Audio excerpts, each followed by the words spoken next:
Absolutely. We're putting in a over 1,000-foot buffer protecting 300 acres. This is a very unique development that takes into consideration Franklin County, takes into consideration this community, SNR protects the stream and wetlands here, and there's a natural building. You're driving that road, you'll see the hill, you'll see the hill. We're almost a quarter mile away from the place. This is already an industrial area. This is zoned industrial. The long-term plan has always been light industrial and industrial. My argument is, instead of building warehouses and people who do this right on the long way to that, this is the right way. Tax revenue.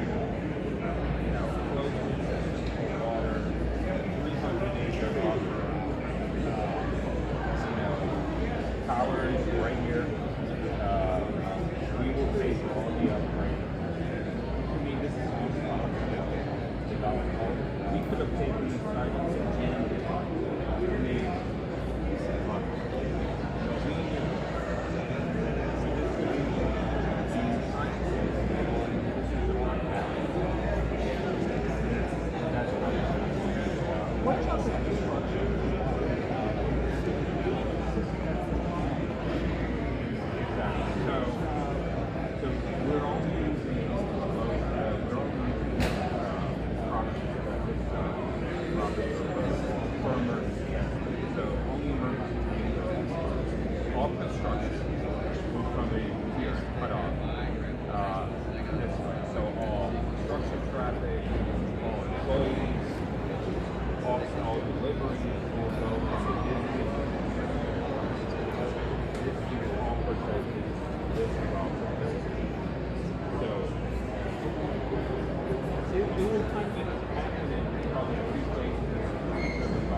You need a chair? No, don't worry about it. Well, actually, I might grab a chair, but for right now, I'm all right. I'll probably not. Because this is going in my Oh, right into your ear, gotcha. There are chairs over there. I can go get you one. Oh, that would actually be wonderful. Okay, Okay, all right.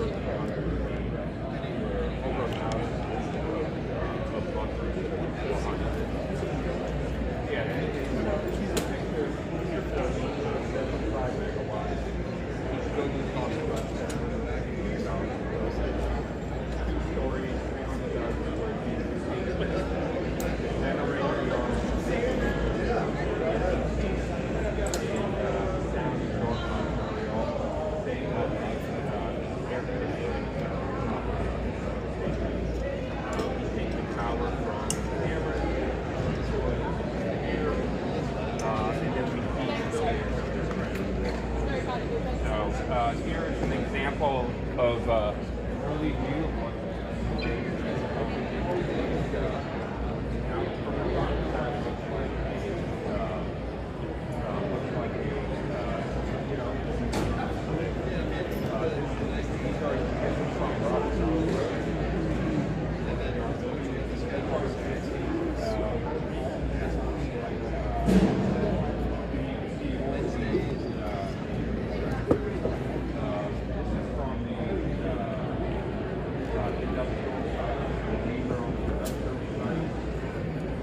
Here's a banana and some muffins if you get hungry.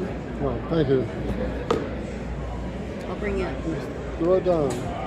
I'll bring you some more. I'll bring you some more. Okay. Sorry. I'll bring you some more stuff later. Okay. We'll probably. I would imagine they would take a break at some point too. Yeah.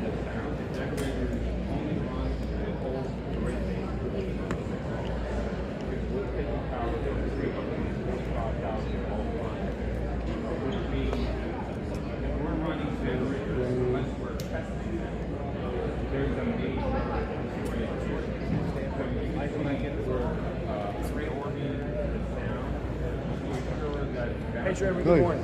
good to see you. Good to see you.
Hey, Amanda. How are you? Good. How are you? You doing okay? Yes. Good to see you. Hold on a second. I can't hear. I'm hearing that mic through this. It's good to see you. Thank you for live streaming. My husband's going to watch it from Colorado. This is Amanda. Hey. Let me get out of here. Nice to meet you. I know. Nice to meet you. I'll be here all week, so we should go have lunch or dinner or something like that. No coffee. 75 megawatts. And we use really less than Really, I love it. I'm not one of those all-day coffee drinkers, but like I love 1 to 2 cups of coffee. And I do a little bit of coffee with the water.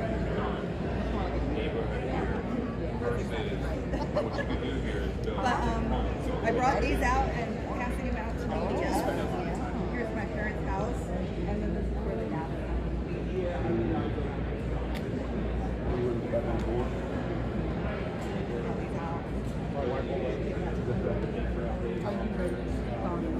Yes.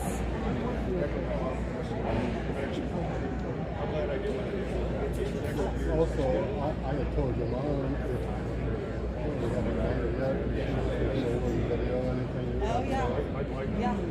I'll be happy to do that. Okay. Put it up whatever you want. Yeah. Thank you. Yeah. I did do like 8 reels, but it was like a combination of like 2 years, so not all the video was like super high quality. It was video from like anywhere from 5, 6 years ago.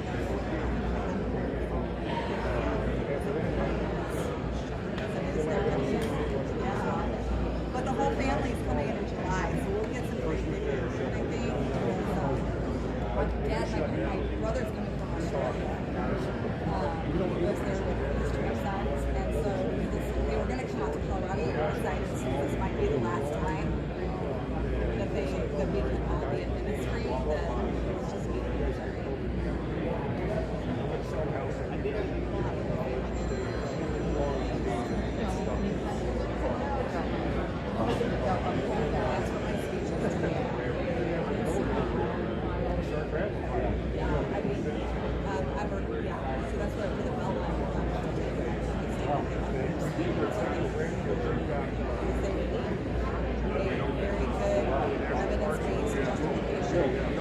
These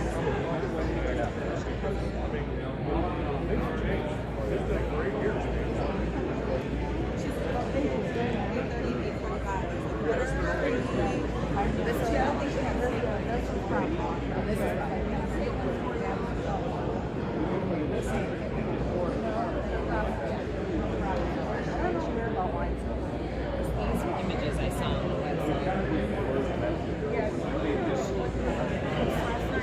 You didn't go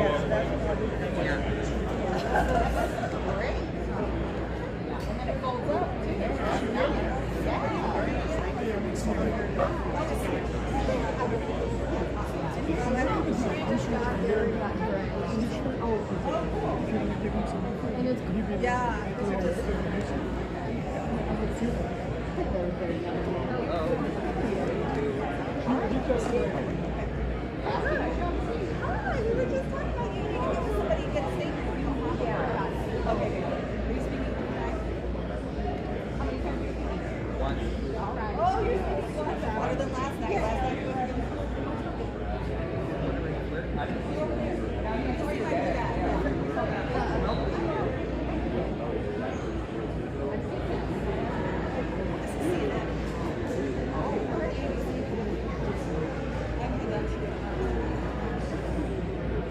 they liked my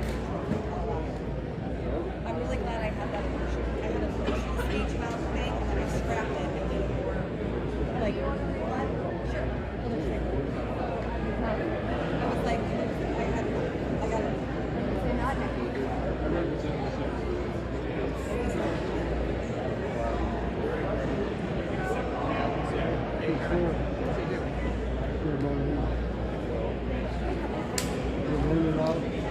Yeah, it started coming down as soon as I hit the side. I was looking at the weather, I saw it hit about 7:45, so we got a little before. Yeah, we're at a little light.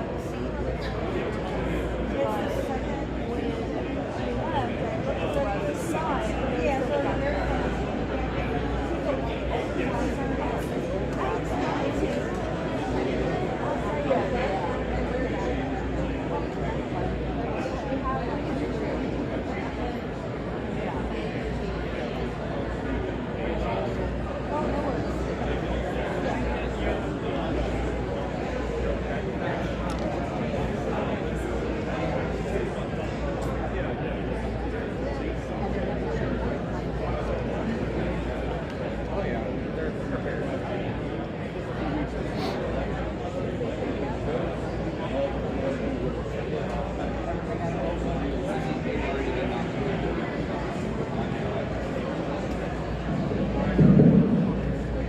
Hi everyone, we have 10 minutes to sign the yellow card and testify. If you're not doing so already, so please make sure you sign and turn in a yellow card to testify. 10 minutes. Thank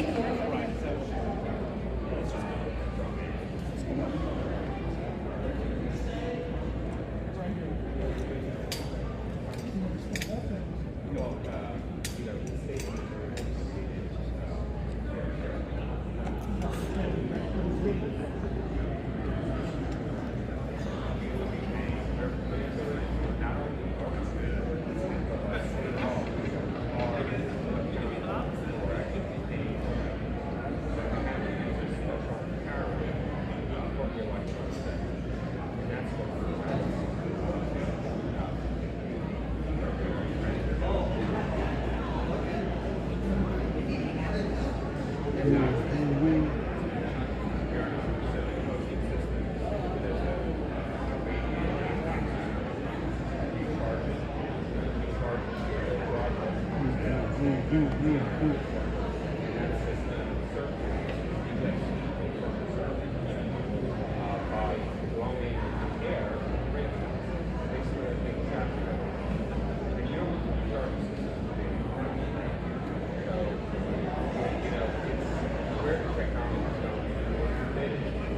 other concept that adds more work. It's very bad. We know. This is all Photoshop. But I'm saying because it's going to be gone. So,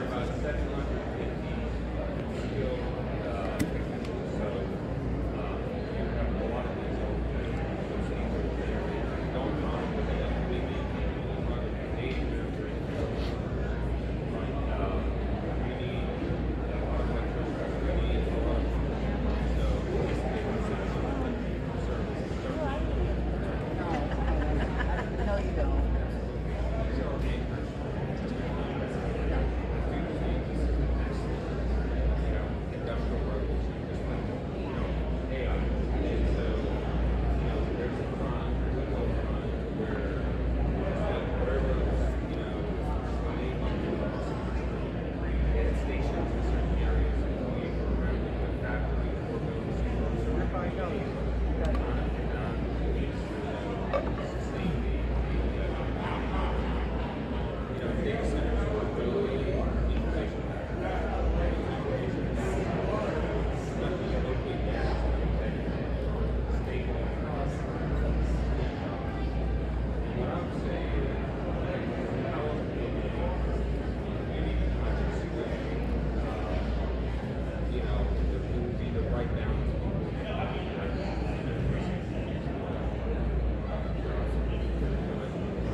Please join me this morning in the pledge of allegiance.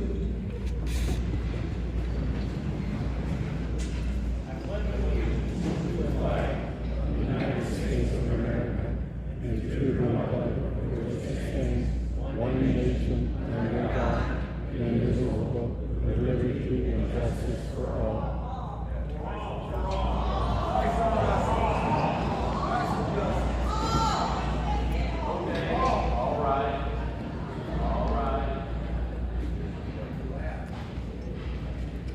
Morning, everyone.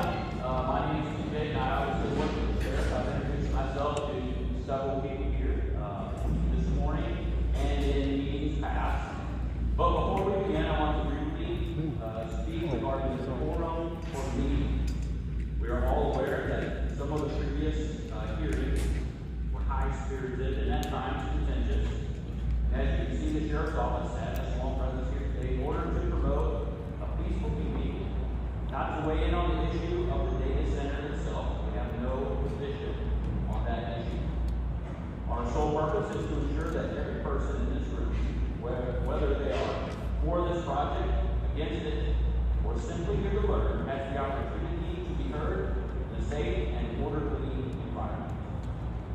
To that end, we ask for your cooperation with the following ground rules. Please do not interrupt, shout over or with whoever is at the podium. Everyone deserves their allotted time without interference. I'm pretty sure the commission will commit as much time as needed for everybody's benefit. Not only that, but we have a court stenographer that is here taking an official record. He needs to be able to hear everybody clearly. All remarks should be directed to the commissioners, not to other members of the audience or to the developers. We understand that there's a lot of passion surrounding this topic. However, personal attacks, profanity, or disruptive outbursts are not permitted.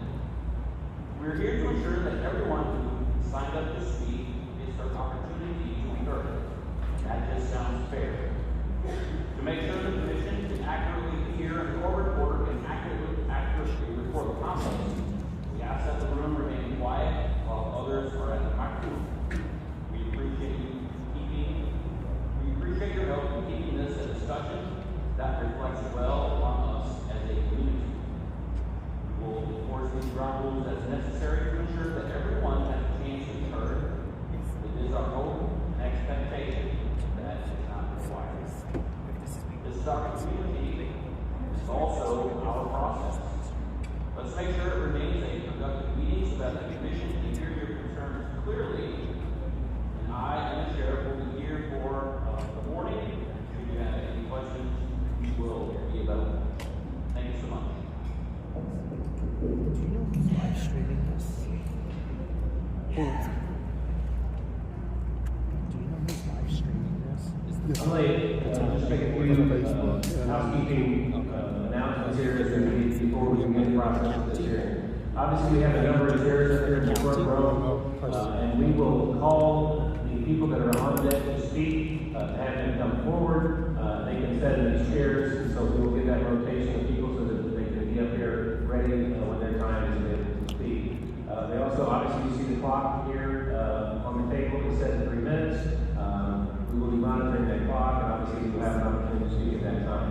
If you have written testimony that you would like to submit, you can submit it throughout the process of this hearing until this hearing is closed. The court reporter, if you have a written testimony, he would like a copy of that. If you wanted to give him a copy of your transcript, so that would be nice for him to be able to have that as well. And again, we hope to hear everyone's concerns, for, against, in favor, opposition, as we go through this process. Again, no decisions will be made at this hearing today. That will come sometime later as we put together all this information and assess all the information we have before us.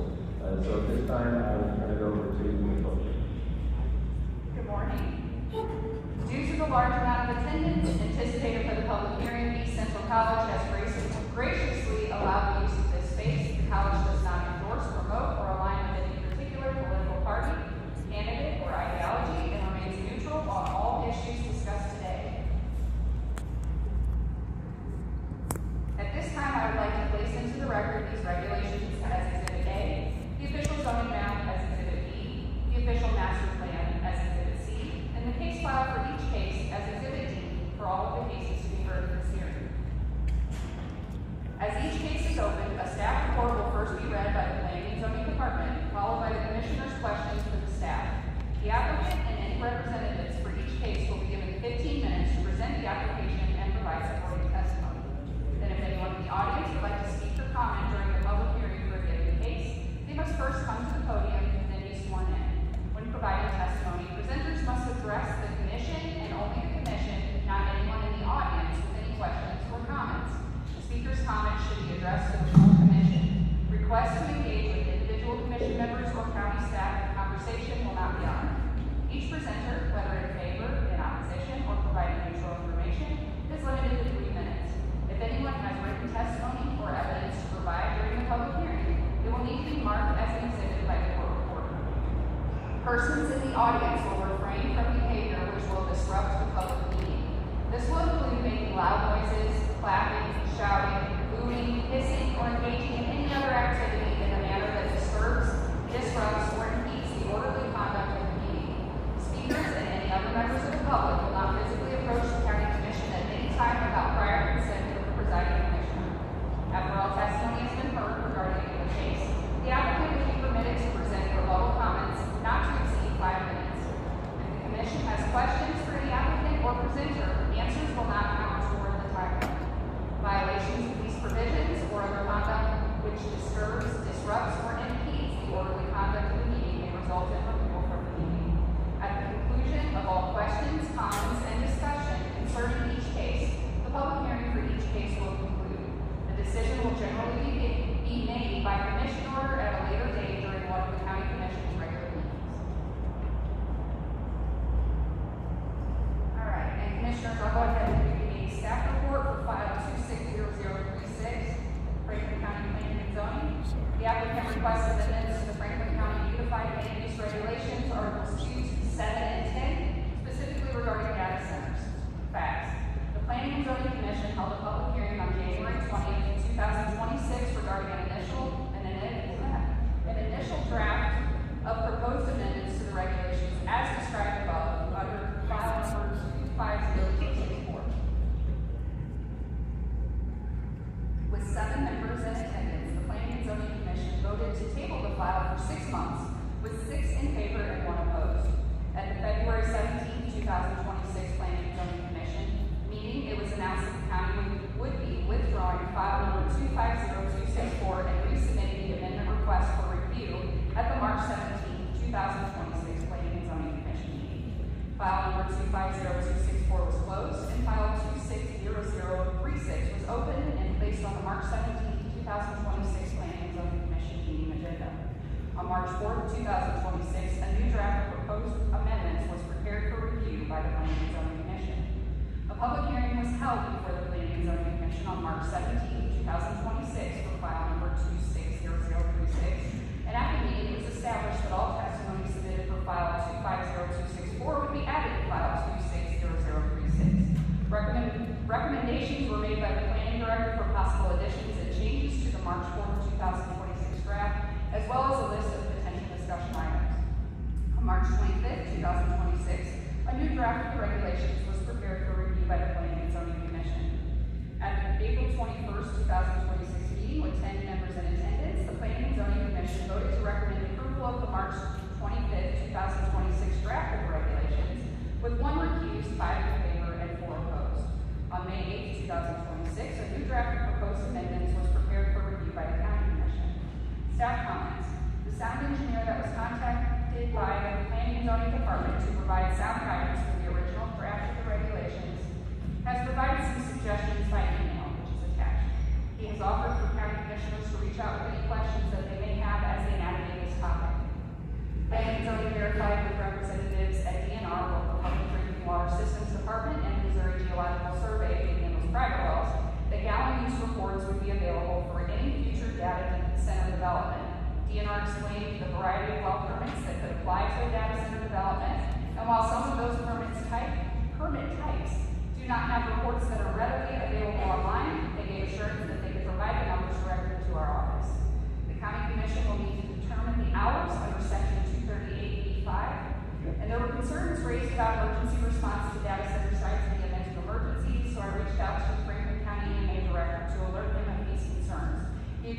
zoning regulations would not be the appropriate place for coordinating emergency response, but pointed out that hazard mitigation measures could still be addressed within zoning regulations. While any data center development will need to comply with building and fire codes, the Commission could require within the regulations that the site plans address emergency response access to the site, that they identify the appropriate contact person within the facility for emergencies, and that the information is updated annually for dissemination to local emergency response agencies.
We're going to begin with in favor of the planning and zoning amendment request, starting with Cameron Lee. David Burgess, Kurt Moss, you guys will be on that. That's fine. Good morning. My name is Dave Englard. I'm trying to represent the proponents of the rezoning application. Dave, hold on.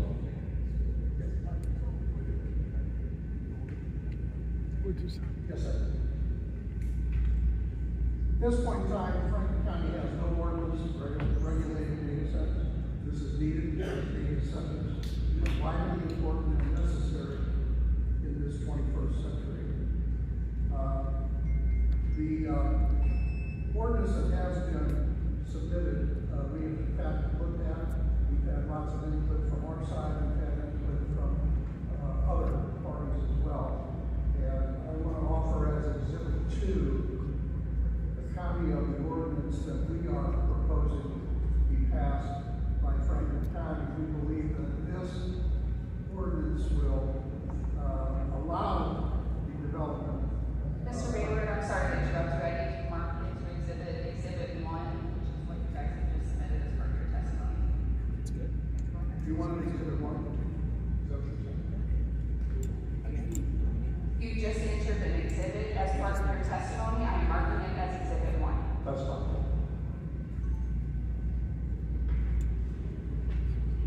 This ordinance is substantially the same that was presented by the staff.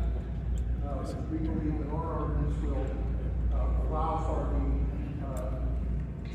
construction of a state-of-the-art data center, while at the same time provide protection to the surrounding properties and all residents of Franklin County. If our ordinance is passed, this will result in immediate benefits to the county, as well as future benefits to be derived. Please restart his clock. Thank you. We request that the commission consider our ordinance, and I would like to now turn it over to Cameron Lucan.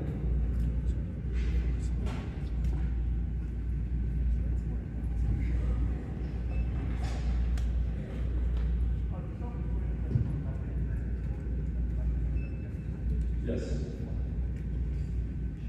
We're going to be here. Hand up.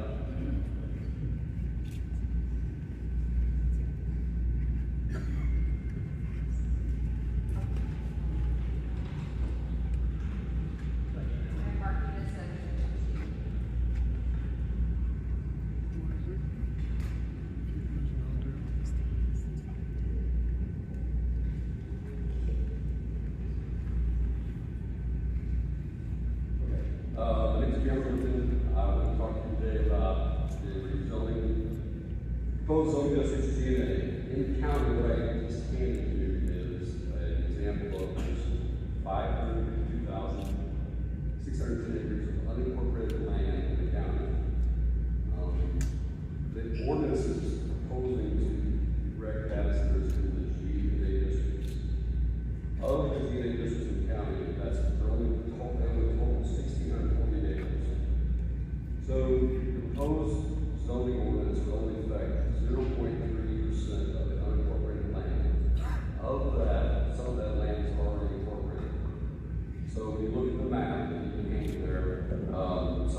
Above that, we want to have to require carve that circle, and that the setbacks presented in the ordinance prevent that being built there, like the 1,000-foot from the W. So I guess what we're saying there is that the ordinance does a good job of saying why we do not need a conditional use permit. And the conditional use permits in the past have been generally utilized when you've got kind of a wide variety of uses in a wide variety of areas. Here it's a very narrow use. It's a very specific ordinance with very specific guardrails.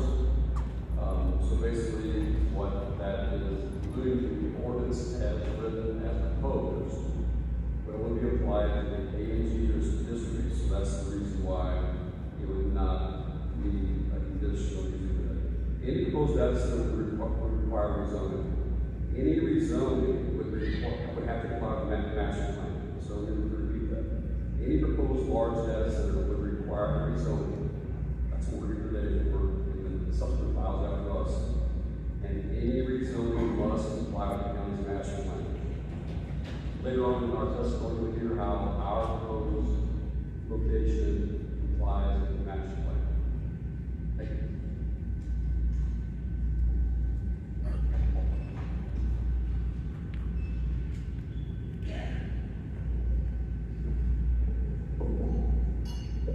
Kurt Boss.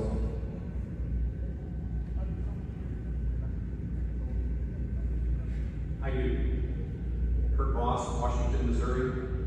I stand before you today in support of the proposed regulations. Having reviewed regulations from countless other projects across the United States, I think you will find this is one of the most thorough and thought out regulations for zoning code as it relates to data centers. A couple things I would caution the commissioners about. Whenever you start talking about a 1,000-foot setback, if you have a 500-acre piece of property with a 1,000-foot setback, you are left with 50 acres usable, 450 acres not usable. Secondly, I agree with Mr. Luton's testimony that whenever you're placing these in the A and G district, it's going to require rezoning, because there is no land currently in Franklin County, Zone A or Zone G. And probably the largest space is at Riverstone Quarry, which is a quarry in business. There is nowhere to put these short of a rezoning. The third thing I would request that maybe the county commissioners consider are construction hours. As Nicole alluded, those hours are blank in the proposed restrictions. At a minimum, I would think there could be a differentiation between indoor construction and outdoor construction. In my mind, it makes no difference if an electrician is working inside of an enclosed building at 10 o'clock in the morning or 10 o'clock at night. I think the proposal had to do with concern about traffic on highways and other things and limiting the outdoor construction times. I would request to possibly draw a distinction between those two. And last, as was indicated by the planning department, the sound levels have a procedure talking about ambient sound on a property before construction starts. Ambient sound can mean a lot of things. If you stand outside in the winter near a highway, it's much louder than if you stand next to a highway in the summer when there are trees and when their leaves are on the trees. You stand outside in the spring when the beaver frogs are hollering, it's very loud. When the cicadas are there, it's very loud. I would think and suggest that the county implement a fixed decibel level. That way it's easy for everyone in this room to check and enforce, and would propose a 60 decibel level during the day and a 55 decibel level in the evening so as to control them. So I stand in support of the regulations. I know there's been a lot of input from a lot of people, but I think you will find them very thorough. There are a few things that I think could be tweaked to make them better. And at this time, I would like to move into the record or offer my written testimony as Exhibit 1. Thank you. Thank you for coming. Next we have David Birch.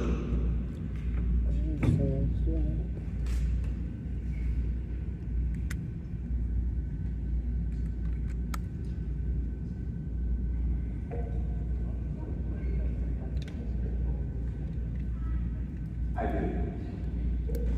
David Birch, 820 Highway to A1A north on Newport Beach, Florida. So I am associated with one of the data center developer groups, and I'm giving just a very simple and direct point to commissioners in the county, and that is that as a group we have spent months listening to the community and researching the issues, and we've spent a lot of time working with our stakeholders as well as folks in the county to address the concerns of the community. We understand the concerns about water usage, about electrical costs and the rates of consumers going up. We understand the concerns of sound and light. And we understand the concerns about the impact on wildlife and farming in the community. We feel like we've addressed all of those concerns in a way that the community would find useful and hopefully overcome their issues. And our council will submit our changes, our suggested changes to the ordinance that are all consistent with all those discussions and all those thought processes that we've had over the several months. And so we just submit them respectfully and say, we understand the community's concerns and try to address them.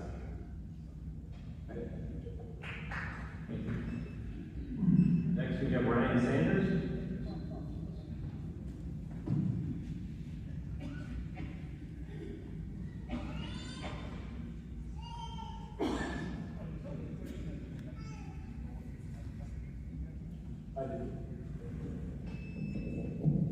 My name is Ryan Sanders, Managing Partner of Development Energy. I'd like to submit written testimony in addition to these remarks. Approach. Yes.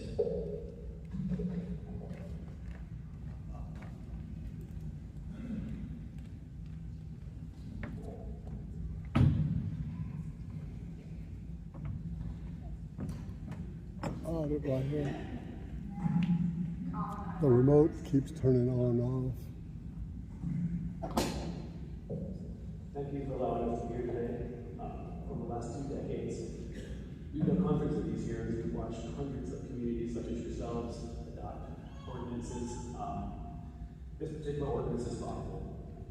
We appreciate all the hard work that's gone into it. The setbacks are robust and not wasteful. The noise, the water, it protects the citizens' ears and concerns.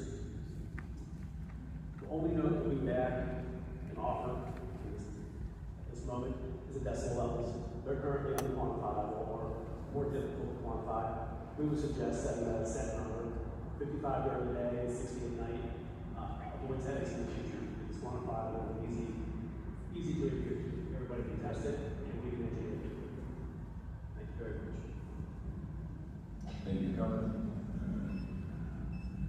Next is Scott Rasmussen. Ramshaw. Sorry, Scott Ramshaw. Scott. Here we go.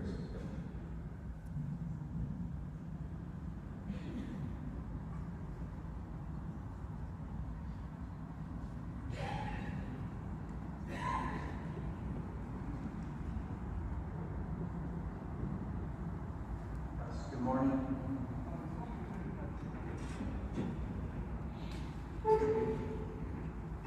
Good morning, Commissioners.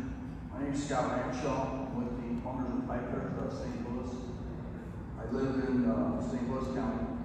Our international has worked on 93% of all data centers across the country. We have about 850 apprentices in our apprenticeship program, and we want to grow that by hundreds. So the zoning, I know it's a lot that you have to look at that site specific, but we are in favor of good planning, good zoning for data centers. With that, thank you. Thank you, Scott. Next is Roman Paskowitz. And Charles Hunt.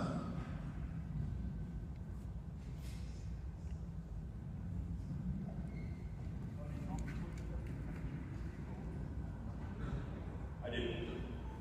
Charles Cons, Beltline Energy, Atlanta, Georgia. Thank you, commissioners and Franklin County staff for having us here today. I look at ordinances all across the country as what I do for a job. The Franklin County ordinance is one of the most robust ordinances I've seen today throughout the country.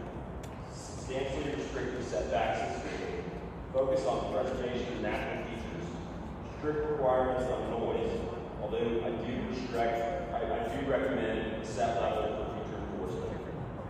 Strict lighting requirements, no potable water for cooling, requirements that the project be in line with the Missouri Public Service Commission requirements to not put upward pressure on other electric ratepayers. This ordinance is strong and enforces the strictest requirements I have seen for a county ordinance across the country. I thank you all for your time. Thank you. Next is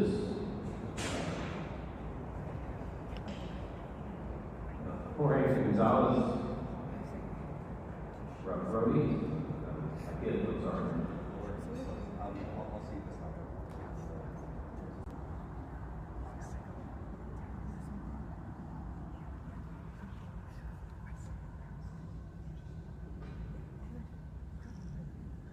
I'm going to give the lineup here: Jonathan Hanna, Virginia Williams, Mike Miners, Joe Evermeyer, Jeff Hayden. You're close. That's fine. And we will begin with those in opposition to our. If your name was called, there's a row here in the front that you should come down and sit in. That way, whenever it's your turn to come up and speak, they'll call you and you'll be right there. First is Jonathan Hanna.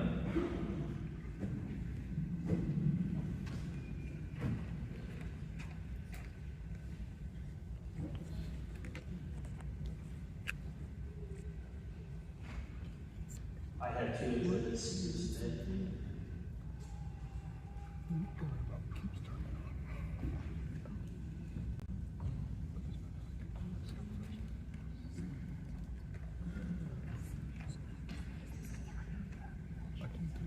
So in accordance with the written testimony procedures, in order to submit written testimony at the meeting, you have to have enough copies for the I'm listening to the commissioners. audio. Mark, do you have any thoughts about whether or not to accept this? I would accept it. Okay. I'm marking them as exhibits 5 and 6.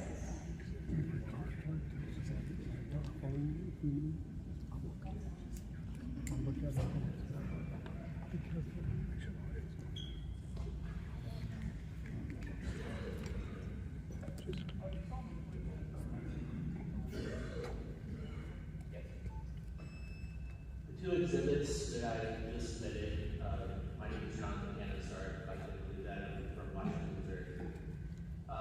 Two exhibits that I just included are, one book is called AI Snake Oil from Princeton University Press. The other one is from Harvard University Press, The Myth of Artificial Intelligence. As with all book titles, they usually include one that's pretty grabby, so you grab it off the bookshelf.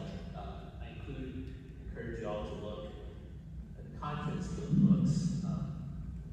It lays out from two university presses the strengths and weaknesses of artificial intelligence. I have heard a lot of conversation about what the academics are saying about artificial intelligence. I encourage the commission to look at it. I think it's secondary evidence. I think the primary evidence is what my neighbors are saying about this issue. I respect the commission, and I know and have confidence that you all will look into this diligently. Thank you very much. Thank you, Desmond. Next is Virginia Williams.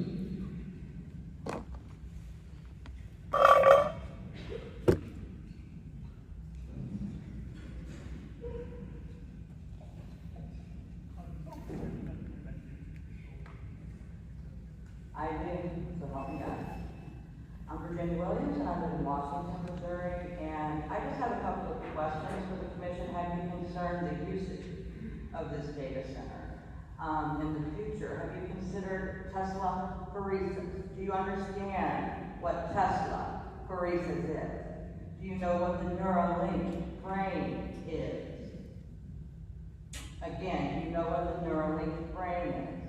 Do you have an understanding of Tesla phoresis? Has been proven in 2018 at the Rice University. If you research it, I would appreciate it if you would research Tesla phoresis before you make a final decision on this data center. And do you realize that these data centers have been going up since Biden was in office? These are not Trump-ordered data centers, yet Trump has been following through with this for whatever reason, I don't know. But there are a lot of things that you don't understand that have been going on. Have you considered the additional electric usage? Do you understand that one of the byproducts of coal producing electrical plants, of coal using, electrical plants? Do you understand that one of the byproducts is uranium? Do you understand that one of the byproducts of uranium is radon? Radon is in the water. It gets in the air. Do you understand that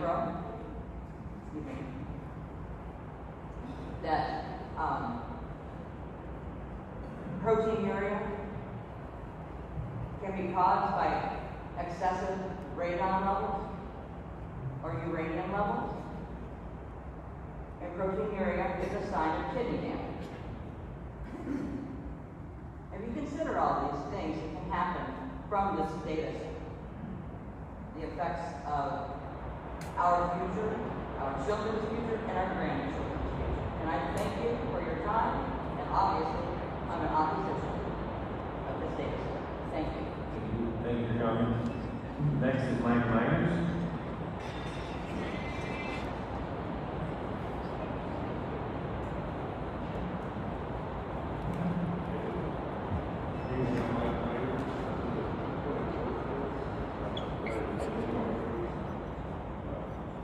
Professional engineer as well on St. Charles Engineering, been serving for the last 38 years. I have a couple comments about the ordinance.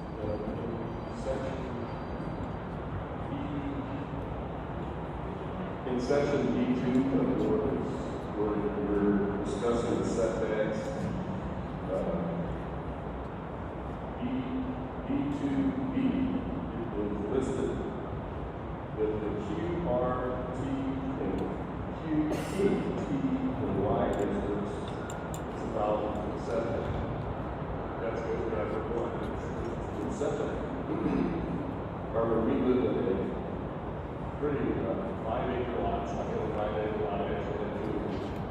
My neighbors in Northwoods, they have 5-acre lots.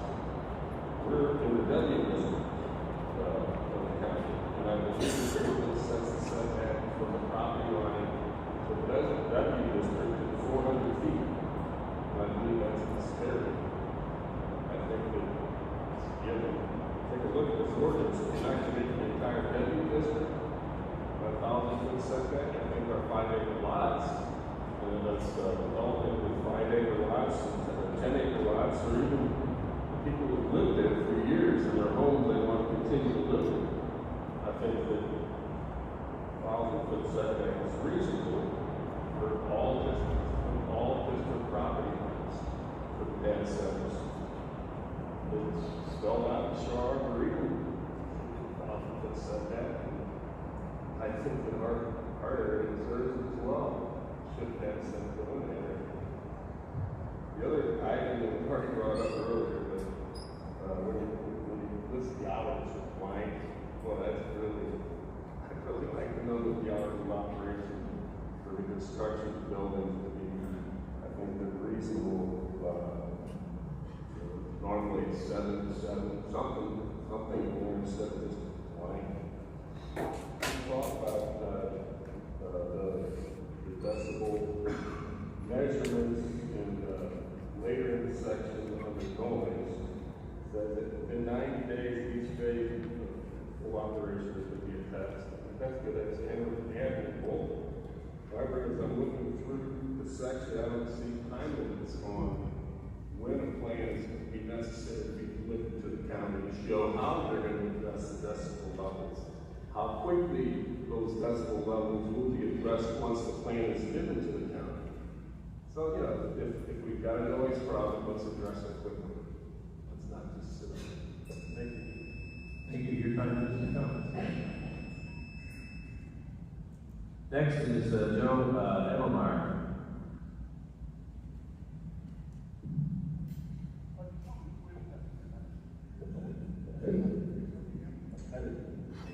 I'm all here representing myself out of Jefferson County. I live within 2 miles of your facility, closed outside of the city. So I have no representation here. I didn't have it during your planning zoning meetings at all. So I am here speaking for behalf of people that have no voice on this project. You got some people are here. Some people are here to speak for this. These gentlemen right here. The little bit of people that was able to make it here to this meeting today at 8 o'clock in the morning on a Monday morning are behind me. And all the people are still waiting. Please refrain from outbursts so we can get a testimony. So I thought it was very poor planning on every one of you up here to have this meeting at 8 o'clock on Monday morning. Why did you use a small auditorium for the small little gathering you have, so we have on record that you tried to put a facility big enough for everybody to come and speak? You could have had this downtown community, but I need people that can make it here today. So I'm here to speak for all the people that couldn't make it here today because you're poor planning. And I hope that you guys would consider all the opposition that you had against where these places are going. You got neighborhoods that people work for life to invest in the homes that they're in that border these facilities. I've invested in my home for over 30 years to get the equity in my home that I know is going to affect my property values. But you know, that's just a few people, right? You don't matter for the whole. So I would hope that you consider having another meeting for public comment during time for people to be and when they're not at work trying to make a living for themselves. Thank you.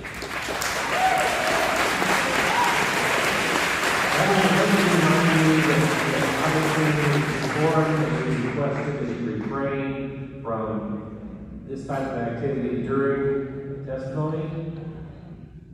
Again, we're asking you to just refrain from clapping, loud noises, makes it difficult to quarter as in this process as well. So, next is Jeff Hayden.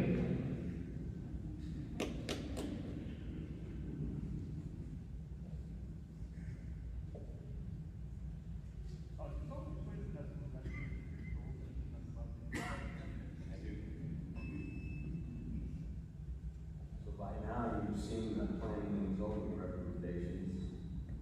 Well, they were missing 2 key components.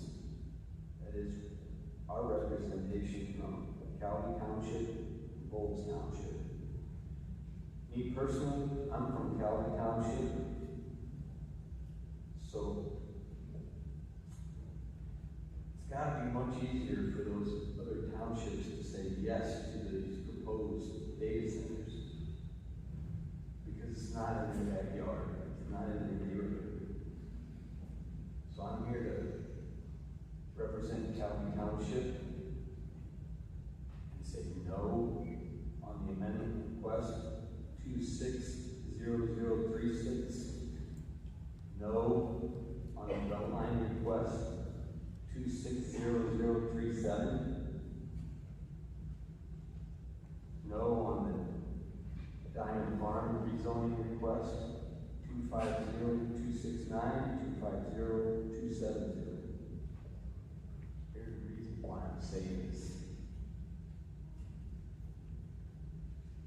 These things are monsters. Data centers. They're heavy industrial, right next door to people's homes, farms, animals. They're monsters, growing bigger, louder, brighter, thirsty for the water, and hungry for the power. We're talking about buildings larger than the property I live on. One building bigger than the whole property that I live on. So with that picture in your mind, now stack up a bunch of buildings bigger than the whole property I live on. One monstrous building is bad, but 16 unbearable. Time to feed the monster all the power they need to keep them happy. Water to drink, for cooling, lighting to keep them safe. Look, it's like a city in your backyard. So last year, we got some really cool pictures of the Northern Lights. Stargazing, that's going to be mighty difficult. So this isn't urban sprawl.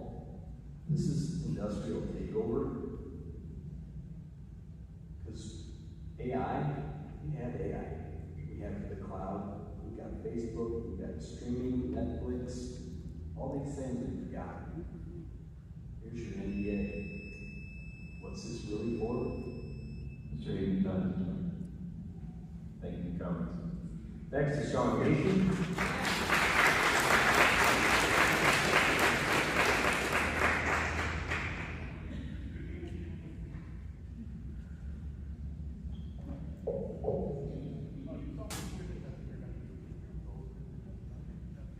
Yes, I do. Thank you for having me, Commissioners. This ordinance is, or the changes to this ordinance, they're not robust enough.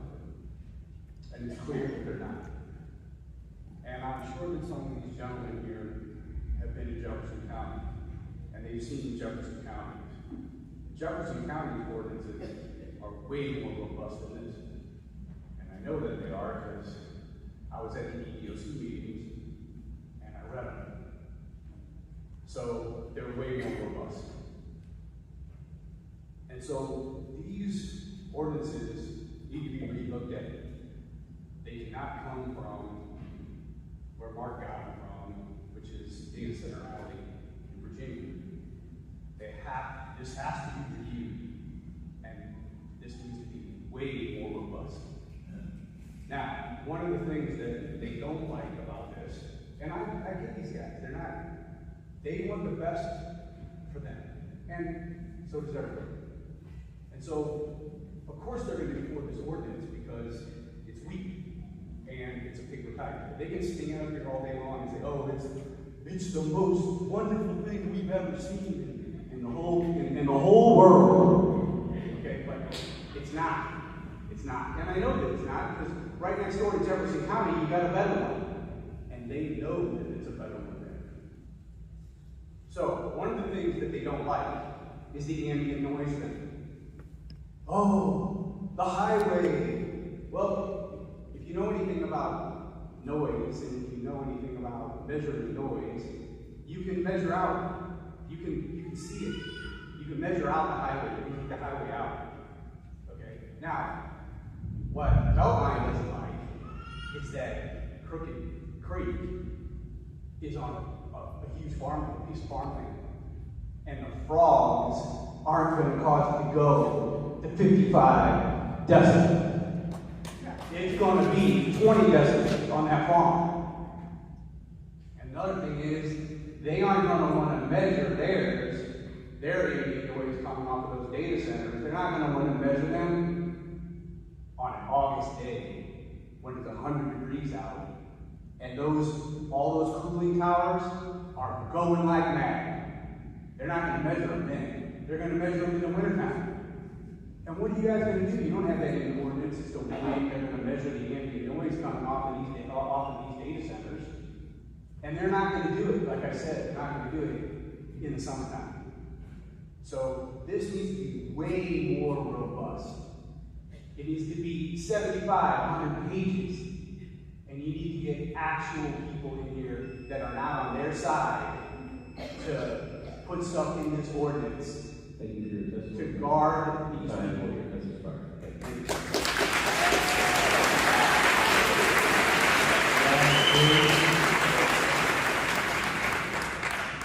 Jack Hayes, Trent Leslie, Amy Thompson, Llewellyn Maxwell, Frank Trump, Lucas Kirk, Gregory Kirk, Ron Evans. Zach Hayes is up.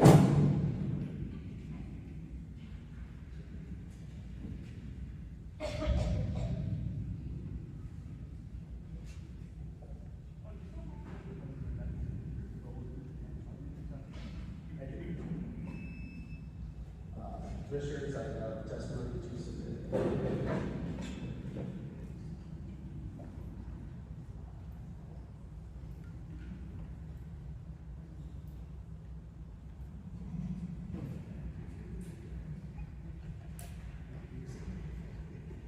Marking this as exhibit 7.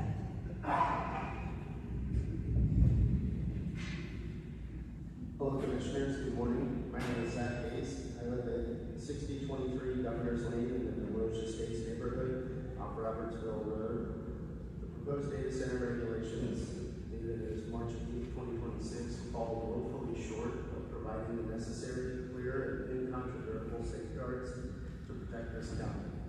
I strongly urge you not to approve the proposed regulations and send them back for further review, research, analysis, and amendments. First and foremost, the residents of this county have overwhelmingly voiced that we do not believe the potential benefits of a data center in Franklin County would outweigh the costs. So you should vote no. Second, data centers must be considered for conditional use permit only. New studies and research are frequently uncovering more and more damaging consequences to communities and municipalities hosting similar large-scale data centers. Furthermore, conditional use permitting would allow you to set different limitations and restrictions.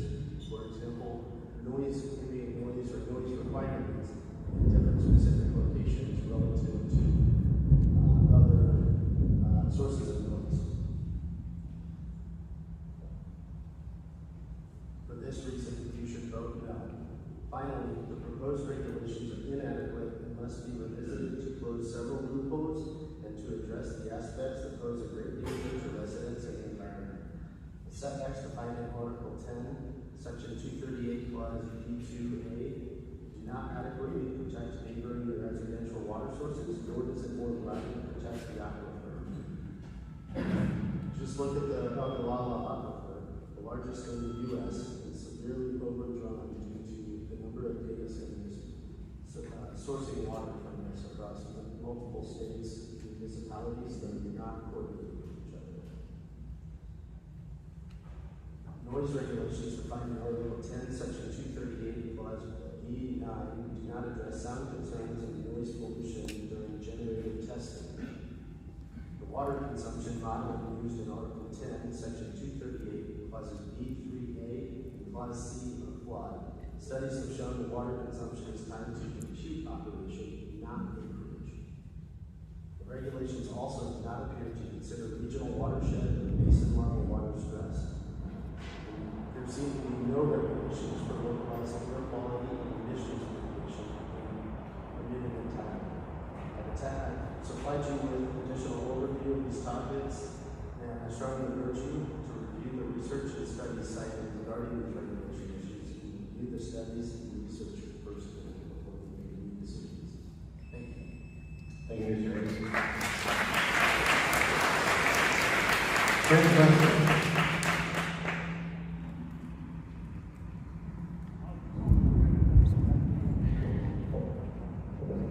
I do. My name is Trent Leslie. I live over in Washington, Missouri. I've been in my entire life. I have talked, and it's not an exaggeration to say, for hours about data centers. The fact that I have to get into that in 3 minutes is a shame. The one thing I found that data centers have been able to do is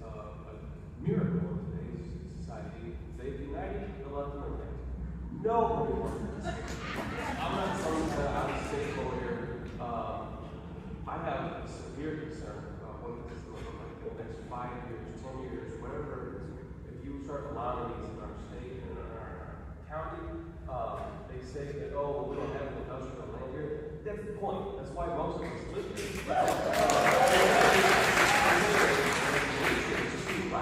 Is just a joke. And they say, oh, well, you know, the highway is not there, but it's pretty loud. Are they going to take the highway out? I mean, sound isn't just like, oh, you know, the highway's pretty loud, well, that just detracts from the data center. So unless they're taking 44, which I doubt, that's not an argument we can make. Any benefit these things claiming to offer is just a bold-faced lie. Any kind of tax benefits that they claim are refuted directly by the tax incentive that Missouri offers for data centers. I mean, there is no benefit to having these in here. The fact that they say, oh, well, you know, this ordinance is just the best we've ever seen. I don't feel so lowly that I can just tell you that you did a good job, or that the criminal zoning people did a good job, and that you just take my word for it. I mean, again, I'm so passionate about this. You can tell me to work up about it because it is no small matter. You guys are the last line of defense for us. Because all around the country, people are getting steamrolled. I mean, just steamrolled by these people. In Lake Tahoe, 50,000 residents were told that by the end of next year, they're not going to have power because the company that provides them power, they're just getting into data centers. 50,000 people. In Corpus Christi, Texas, they have so many oil refineries there that the people that live there are running out of water to drink, and the oil the factories there, they use cooling towers, the same thing that these data centers are going to use. So I have real concerns about this, and they're just lying to you to say, oh, no, it's good, don't worry about it. I don't think anybody in this country falls for a corporation that just says, just trust me, bro, it'll be okay.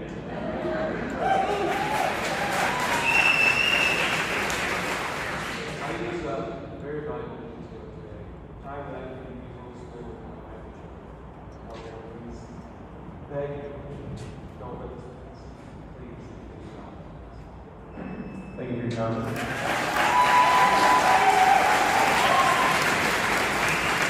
I'm going to ask you, again, as testimony is being given, the court reporter cannot hear what's being said when the crowd erupts.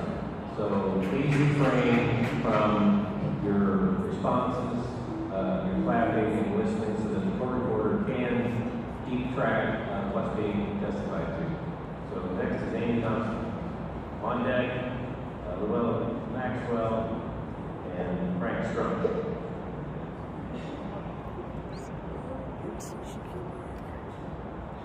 Thank you. Good morning, I'm Amy Thompson, and I'm here thankfully because I have a job as a teacher that allows me to build up PTO income. So unlike a lot of people, I can use that time, doing classes, school, and and share our opinion. So as already been mentioned, we really could do better, seeing as we have multiple public meetings or something more to do because a lot of people aren't approaching enough to be able to say, I'll take a day. They would lose pennies, and that's not an option for so many. So anyway, having said that, I'd like to go back to some of the opening comments where you said that the data centers are vital and necessary. I'm asking, are they? Because guess what? We currently have Facebook and Netflix. My baby works online. We have some data centers, but the hyperscale data centers we're looking at are not the same. Do we need it? And so exactly what will it cost? We need to ask ourselves because the United States has the ones what they found in November 2025, 5,427 data centers already. Other countries on the other coast. China was close at 449. So we have a good number, even considering the population. We have to push these hard and fast without more comments and more thought, because I think that's so thoughtful. This is May. As of January 1st, none of us can prove, except for very few people within beginnings, knew anything about these numbers. 5 months is not time to be thoughtful, in that far. It's are necessary. As a teacher who taught code, I've seen what's doing virtual learning, even now with Chromebooks. A lot of programs are supposed to be catered to the students and the needs. Guess what? Our kids are struggling because we don't do problem solving in groups. We aren't getting along with each other socially. They are tied to the computer and they don't know math facts. Just last week we talked about which programs from the past, paper and pencil, we bring back to build our students build math facts. Computer are the answer. Data centers everywhere are not the answer. So I'm asking you to go no at this point, at this time, especially because if we go forward and make a mistake, there's no going back. We can't get back the land by Shaw. Shaw will never be the same. We can't undo the data center when we build it. And 5 months to drastically change the economy, not nearly enough time to keep it thoughtfully and carefully. Thank you. Thank you, Dominic. Luella Maxwell.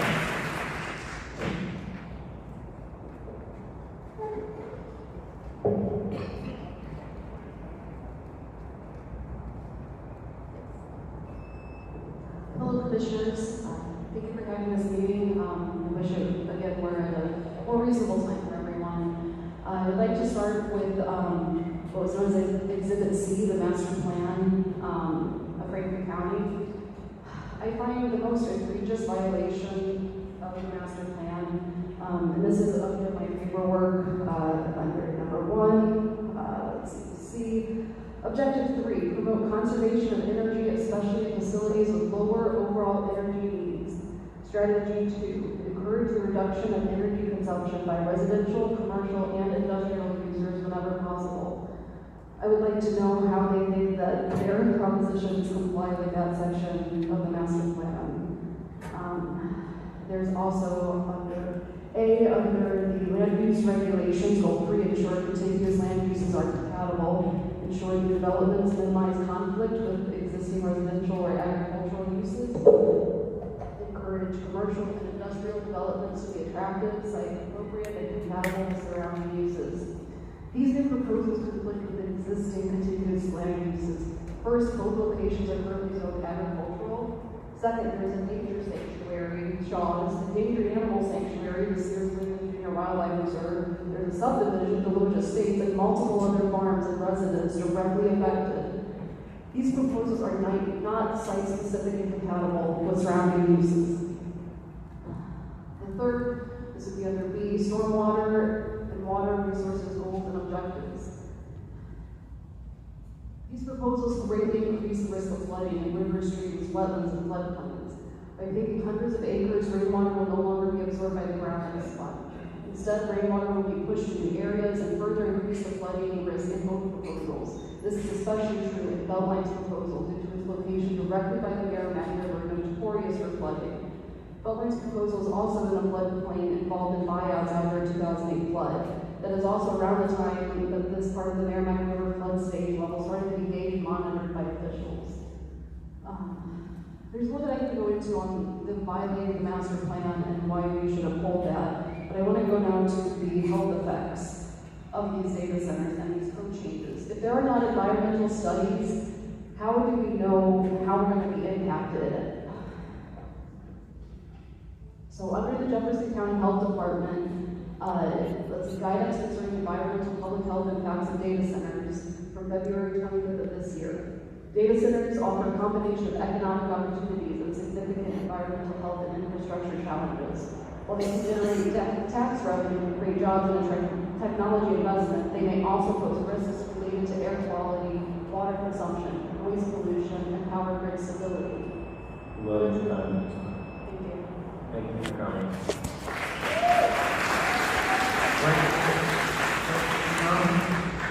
Edward Kirk was on that, and Jerry Swain.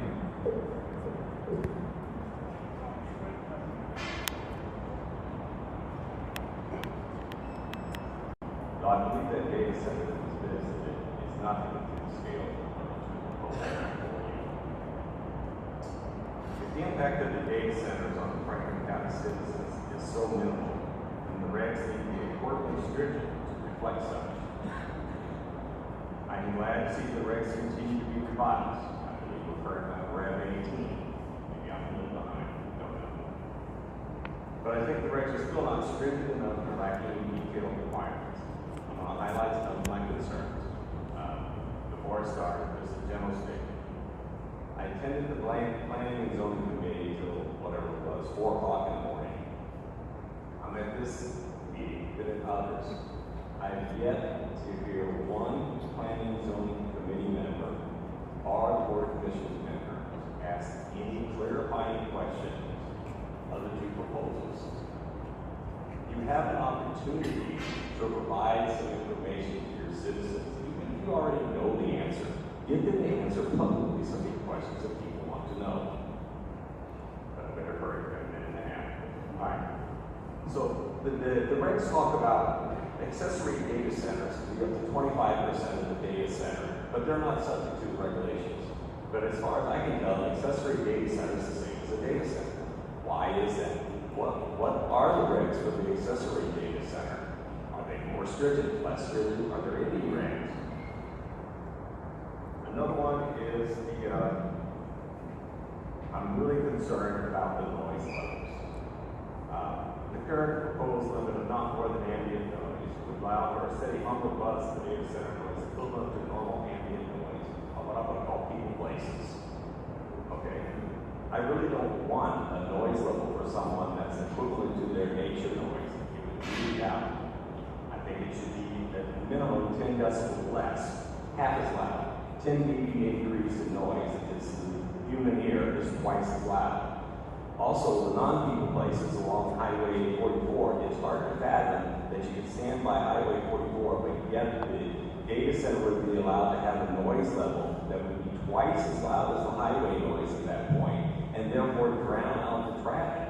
That's loud. That would be very loud. 10 seconds. Well, that's it for now. Except I observed the 2 commissioners, they flip-flop on their decimal point. One said 65 today, one said 55 tonight, and one reversed it. Thank you for your comments.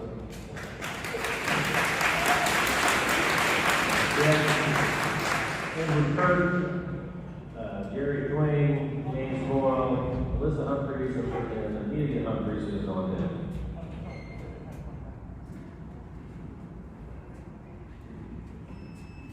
Thank you, Commissioners. My name is Lucas Kirk. I'm a resident of Sullivan, Missouri. I've been born, raised, and lived there my entire life. I am here today to speak in opposition of these data centers and of these ordinances.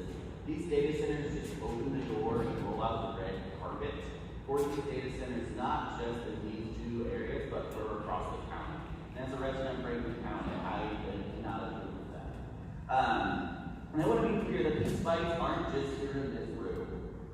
There are fights across the country against these data centers. And that doesn't just happen because the citizens of the United States are old-fashioned and angry and loud, as has been said of some of the people here today, but because these mega data center sites are harmful. And that continues to get approved in places across the country, from Data Center Alley to here in Missouri, with development starting in the data center in Montgomery County, that those residents are already concerned about and asking for reconsideration on, or in St. Charles County, where the data centers and the proposed changes to their charter have been rejected. One thing that I want to address that has been mentioned about these data centers is the value that they'll bring to our communities, whether that be in tax dollars or whether that be by increasing our budget. My bachelor's is in economics, and let me tell you, the opportunity cost of these developments isn't worth it. It's been mentioned that they'll use the same amount of electricity as 80 residences. They're not 80 residences. When you bring in 80 families into a community, those families spend money at local businesses. They spend money at local restaurants. They spend money at the grocery store, paying workers who are then going to buy groceries at that same store. These data centers are exploitative and extractive. They take our land and then they make money that does not come back to this community.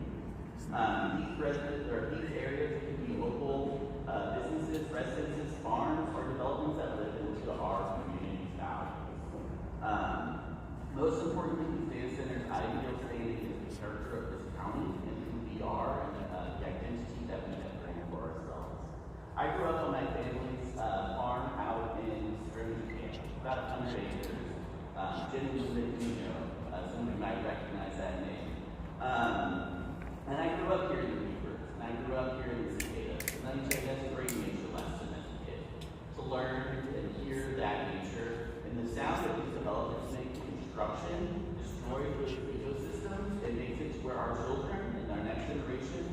may not experience that, and they may not have the opportunity to learn about nature, especially if we are putting these across the county in all of these areas that aren't filled with us.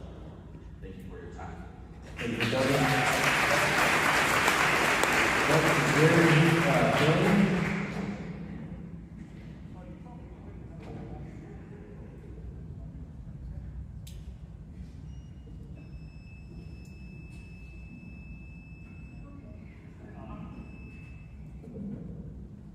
My name is Jerry Twain.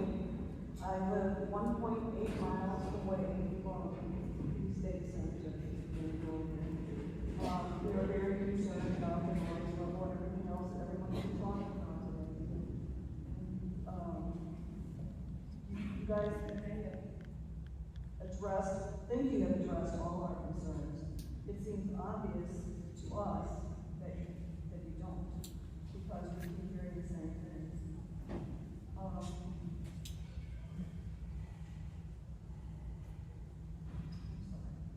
I know my words won't mean a lot to you, but they're coming from my heart. And I want to be able to tell my grandkids when they ask me, when they don't have food on the table or fresh water, or be able to swim in our streams and rivers. I want to be able to say that I stood up and spoke, even though my knees were shaking. Along with all of the people in this, most of the people in this room, and a lot of people that couldn't be here today because they're working, we beg you to please reconsider and vote no on these data centers. Thank you.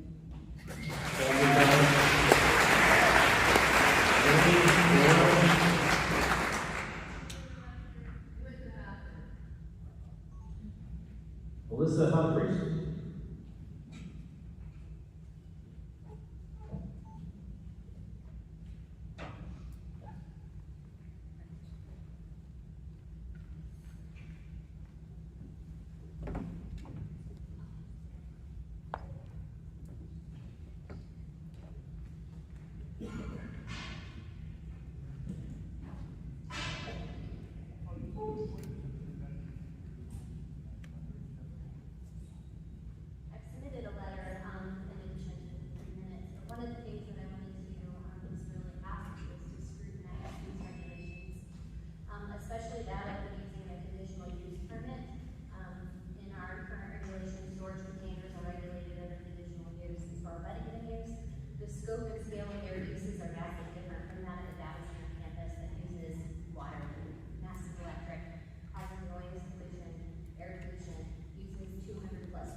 But our tax value increases are work to protect the hundreds of property owners from this adverse effect.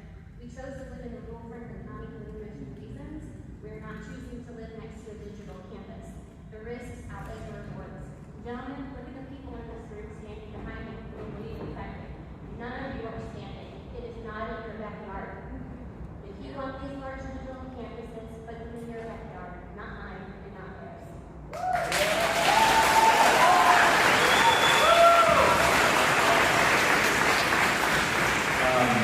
Amelia Humphreys, Lori Green, Kristen Knott.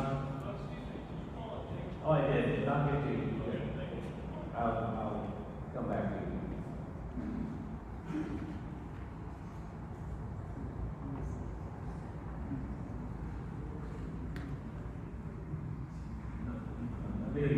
Amelia Humphreys.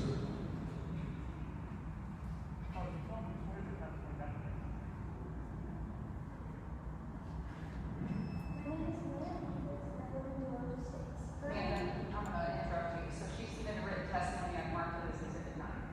Go ahead. Every set of time. Speak up to the mic. Pull up to the mic just a little more, please. Thank you. My name is Amelia Humphreys and I live in Deloge Estates. Currently, my family home will be the most affected by the current layout of Providence Tax Center. We do not have housing for green space for our property line for protection. While we will be getting to switch station directly behind the home we live. This switch station will cover 5.85 acres, which is equivalent to 4.5 football fields. Commissioners, would you like to have a 4.5 football field of electrical power directly behind your backyard? For nearly 9 years, my family has enjoyed our little patch of heaven. Now it will be upended because a big tech company wants to consume agricultural land that surrounds us. My family moved to Deloge Estates because of my own health. At 7 years old, I was diagnosed with Graves' disease.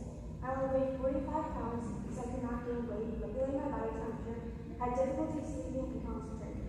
This also had a great effect on my heart, and I had to take blood pressure medication for over a year. I spent 3.5 years of my life frequently going to Cardinal Clinic with tests and blood work. One of the tests completed showed that I had high exposure to EMFs. I wore a special device to help limit EMF exposures. I had to limit my computer time to school, among other things. I had to quit playing soccer because of heart palpitations. I went through a lot from ages 7 to 10 and missed out on a lot of activities. My parents moved us to the country surrounded by agricultural land due to my own health. Since we have lived in our home, I have been in remission. I no longer take thyroid or heart medications. My parents moved us out of Washington to give us a healthier life. And now we will have a 4.5 football field of EMF exposure to deal with 24/7. No breaks, no turning off. No running from it. A big tech company will tell you that this is not harmful, but I am a testimony that it is. Mr. Fox, I want to personally speak to you for a moment. You may not know me personally, but I know your grandson Aiden, as we went to Heart and Heritage together. Aiden and I are part of the next generation. The decisions you make today will impact our future and the future of our families. It's very important that all 3 commissioners have lived a lot longer than I have based on your current ages in comparison to mine. With logical reasoning and a common sense look at reality, gentlemen, you may not want to live long enough to see the potential benefits of the so-called tax revenue that this county could see. I'm only 17 years old. I just completed my junior year of high school. I'm a dual-enrolled homeschool student at BCC, and I'm slated to graduate high school with my associate's degree. I'm ambitious, strong-willed, goal-oriented, a logical and analytical thinker, and I love nature with my whole heart. With just a small amount of research and logical reasoning, the answer should be a simple one today. Franklin County will not allow data centers. We do not allow out-of-state companies to come in and disrupt our future generations for their gain. A good and potential tax revenue benefit is not an assurance, it's a hopeful wishful dream. It is not concrete or set in stone, it is not a guarantee. If you should decide to go against your people's desires, you must regulate and scrutinize each data center. Protect the people to protect me, to protect Many times to start.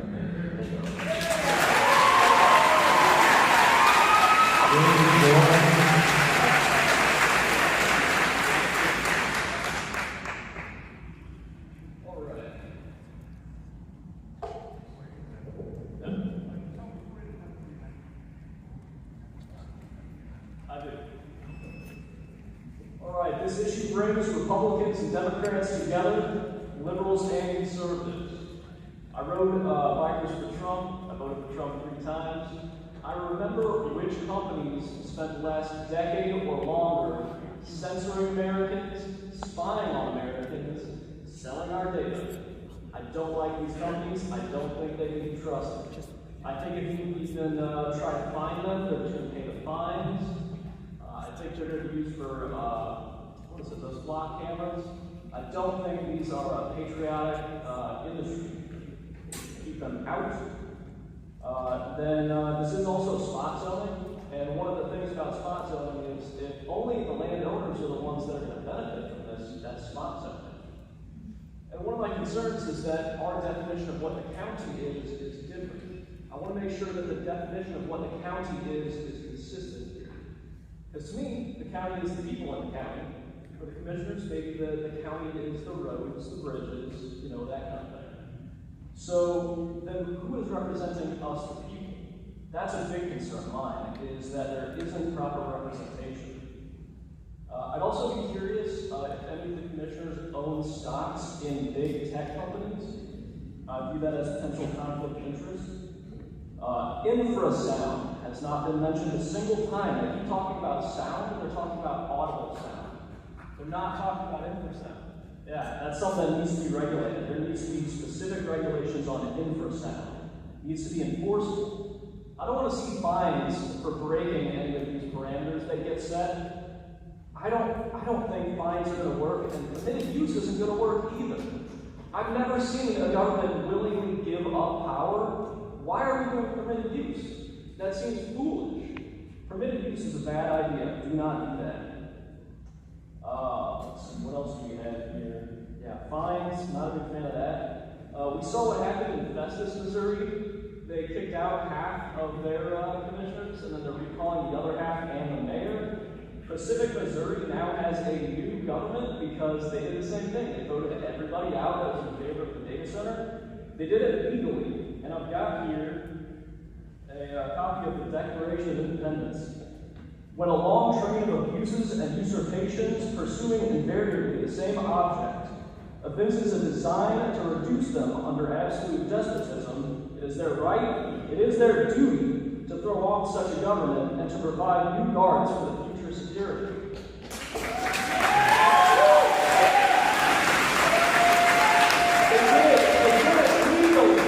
They did it legally.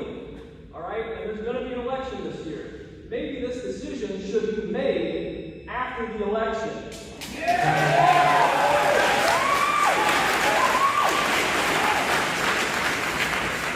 Just want to remind the court reporter during the outburst, you cannot record the comments that are being stated when you are clapping and yelling. Please refrain from that while he is trying to do his job. This information will be provided back to us, so please refrain from that. We have on deck Jennifer Ruby, Mark Baxton, and Sam King. Next is Lori Green.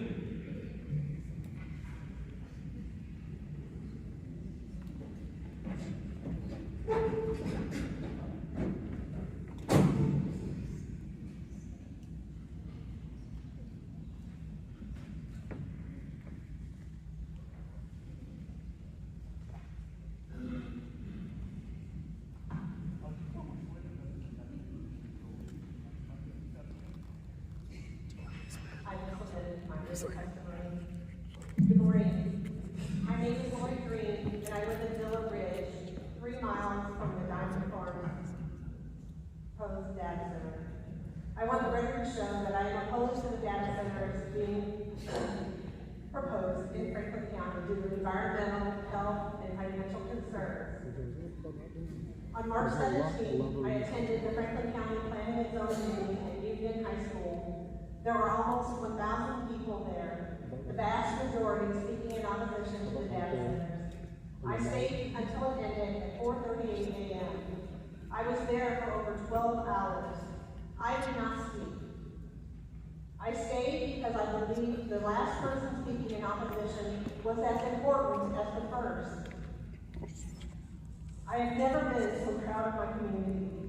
After listening to them, I found my voice. Here are just a few of the testimonials I heard that night. I wanted to include their testimonies in case they couldn't be here today at 9 a.m. on a weekday. The exact numbers I described made me off a little bit. I was really tired. But their stories stuck with me.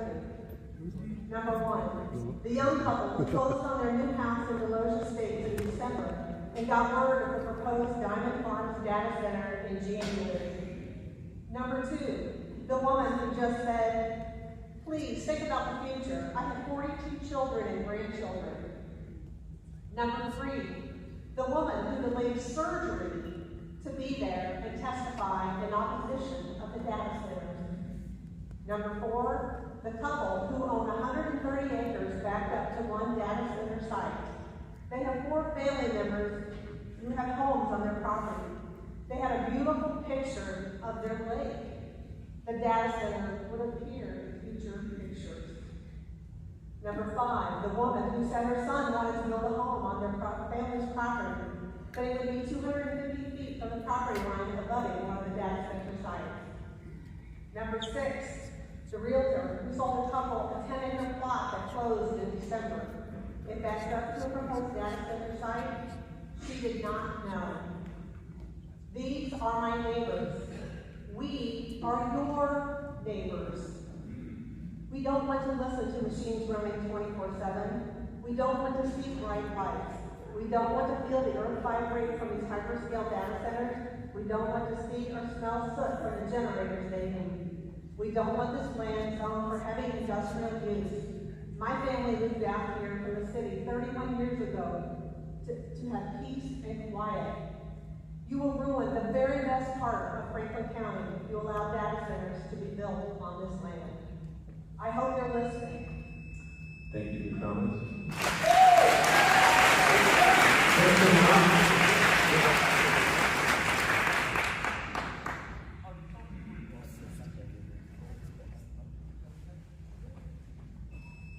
Thank you. I was one of the lucky persons that got this cute little pink card stating that the data center would be 600 feet from my property. My name is Christina, and I live at 364 St. Mary's Road. I am here because the project would directly impact and reduce quality of life for Franklin County residents and is a public safety risk concern. I received this little pink card, and I'm strongly asking that we do not go along with this project. It's proposed 600 feet from my property. Providence states that they are willing to allow 1,000-foot setbacks from residents' property. The 13-building design keeps buildings at 75 megawatts. If kept under 100 megawatts, they connect directly to existing distribution lines. That's a total of 975 megawatts total. I thought that President Trump made a mandate that they must bear the burden of their own power needs. I've seen them down at the bottom of my yard in that little electrical box, and that's why they want to put their little switch station there. I get it. Approximately 64 backup generators that will create emissions. If we are so smart with all of our smart technology, why aren't there vacuums to suck up the emissions and turn them into energy? I'm sensitive to noise and vibration. Don't they have to run those big, large fans consistently to push out the heat? How can they commit to no change in the ambient noise level at Shaw Nature Reserve and Deloge, yet we get a max increase of 10 big bites, not big bites, whatever, dBs from current noise levels? I have bats that sweep across my yard at dusk and eat mosquitoes. Will they be gone? Why don't we seem to matter? 165,000 gallons of water is what it takes just to fill the loop initially, only needing small amounts to chop off from leakage. Where does the leakage go? The system routinely flushes out small amounts of water for discharge to blow down to manage the mineral scale and maintain fluid purity. Where does the discharge go? You say it will be disposed of properly. Who oversees this? Where on earth is it proper to dispose of such waste? The exact total heat output has not been released. 100 hyperscale, multi-building campus of this size typically rejects between 100 to 300 megawatts of... Your time has expired. Thank you. Your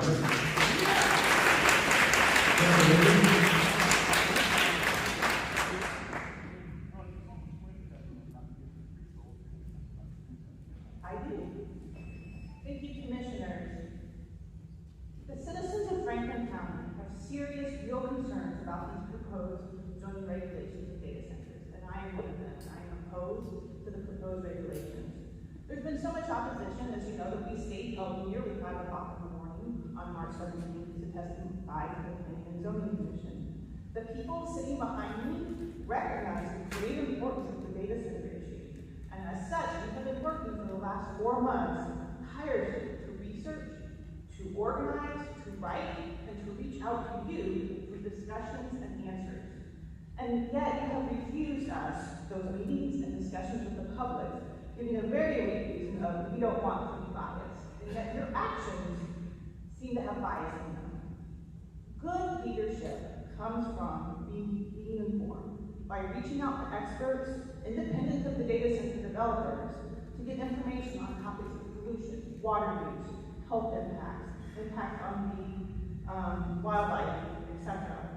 Instead, it feels like you have metaphorically stuck your hands and heads in the sand, not reading emails, not listening to the 11 hours of testimony, and then saying that you haven't heard any opposition. It's like little children sticking their fingers in their ears because they don't want to hear that it's bedtime. Commissioners, you are our representatives. You represent us, the people. We expect you to do right by us. We depend upon you to do right by us. And we are now demanding that you do right by us. Right now, it feels, based on your actions and the words you said, that you're going to allow our clean air, our clean water, our health, our soil, our peace, and our overall wellness to be stolen by corporate raiders from outside the county and outside the state. The optics are that you care more for the billionaires from distant lands than you do about us. If the reading of this situation is incorrect, please show us that. Let us work together, commissioners and citizens, to build strong, informed regulations that protect Franklin County. You asked us to trust corporations, but we need more than trust. Just this week, a story came out about a developer in Georgia who stole 30 million gallons of water unpaid from this local citizens to the point where their wells dried up and their water pressure dropped. It's a story that plays out time and time again. Corporations create an environmental disaster and local citizens pay for it, often with their lives. So we don't trust. Instead, we ask that you create regulations that protect the people and the land, and that they have teeth, legal mechanisms by which the people in the county can hold the developers and the users of these data centers accountable when malfeasance happens. I'm asking you to vote no, or if not no, moratorium. Franklin County. Your time is expired. Thank you. Regardless of what you do, we will keep fighting.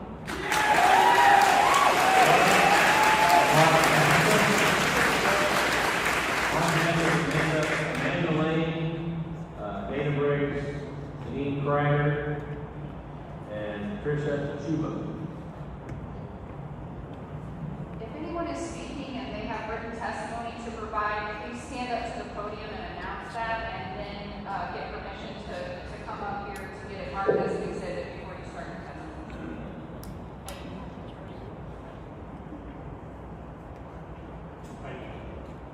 I've submitted written testimony.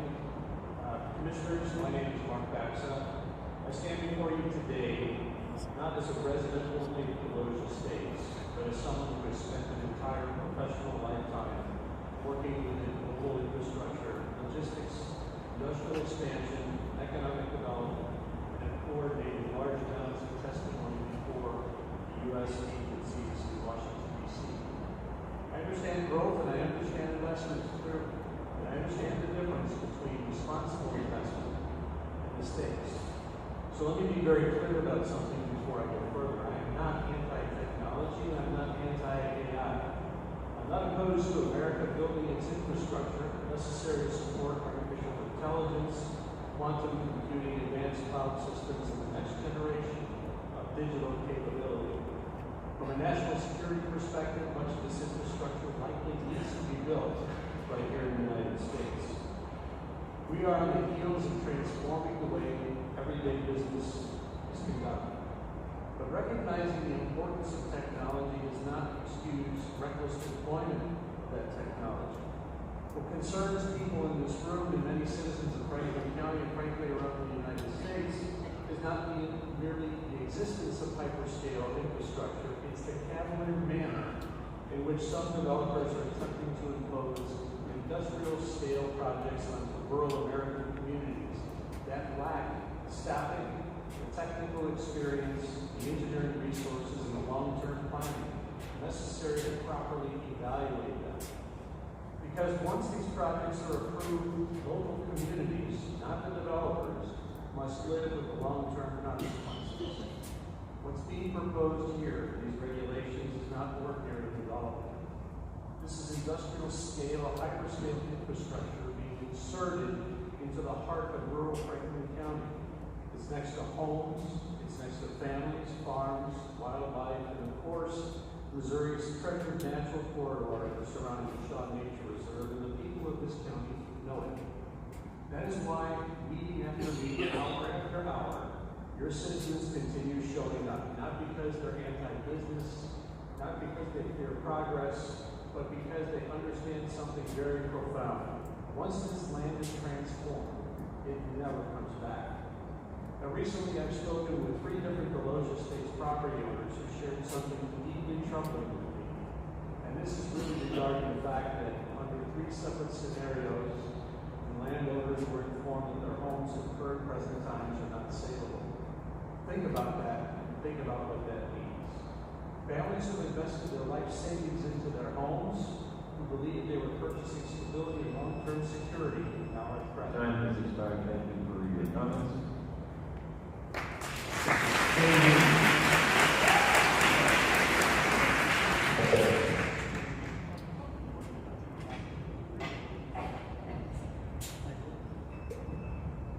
Good morning, Commissioners. My name is Sam Dean, and I'm the co-founder of Pacific Root Coalition.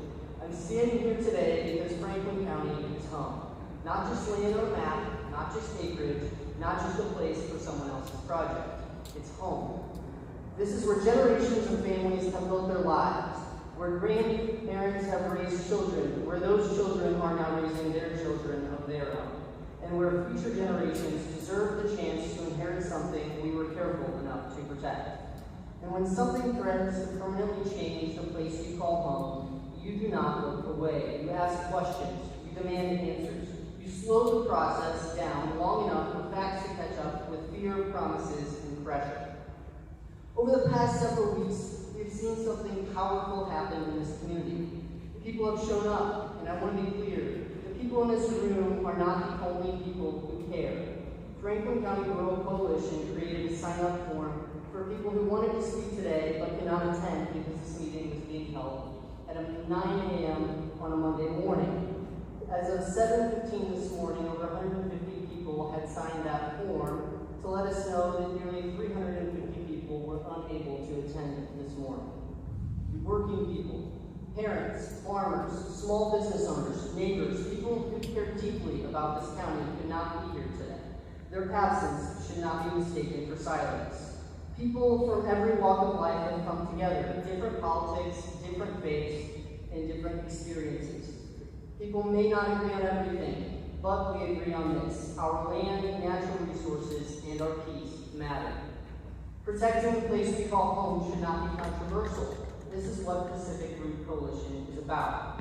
We have not built this movement on personal attacks, name-calling, or tearing people down who disagree with us. We have built it on hard questions, transparency, accountability, and protecting the community we love. And I want to say this respectfully, but very clearly. The people in this room are not the problem. The questions and the public concern are not the problem. The problem is asking the entire community to accept massive permanent changes before the protections are strong enough, the answers are clear enough, and the promises are enforceable enough. We are not naive. We know this land may not stay exactly as it is forever. Communities grow, development happens, change is part of life. But development does not have to be irresponsible. Growth does not have to mean surrendering the protections this community deserves.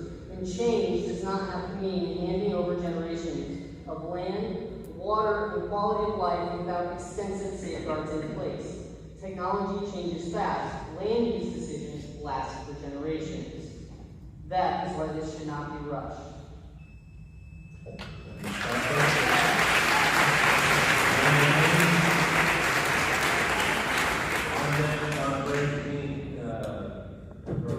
Kreider, Tricia Schuba, and Aaron Hughes. I do have copies of my testimony, and if you want it before, I will. But I ask that commissioners who don't just put down a piece of paper and read along while I talk. I ask that you look at it. It happened last time, that's why I'm mentioning it.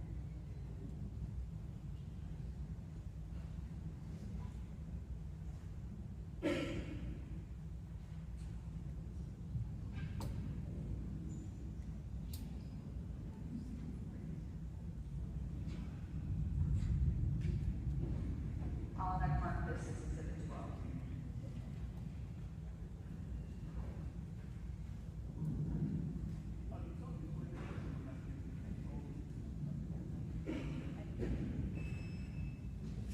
Good afternoon, or good morning. I'd like to share a little story with the commissioner and everybody here today. It's a small but meaningful story. As a lot of people know, I have lived off and on in Franklin County. I currently live in Fort Collins, Colorado, about 30 miles south of Cheyenne, Wyoming. But my parents live about 500 feet from the proposed Beltline data center on my parents' property. So where I live in Fort Collins, we're in Larimer County, Colorado. And a few weeks ago, while scrolling Facebook, I came across a poll hosted by the Larimer County government. The county currently has a moratorium on data centers until August of 2026, while they work to establish appropriate regulations. The poll was directed to county stakeholders and asked for their priorities and concerns, and to be honest, I was stunned.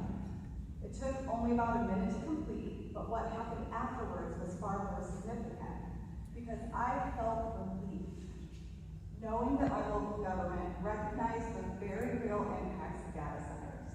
And I felt genuine appreciation, believing that they cared about the concerns of the people who live there. And most of all, I felt pride. I felt so much pride, believing because the government took time to listen proactively before making decisions that would affect entire communities. And I actually called and emailed them to express my gratitude because I felt valued.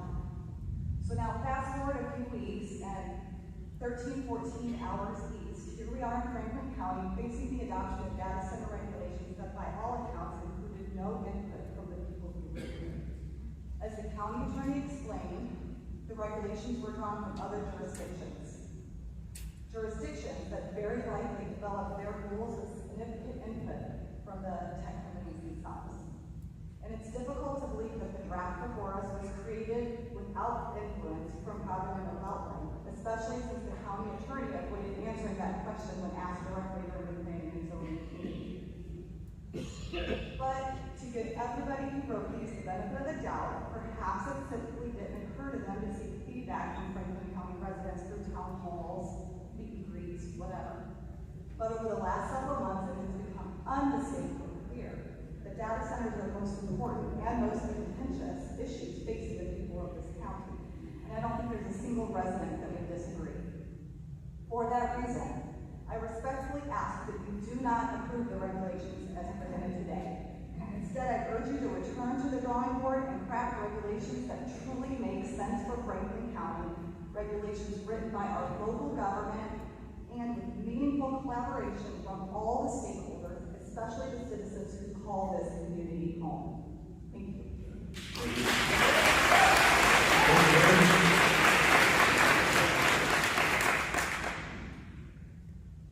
I have written testimony.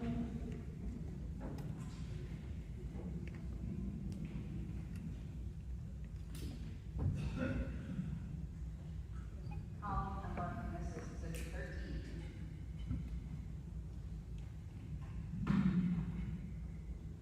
Hi, my name is Dana Briggs.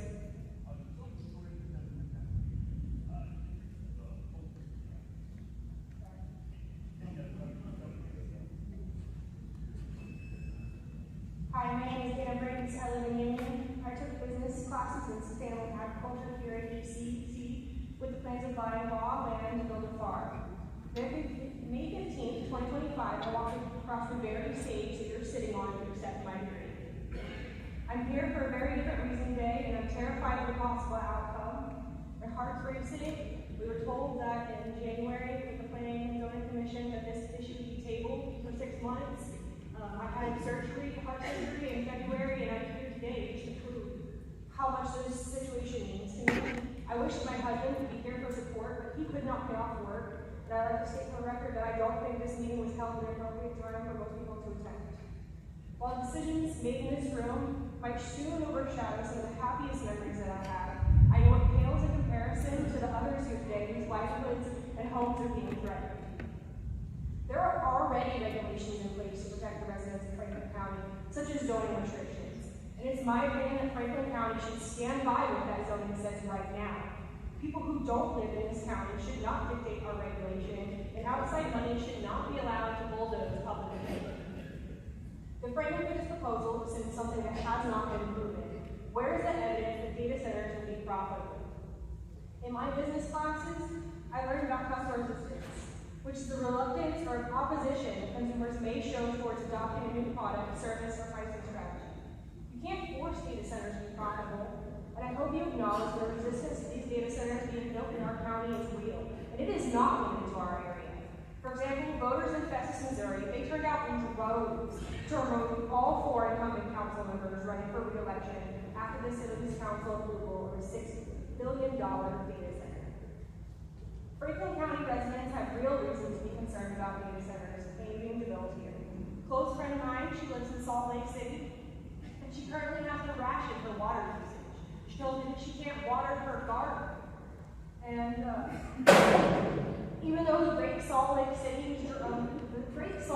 dry, a hyperscale data center was just approved in Box Elder County and permitted to purchase the water rights that could support the indoor water needs of more than 20,000 Utah households. So I ask you, what is being done to protect the Franklin County residents' access to water? According to the Public Water Supply District of Franklin County's Water Conservation Plan, I wouldn't be able to use a garden hose to water my garden, or be able to fill a kiddie pool. But all commercial and industrial customers would only have to reduce their water usage by 25%. Stricter regulations may be pushed for high-demand customers. Please vote no on zoning changes. If these data centers should be built, they should be done some conditional use, not permitted use. Technology changes rapidly, and it's impossible to foresee all the requirements of these data centers. Thank you for your comments.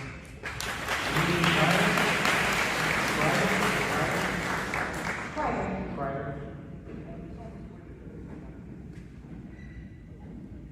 Yes. Good morning. My name is Janine Kreider. I live in Robertsville, but originally, or for 18 years, I lived in South City, St. Louis, in the Compton Heights neighborhood. It was lovely there, but my husband convinced me to move out here, and I found that it is much lovelier. I've been here for 2 years. I don't have all the data that all of these intelligent people have put together to prove to you that this is not a good idea, but I can tell you for certain that people don't move out here to live near data centers. They move out here because they're looking for paradise. And they look towards the people in charge and the people in positions like yours to represent them, to represent the majority. And I'm sorry, but it sounds as though it's falling on deaf ears because I'm told that you're saying that there's not much opposition to this. Well, I had my husband build me a business out here in Franklin County when we moved out here. And I hear a lot of people talk about this, and I haven't heard anything positive about it.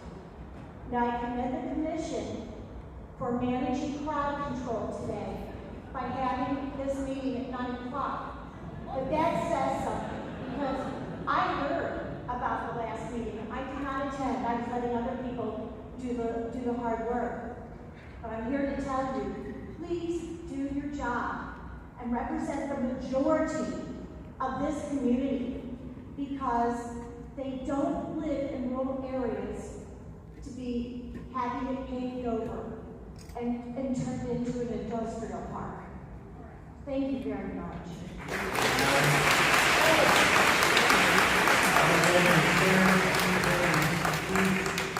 Mary Fuller, Susanna Bullock, next is Patricia Schuba.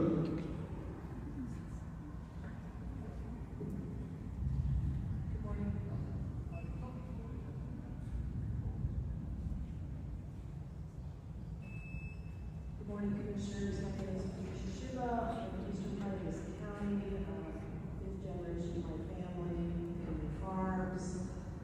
I'm here this morning, as I have been at every one of these hearings, to voice the concerns of people who live near these sites and people who can be impacted and have an investment in improving the quality of life for people out there in Franklin County.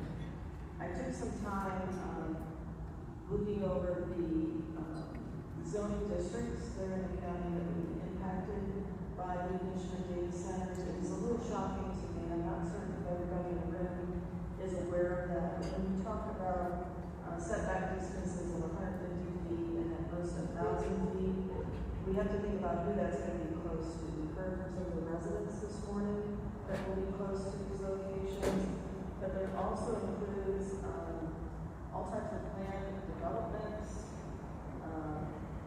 daycare centers, educational sites, institutions like our hospitals, nursing homes, rest homes, convalescent homes, educational and religious buildings and facilities. I was a little shocked. I think at a minimum, we all hope that you can listen to us and hear our concerns and decide to make, I would want a moratorium and no data centers in Franklin County. I don't think it's the place for this type of development. Most of our county is agricultural or residential, and we have small cities. We're clearly not putting these near small cities. We're putting them in our agricultural land and near our developments like small residential developments. I envision something like this in an industrial area. My background is in healthcare. When I took a look at the number of articles that are on the impacts to human hearing and to health, like cardiovascular health, people are going to pay the price for this. And this is near them and in their homes and their children. Heaven forbid they're a daycare center. Please take the time to consider what you're looking at. And you're our fellow neighbors. You're people who represent us. You don't represent these ones. And I know you're looking at economic benefits that may come to the county, but certainly be sure that's what we're getting. We've heard no guarantees of the amounts of money we will get. And if you look at the documents from other communities, it doesn't appear that's the kind of money they get. So what are we getting? They're extracting our resources, they're paying with our health and our quality of life for what? Any comments?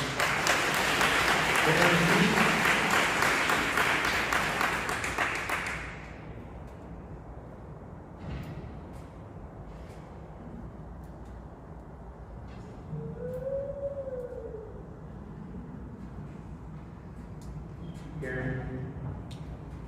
Karen here? Mary Fuller?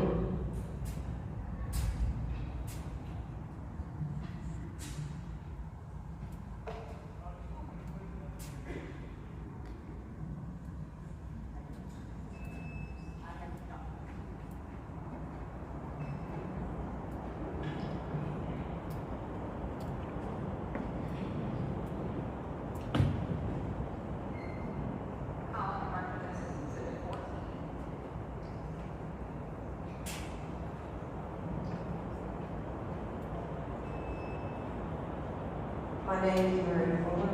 I live in close proximity or the BLM property. One of the things that has bothered me from this whole beginning, I agree, is the water problem.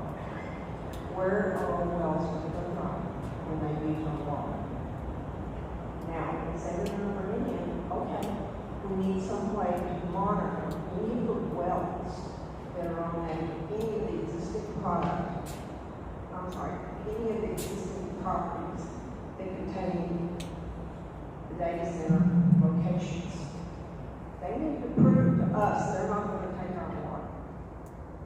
I think we should consider a recommendation from the county that these data centers will reimburse us for 75% of new wells that are drilled. If we, or our own wells are dry, we have to redrill them. It's a substantial cost. Another thing is the noise level. Generators, small generators, will have a certain sound level. The larger generators will also have larger amounts of dBA produced. Now, how many generators are these buildings going to contain? The one in our area is going to be 3 stories high, and we have 18 buildings. That is going to create a huge amount of decibels for us to live in. A lot of my neighbors have small children. Are they going to have to go outside with hearing protection? Are we going to have 24-hour daylight all the time? We won't be able to see the sunrise. In some cases, probably not the stars. That's okay, because if that's what you choose to do, I would suggest that you look at the taxes that are coming in from these data centers. We need an accounting of where this money is going and how much. They should be taxed as we are. If we put in an additional building on our properties, we're taxed. Are we not? They should pay taxes on every piece of equipment that they install. We're tax-paying citizens, and we want them to do the same. Now, as far as voting goes, I think that county residents should be able to vote whether these data centers are approved or not. We should have a voice. I think 1,000 level is good. I think we need more. Susanna Bullock. On deck is Bert Carpenter, David Labat, Russell McCreary, and Rachel Sandy.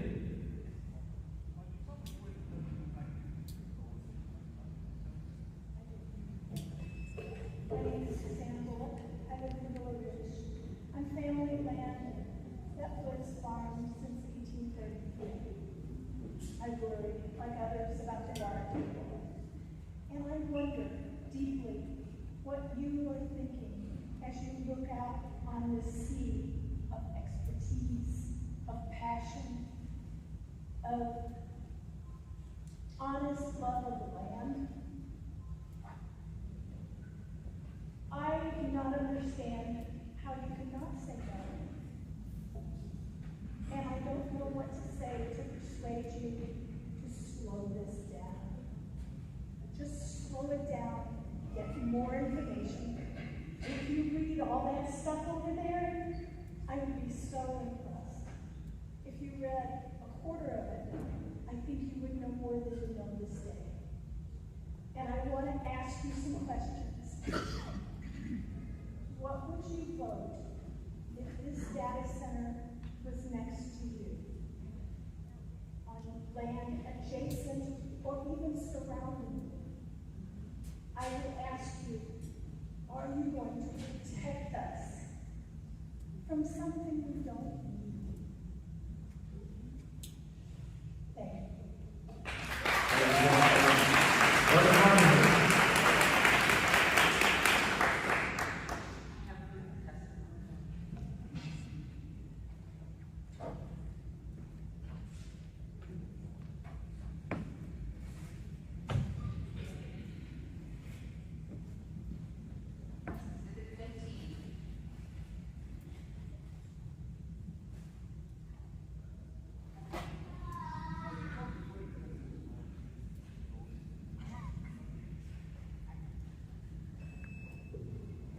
Commissioners, my name is Berta Carpenter, and I live at 5939 Lakeland Drive in Delosia Estates.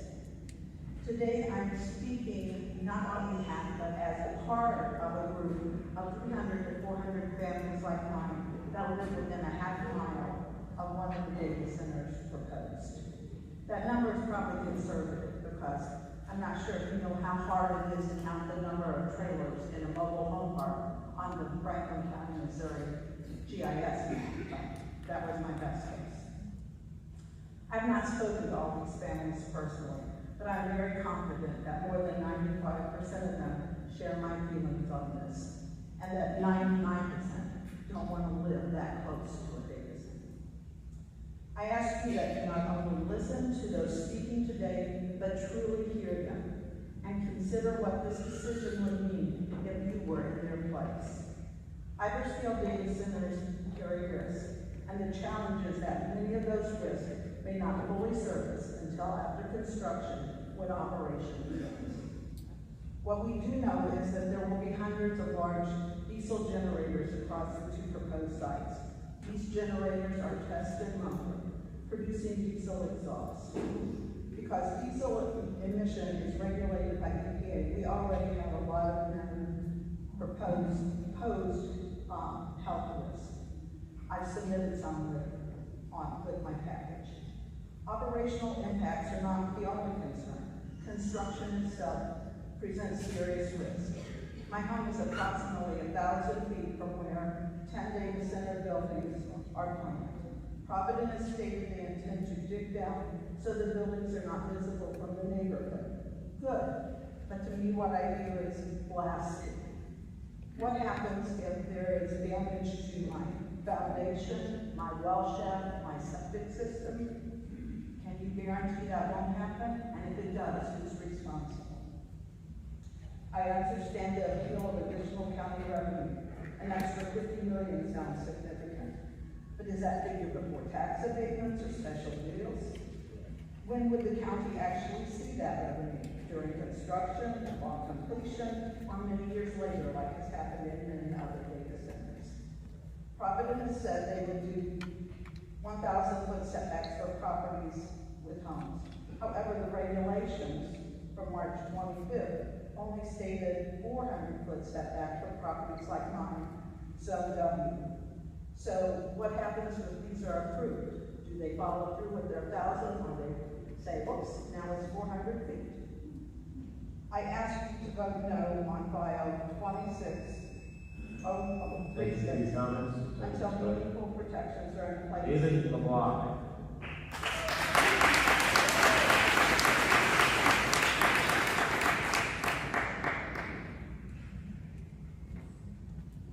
Russell McCreary, Rachel Sandy, Bill Hubbard, and Corbett Shannon on deck.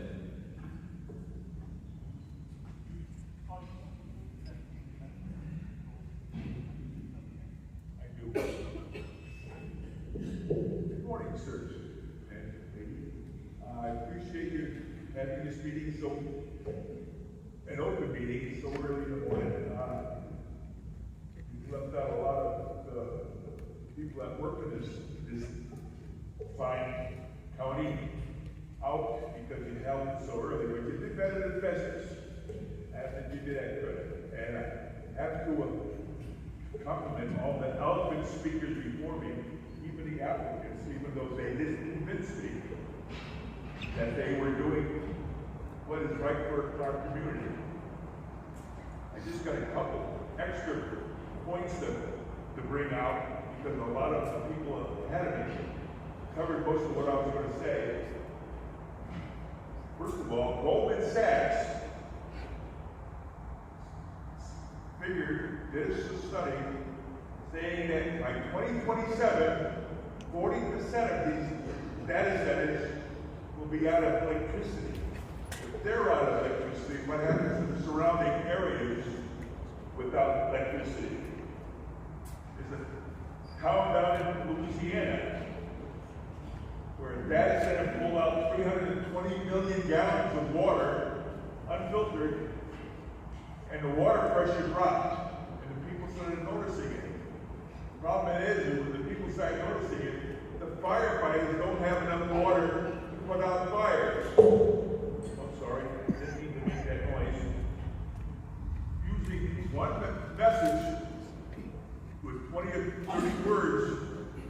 consumes 17 ounces of water.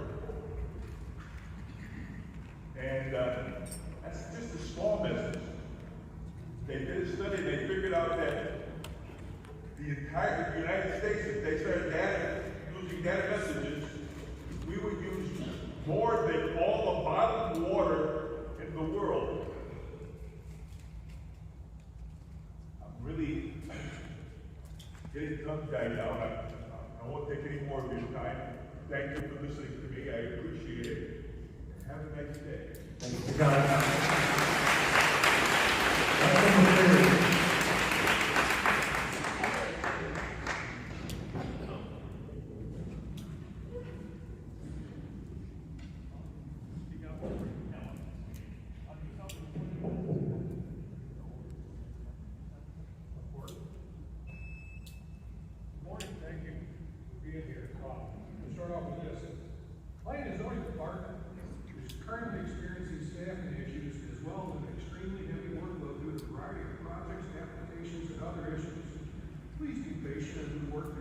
Unprecedented times, and trust that we will take this experience to better our future departmental operations. We may not be able to respond to requests asking for updates on the review process as we try to streamline the process and conserve our time. Gentlemen, is that any way to run a railroad? Nicole is here. She needs help. Let's get her some help. I used to be on the planning zoning commission. I was appointed twice. Of course, I had to resign because my mom's health in Niagara Falls, but I have issues with this, that's for sure. Somebody already brought up the Lake Tahoe situation. I'd like to bring up there's a documented cases in Tucson, Arizona, where people have experienced shorter lifespans of the refrigerator compressors, AC compressors, Tucson, because of the sine wave. It's out of balance for the current voltage. People around these places are going to have that happen, and we've got to take care of it.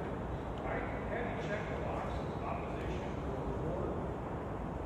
There's not a box that says be careful. Guys, be careful. You got it. This is going to happen. There's no building somewhere. There's going to be one thing. Please take your time to go right. Reminds me of the gas. That took a long time. They took their time, it took years, it was losses, they made it better. Much, much better than it started. So my request is to take your time. No rush on this. These guys are going to build as cheap as possible.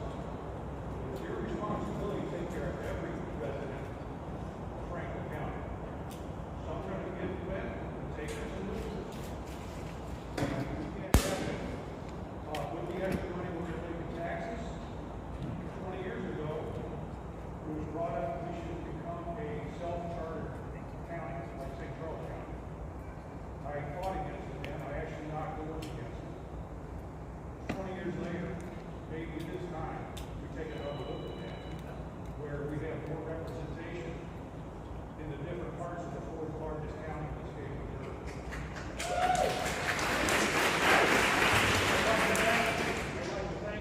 Residents and fellow citizens and neighbors of Franklin County, because I learned more today about what's going on for them than I could get on the website. Nicole, I'll start a GoFundMe if you want. Thank you very much.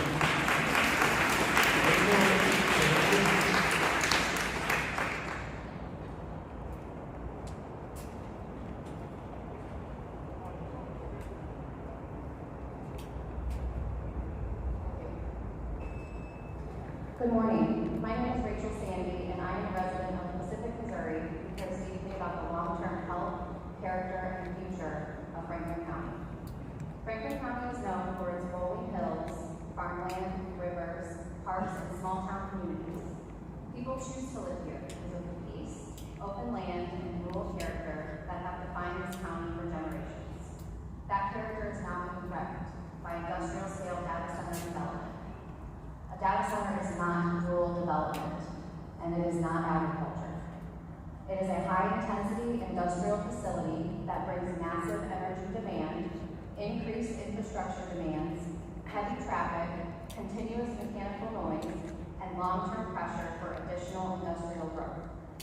Residents near these facilities would live beside large server warehouses and cooling systems operating around the clock. These facilities also require enormous amounts of electricity and water, placing additional strain on the infrastructure and natural resources that make Franklin County livable and desirable in the first place. Most importantly, this proposal conflicts with the principles outlined in the Franklin County OWN Master Plan. The master plan states that development intensity should decrease as we move away from established growth areas. That lower intensity development should be encouraged in areas without major infrastructure, and that industrial development should be compatible with surrounding land uses. It also states that zoning changes should be made in accordance with the master plan and for the benefit of the residents of Franklin County. Rezoning rural land for a large-scale industrial data center moves in the opposite direction of those goals. This decision is bigger than one project. It is about the future of Franklin County and whether rural communities will continue to exist or whether they will slowly be transformed into industrial corridors for outside corporations. Once this land is industrialized, there is no going back. Once the rural character of a community is gone, it is gone permanently. I ask the commissioners to uphold the county's master plan, protect the residents who already live here, and deny these rezoning requests. Thank you.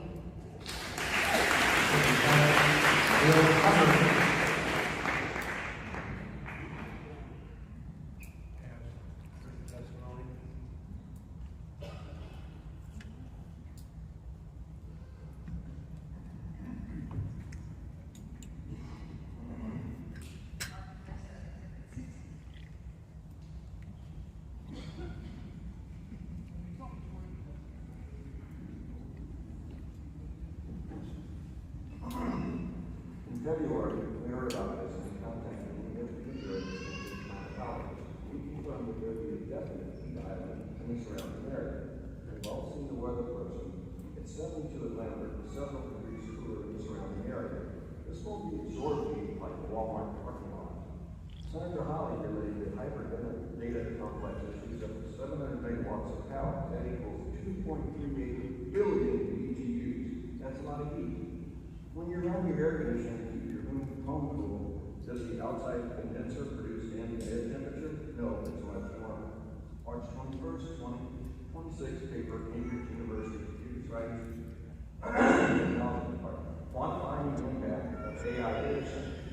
Using data from the past 20 years, over 8,000 centers outside highly dense urban areas found that the average increase of 3.6 degrees in the surface area temperature, from a high of 16 to a low of 1.6.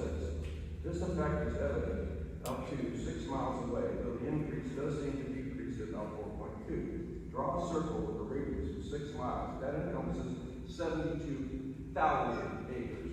U2 is 144. So if it's 98 degrees outside the circle, it's 101 inside. They won't have to pump the water out of the ground, they'll dry it up in topsoil.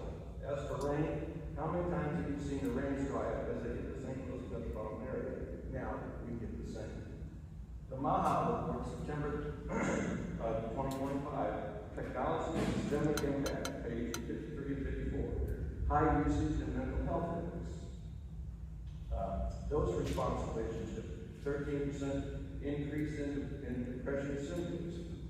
Internal industry findings, social media companies' internal findings document the platform's negative effect on young users, including worsening body images, crime links between teen users and suicidal thoughts. 1 in 5 teens reporting the platform made them feel worse about themselves. Page 43, the danger of exposure to PFAS that are used in many aspects of data centers. Page 44, dangers of EMR exposure to DNA damage.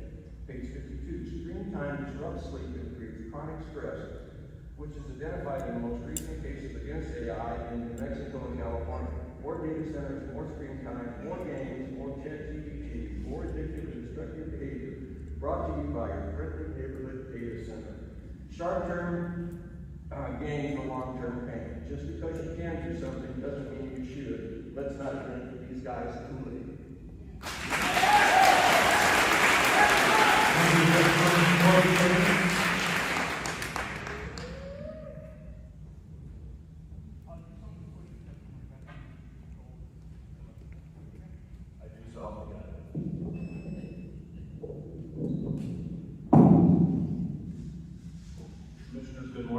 name is Corbin Patrick Shannon. I am a landowner in Calvin Township, which is not currently represented on the Planning and Zoning Commission, which I believe is a travesty. I rise here in front of you today along with the other citizens in this room in absolute opposition to this trash proposed zoning regulations. The quiet tension that is in this room is not misinformation as has been disrespectfully alleged by Mr. Backus, who is not here today, nor emotions-free of logic as has been arrogantly alleged by Mr. Kuntz, who is here today. Thank you. It's rightful concern. Commissioners, where do you choose to stand today? Please picture this issue not as potential tax revenue, as we hear constantly, but as people, a Franklin County family at their kitchen table. What does this mean for their home, for their land, and for their lives, for the place that their ancestors chose because it was quiet, because it was their slice of heaven? But then they realized, sadly, they were never truly part of the decision. It was made for them by a greedy landowner in Pacific, a predatory banker in Washington, and two out-of-town carpetbagger developers. Despite what the developers have promised you, and what Jimmy, quote, I make a motion we approve on planning and zoning would have you believe, the 11 pages of proposed zoning changes are nothing more than a fraudulent rewriting of the rules to the benefit of the few and the detriment of many. Were they really written in 40 hours, as has been alleged? And I wonder who helped write them so quickly. Secondly, where are the landowners proposing these changes? Where are Bill and Linda McLaren? Where are Paul and Jenna Hall? Where are LB and Bonnie Eckelking? Does anyone see them here today? If this is such a great idea, why are they not here to engage their fellow citizens? There is only one word: cowardice. They are asking this commission to change the rules to enable the sale of the soul of Franklin County to preserve their blood money arrangements with the devil. Buzz Eckelking is here today, so come I see him. I appreciate that. We are asking you, gentlemen, to say no to these proposals. At the Marathon P&Z meeting in March, here it is who spoke in favor of this debacle. The out-of-state developers who stand to profit have approved, their local hired gun mercenary attorneys, a landowner trying to protect his bags of cash from Belline, and the most insulting, a felon indicted for lying to a federal grand jury and then convicted of insurance fraud in the 1980s. I have the proof right here. This should tell you all you need to know. Gentlemen, these developers before you proposing these nightmares are not men of honor. They have no code. This zoning change is not in the best interest of our beloved county. The burdens would stay local, the profits would leave town. We are asking you, please, stop this theft and rape now. Vote no. Thank you.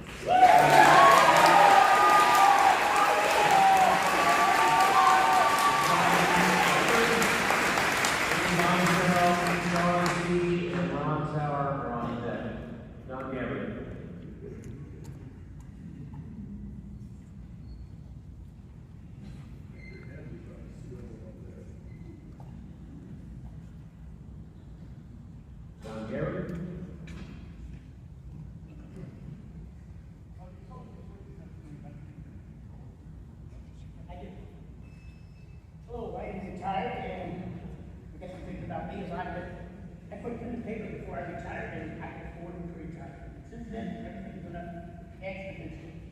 They thought you put this in, the electric bill's gonna go way up. Apparently it has everywhere else that you put these in. But anyway, I guess that's pretty selfish of me. But President Trump said during his State of the Union address, from now on, we wouldn't have to worry about this. They were gonna actually put a power plant on all these things, so it would be. So how come that isn't even discussed? They talk about these generators. There's no way to clean up a generator. Like Chrysler, they had their own power plant. They ran on methane gas, they had scrubbers. See, all the generators fire up, that's different. You can't regulate how that goes, even if it's methane gas. I'm just saying, the government comes in the process. In fact, part of the government. Surely you know there's a problem with the grid then too. If the president came right out and said that, right, in his speech. Anyway, that's just maybe the first time President said it didn't happen. Okay. I was born and raised, like everyone raised here. One of the places just a couple miles from the old homestead that my mom recently died behind. Right now I live down by the river, right straight from where we're at. I don't have that property at all, so I'm getting hit twice. Okay,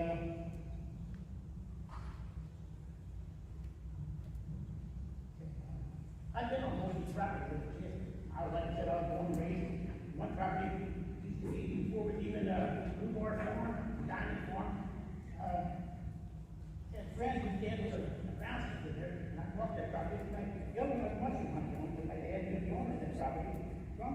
well versed in all this. And, I guess it would be good since it's the case, I'm just saying. But, it's pretty good just the way they are. And, let me see what else I can say. I guess I lost my train of thought. I guess that's all I have to say. Thank you. Thank you, Councilman.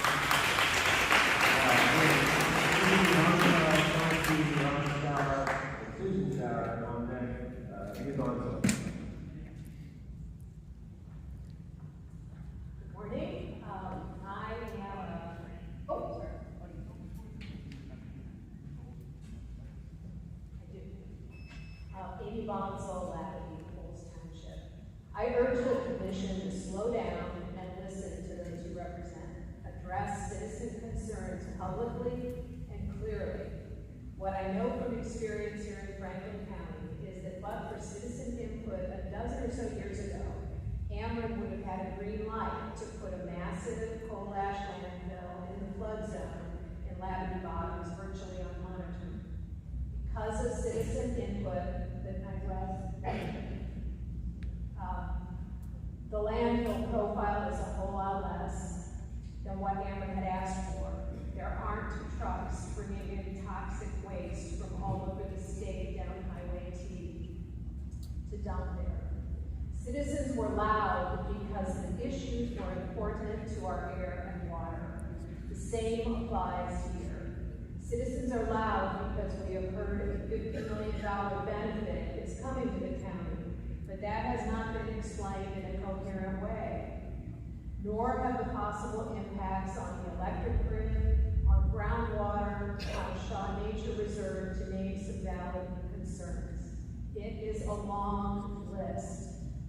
Use your citizenry to help and gain our trust. If this is indeed a good idea that you seem to think it is for the county. So far, that has not happened. Slow down, study the issue, be smart. You may even conclude that Franklin County's future is better off being one of the places that said no. Future residents may see the wisdom of being truly conservative on this issue and decide this is the kind of place that they want to live because of that foresight to protect our abundant natural resources and our quality of life. I also want to ask, if indeed a data center here is such a great idea, what about renewable power rather than taxing our electric grid? The Meta data center in Altoona, Iowa, that the commission visited, is powered by wind energy offsets. Maybe that's something to consider in the right location, maybe. Or solar. Again, I ask you to take your time. Don't accept the assurances you're given by those who will profit without smart pushback. Get citizens actively involved, not just by holding inconveniently timed hearings and giving them the appearance of being heard. Be the public servants we need you to be. Protect our beautiful county and the rural lifestyle that we cherish here. Thank you.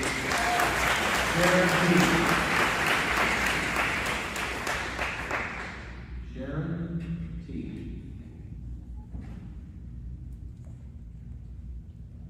Ron Sauer.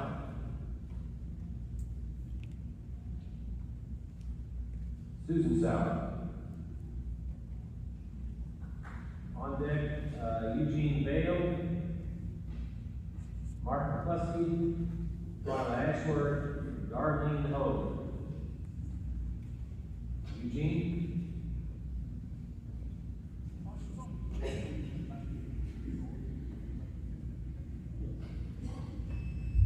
Yes, I'm Eugene Bale from Pacific.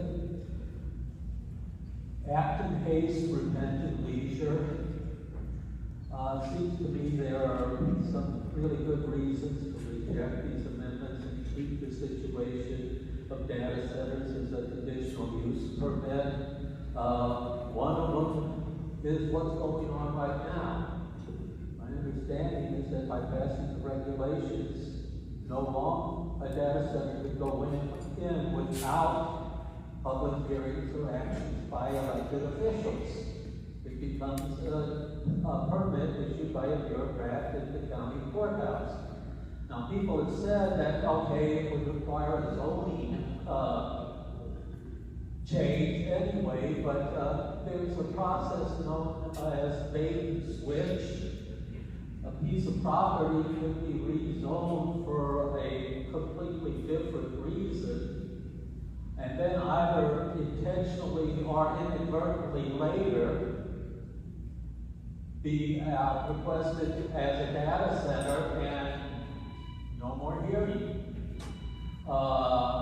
I ask you as our elected officials not to abdicate this authority or this responsibility to maintain these as a conditional use permit. With regard to the regulations, these things are rather new, and while it seems to me a lot of people have worked very hard and tried to do their due diligence in researching it, I don't think there's enough experience under the belt as to what these things entail to be able to make really good decisions about what's needed, and for that matter, what's not needed. When you get to play these what-if games, sometimes you can go down a rabbit hole of the unlikely and totally miss the likely. There needs to be no rush to judgment here. Regulations that are rejected shortly can be adopted later, modified or attacked. Act in haste, prevent in leisure. Let us not do that. Thank you, Jesper.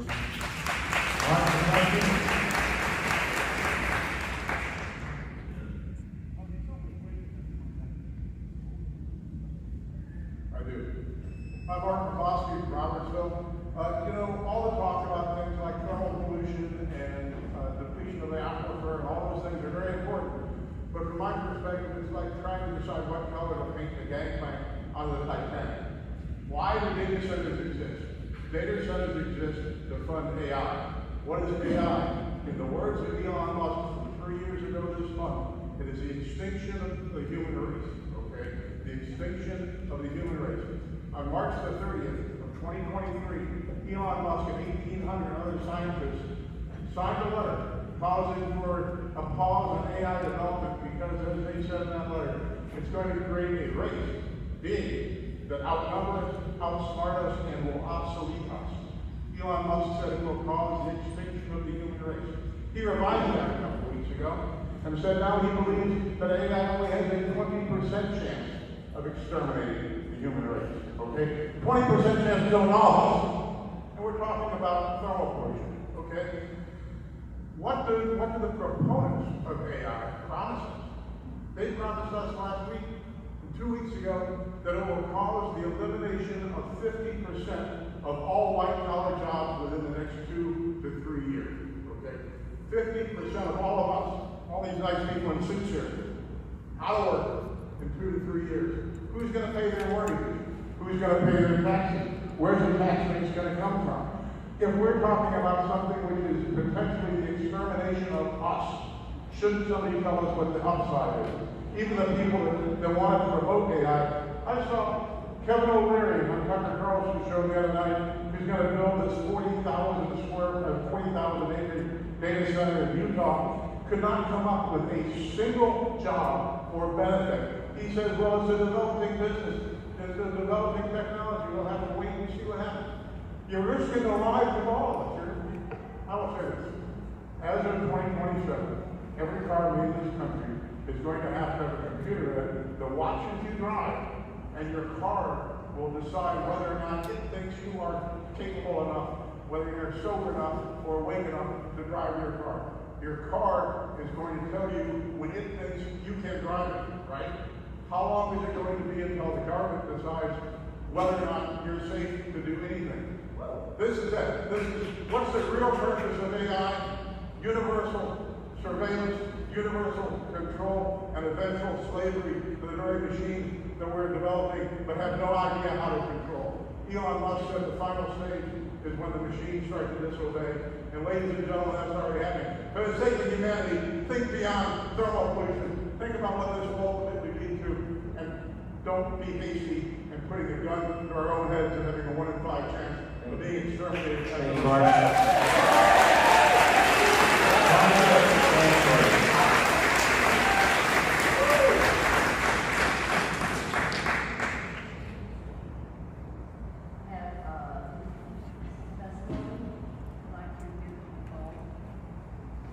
Ms. Moore, bring it forward.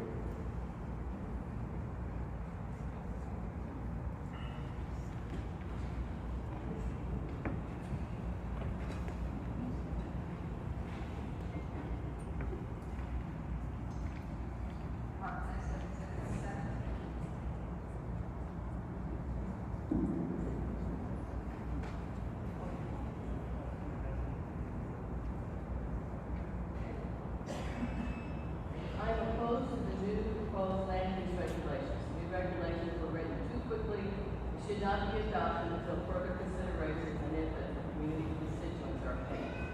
These land use regulations have serious impact for all residents.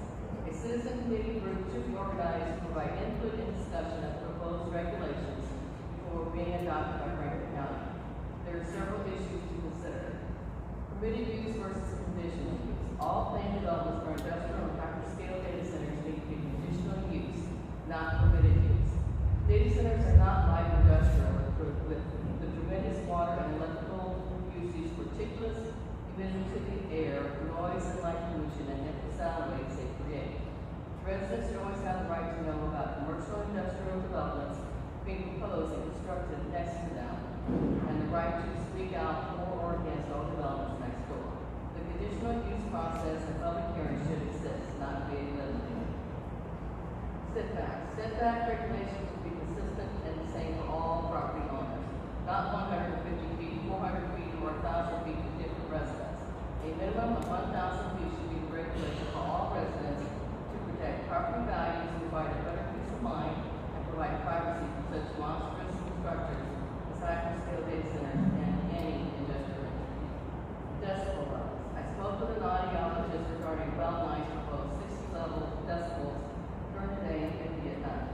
The audiologist stated that those levels occurring consistently 24/7, hearing loss and deafness will occur within 1 year. Infrasound levels. Infrasound levels travel several miles. Infrasound levels need to be monitored to protect wildlife and human life. Humans hearing cannot hear infrasound levels, but it is frequent. Many health risks occur at high infrasound levels that include cardiovascular issues, mental and emotional distress, even affecting people's pets. I have handed out some handouts on that. Mandatory environmental impact studies. Environmental impact studies of air, water, and land need to be a mandate to ensure the protection of property values, human life, and wildlife environments. These studies should also include seismic studies. Our environment brings in tourism, people swim, play, fish, and float all of our riverways, and we need to ensure our environment's protection as well as human life. If a developer can afford to spend millions of dollars on purchasing land, they can easily afford $20,000 to $30,000 for our environmental impact studies before development.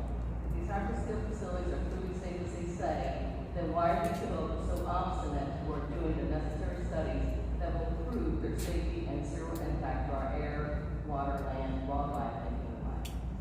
Restrictions on agricultural land use. No industrial use should be on agricultural land. Thank you for your testimony.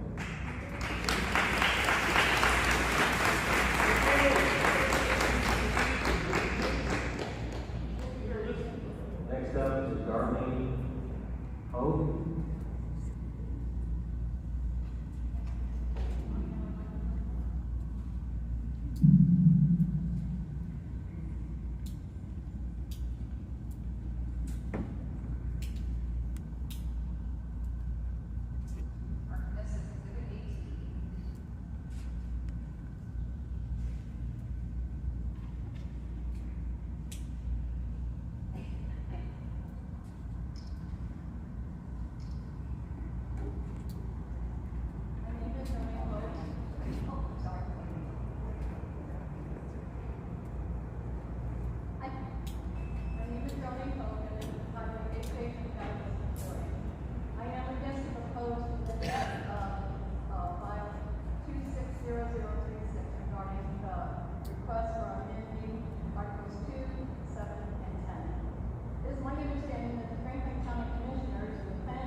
should reflect all construction terms and mandatory regulations to reflect such heavy industrial platform.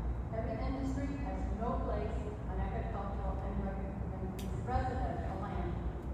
To allow the fertile topsoil of our agricultural land to be hauled away and concrete replacing our source of food is a national security risk within our own state. We cannot survive with polluted air, water, and soil. Please do not enter into an agreement of rezoning blindly.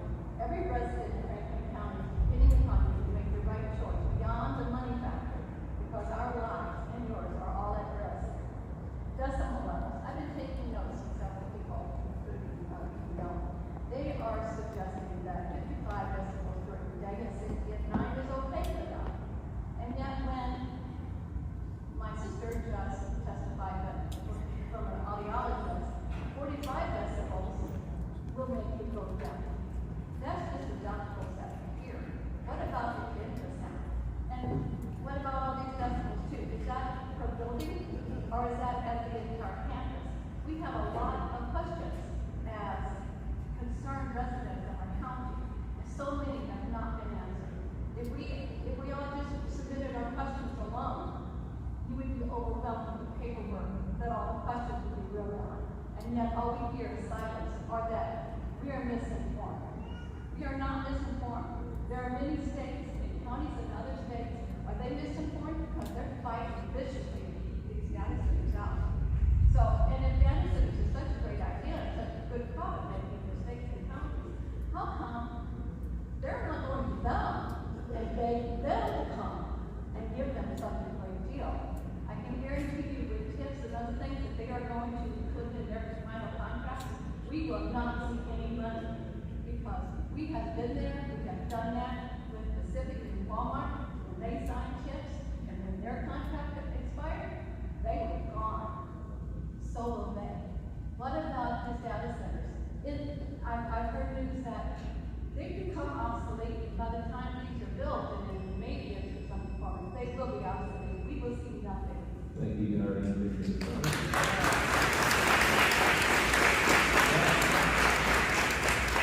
Lee Stranger, Andy Knott, Mark Mary Fuller, Gary White, and Seth Pipegrass are on deck.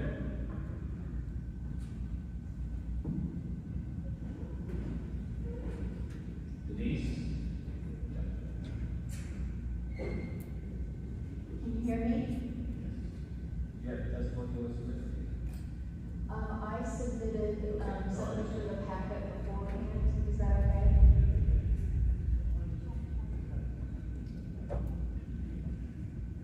I did. Inside our hearts is the light of God. All the other particles in our being might be greedy, but that one particle is pure good. When deciding whether to allow data centers in Franklin County, please listen to your heart more deeply than you ever have. Fools rush in where angels fear to tread. It's easy to say yes to a data center developer's hollow promise of more money. But the right thing to do is not always the easiest thing to do. Money doesn't buy happiness. If it did, we would already be happy. The things that make us truly happy cannot be bought. Going fishing on the Merrimack with grandkids, seeing the Robertsville eagle soar in a brilliant blue sky, seeing lambs frolic in the field, seeing the bobcat and the cubs. When you die, will you be able to say you did the right thing? When St. Peter in the pearly gates asks, "Did you love thy neighbor?" will you be able to say yes? Or will you hang your head in shame because the data center gave them lung cancer, dried up their wells, ruined their property value, polluted the Merrimack so they can't take their grandkids fishing? When St. Peter asks, "Did you protect creation?" will you be able to say yes? That you disallowed data centers so that the Robertsville eagle continued to soar? So that the mama bobcat could raise her cubs? Or will you hang your head in shame because they died, and because you defined progress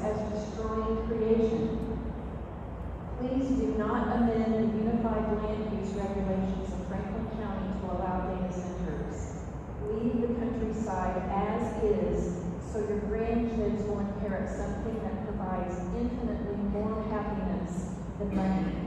A beautiful countryside to frolic with lambs, go fishing, and see eagles and bobcats, with plenty of safe water to drink and clean air to breathe. And maybe, just maybe, St. Peter will let you in those pearly gates.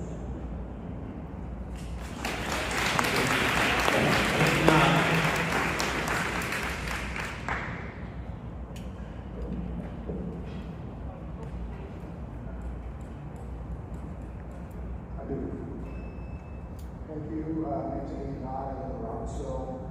First, on the process, there have been several significant flaws in the process of these proposed regulation changes.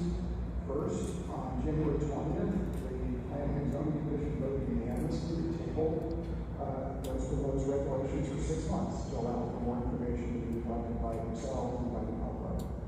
Then, Planning and Zoning moved ahead with no explanation, and in less than 2 months held another hearing on March 17th. Why did Planning and Zoning change direction and not give itself and the public 6 months to research the impacts of data centers? Why was the public shortchanged in the public process? Then we had the March 17th hearing, which was obviously significantly flawed. As you know, until 4 a.m. the next morning, there were approximately 1,000 people at that hearing, yet hundreds, including myself, had to leave before it was over because they had to work the next morning. Similarly, today's hearing is also flawed, in that it is happening on a workday starting at 9 a.m., which will eliminate attendance from anyone who can't get off work. Under Missouri Sunshine Law, public meetings are supposed to be held at times, quote, reasonably convenient to the public, unless good cause makes that impossible or impractical. Holding hearings that run until 4 a.m. that happen during the weekday when most people have to work are not reasonably convenient to the public. These hearings should be held in the evening and split into multiple separate hearings so that the public can reasonably provide input. There is no good cause that would make this impossible or impractical. Now on the regulations. Franklin County is a beautiful county where people value the abundant farm and forest land, the wildlife areas, and clean and clear rivers and streams. We moved to Robertsville 5 years ago for these very reasons. Data centers should only be allowed in currently zoned industrial areas and not in agricultural or residential areas or adjacent to wildlife and natural areas or on rivers that are important for fishing and aquatic habitat. The county's own regulations should regulate data centers as a conditional use and not a permitted use. Making them a permitted use would allow unchecked data center development without public hearings. The intensity of development created by data centers poses a significant risk to property values, and the public deserves the right to comment on them. The setbacks in the proposed regulations are wholly inadequate to protect the quality of life and property values of homes near these massive industrial uses. Lastly, on the noise, it seems like the developers suggesting it is unfair for them to be compared to the noise coming from natural reasons, like natural purposes, like cicadas and extreme reapers.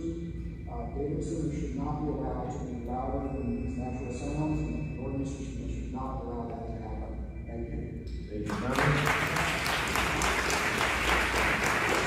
we have Mary Fuller, Gary White, Seth Pipegrass, and Ann Hayden on deck. Mary Fuller. She already went? Sorry. Gary White.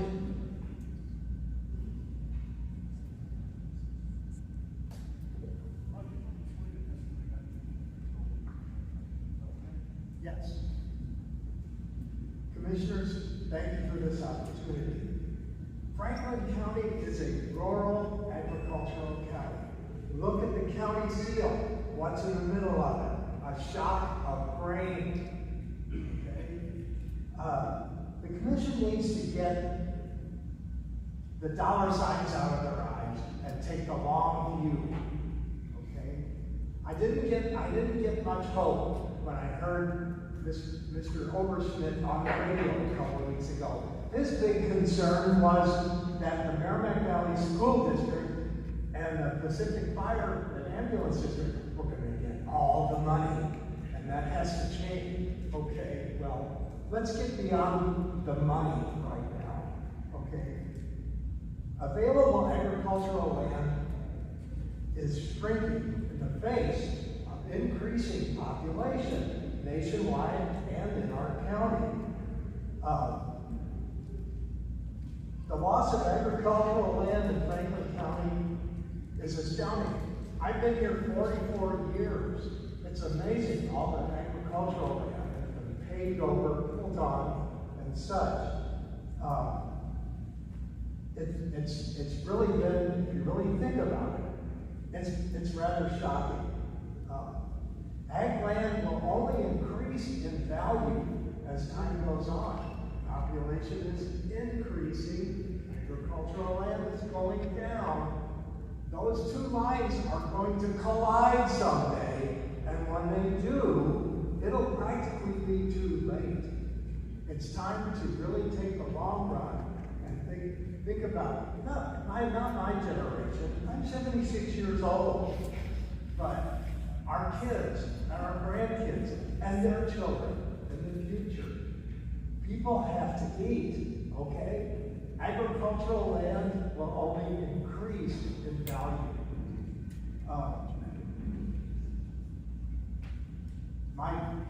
My plea is, do not rezone these 1,000 acres represented by these two projects. 1,000 acres ag land off the books into industrial. Do not approve this. It will, the rezoning will establish a frontier and a precedent and a wide open door for this type of development in the future. Please do not rezone and keep these restrictions in the zoning ordinance strict in case an onslaught like this comes in the near future. Again, thank you very much. Thank you, Governor.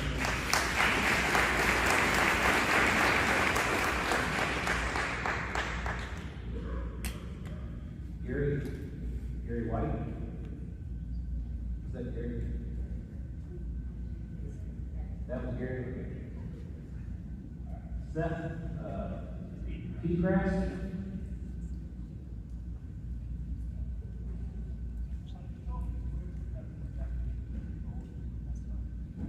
Yep. Good morning. My name is Seth Peatgrass. I'm a nurse in opposition to the proposed. There's a lot of great reasons people have brought up today to oppose this, and I'm choosing to speak on one small part of this, which I have some experience on. What I wanted to bring up is the issue of PFAS or chemicals that's used in cooling systems. I have heard a lot of discussion about mitigation and monitoring of these chemicals, and these chemicals to me are very problematic because they persist in our environment for extended periods of time. They don't break down, and when exposed to high heat, they do break down and even more toxic bioactive. My concern that we have also diesel results, in addition to known, pretty widely known things like asthma, emphysema. It also increases the risk of lung cancer, and with the energy draw and the requirement of burning a lung cancer. That's going into our air, that's going into our soil, that's going into our children's lungs. The PFAS, that, even with some of these proposed closed-loop systems, those chemicals can still leak. They're not just in cooling, they're in fire.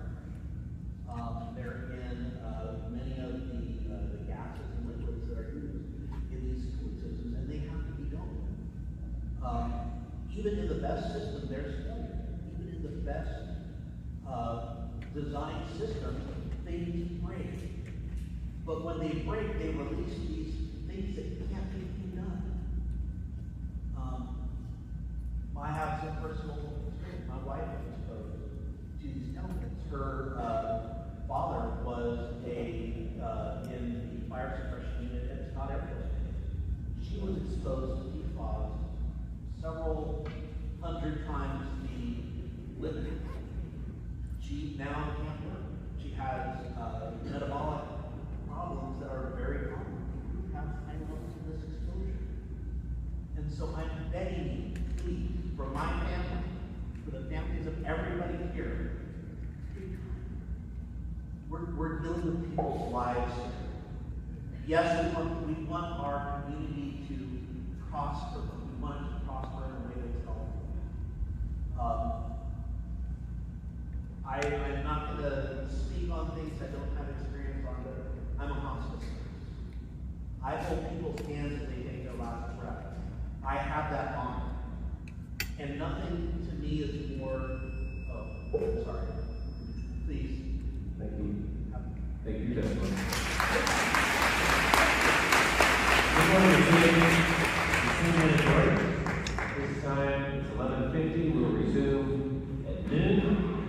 So we will take a restroom break and resume at 12.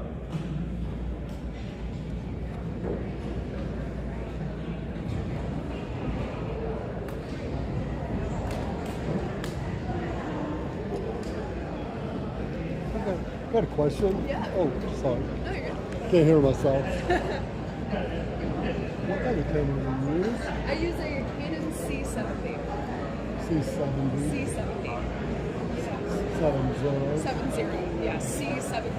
Is that for a studio, a movie? Yeah. It doesn't take photos, but yeah, it shoots really nice video. Yeah. Yeah. What camera is this? This is oh, sorry. I took it on myself. It's a Panasonic X2100. Nice. Yeah. I wanted to get Sony NX800, but it's another $1,000 more. And, Yeah. I know, but Yeah. it works. Absolutely. Good. Well, it was very nice meeting you. Thank Nice you. meeting you.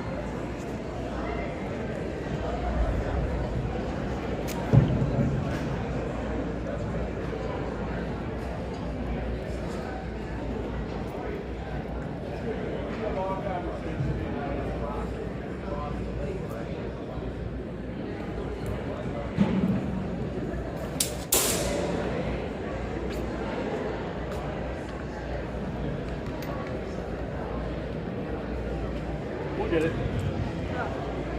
You're fine.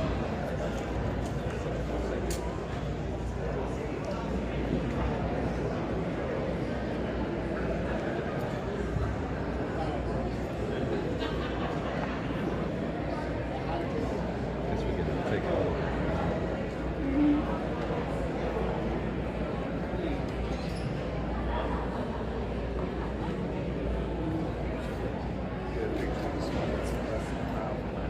Yeah, you should.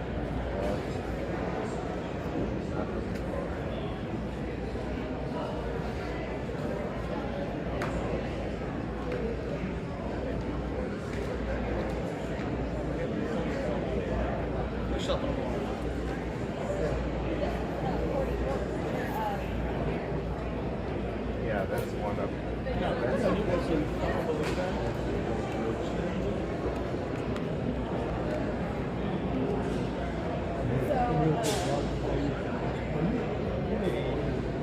Yes, ABC News. Yeah.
my farm.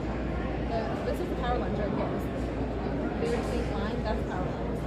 It runs all from my So this is what you want to do. So no, this is where that's the guy right there. He's the business guy. He's the guy who's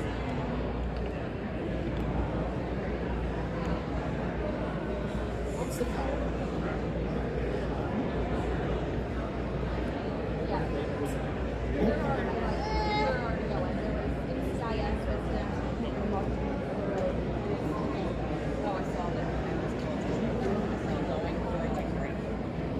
Let's lie down there.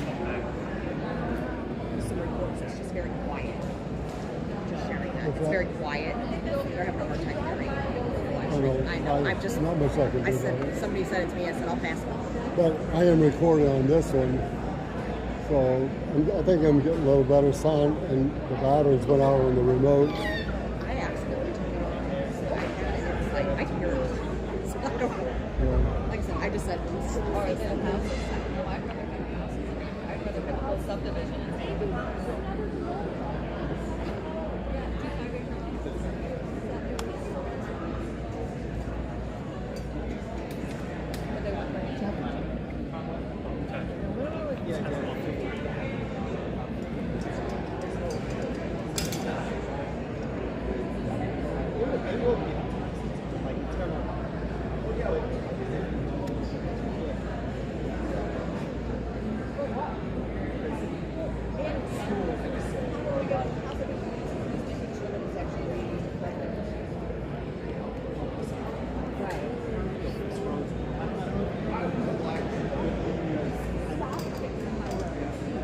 So like in Virginia,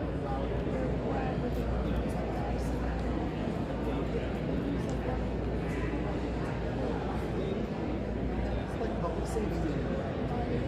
Firefighter. But I don't know how to like exactly.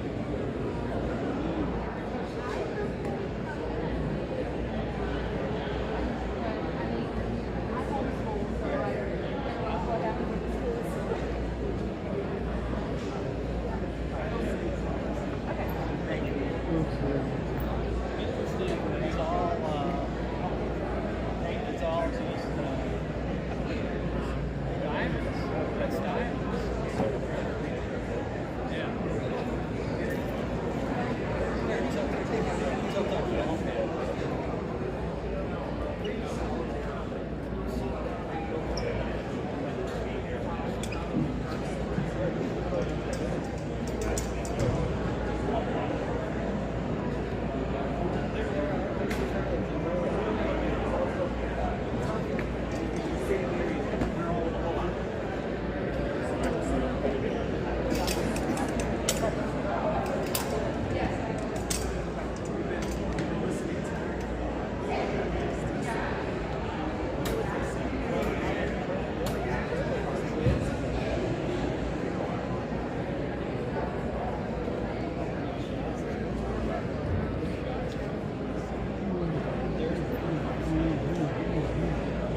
We're ready to resume.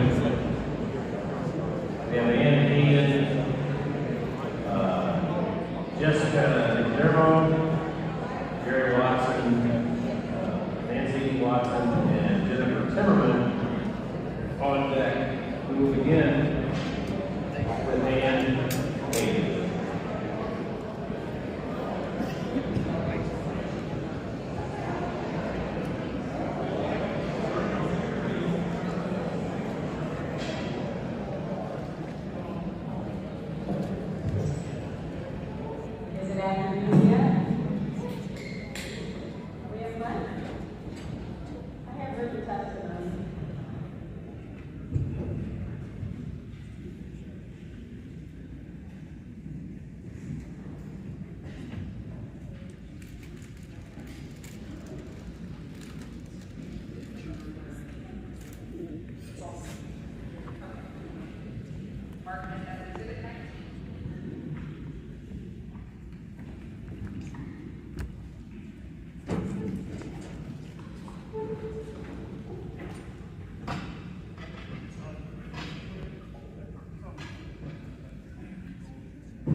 Talk about the amending of the Unified Land Use Regulations to allow the data centers as a permitted use.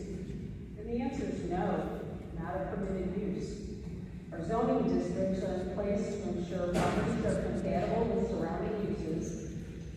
As the commission, we have a responsibility to ensure any changes in zoning are done to benefit the citizens of Franklin County. And in accordance with the master plan, which I don't have a copy of, but I hope you read it. The master plan begins with its purpose, and I quote, to plan and prepare for the future, building on an awareness of what has happened in the past, end quote. In the not-so-distant past, we the people were in the dark about the data center developments, with the NDAs and the behind closed door meetings. We live here because it's rural. We implore you to keep it rural. We the people want you, the commission, to hear us loud and clear. No permitted use for data centers. This is about more than money. It's about our future, our children, our grandchildren, our legacy. Let's look at Labadie times Beach. Both seem like a good idea until the real effects were known. Let's not repeat those hazardous decisions. Again, we live here because it's rural. We built our house here to be closer to my grandparents' farm. Please don't change the zoning to allow data centers. The laws exist to protect the public and landowners and ensure residential properties are located away from commercial and heavy industrial. So if you are considering rezoning, I would respectfully request you deny the applications and the land use change. Heavy industrial needs to be located away from residential properties. 16 13-acre buildings don't blend in. Think about it. You're driving on O. There we go. Boom! You're out on 44. What are they going to be? 100 feet tall? 80 feet tall? Nobody seems to know. How do you say yes to something you don't have the information on? Let's not ruin Franklin County. Thank you.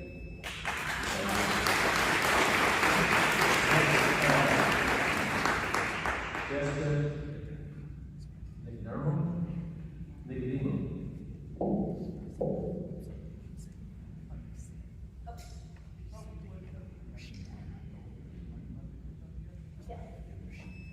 Hello, my name is Jessica Nicodemo. I live in Pacific. I've been a resident of Franklin County my whole life. I have property with my family about 1.5 miles, and then I also have relatives that are about 150 to 200 feet from the McLaren property.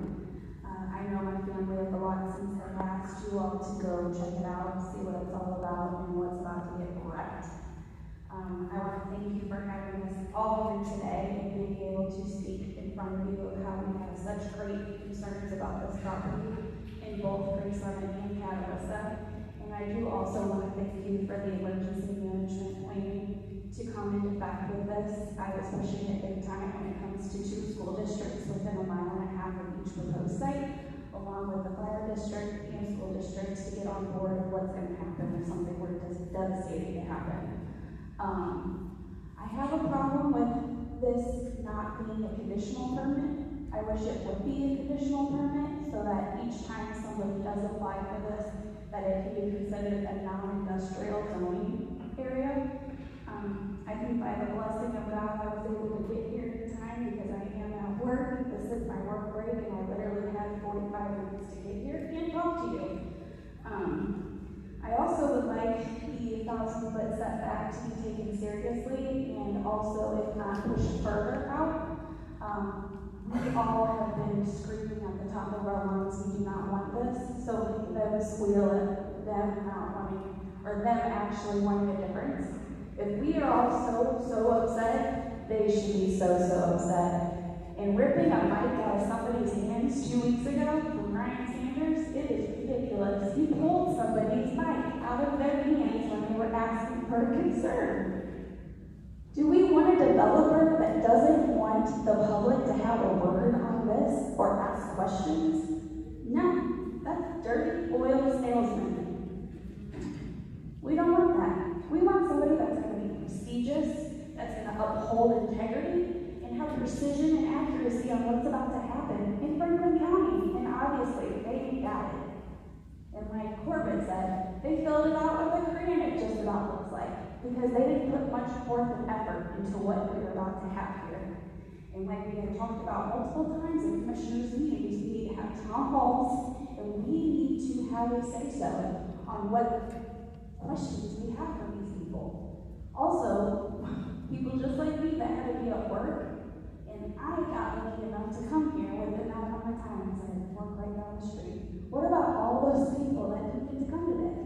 I pray that this meeting goes as long as it does like the last time, so that I can come back and I can make my work known. Thank you.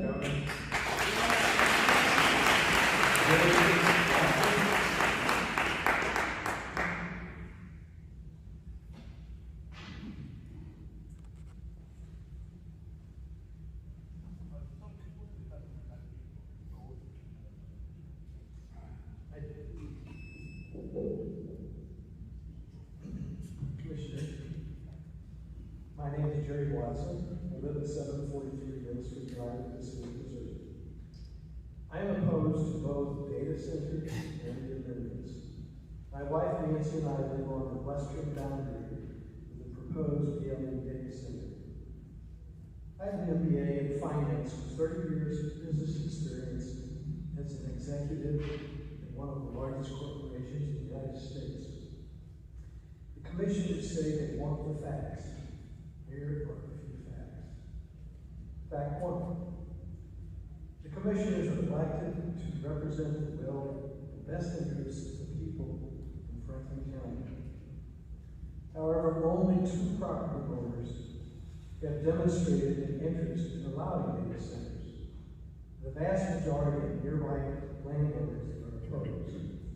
As a result, this seems an easy decision by the commissioners to reflect the will of the residents of Franklin County by denying the 2 property owners the rezoning request. Fact 2.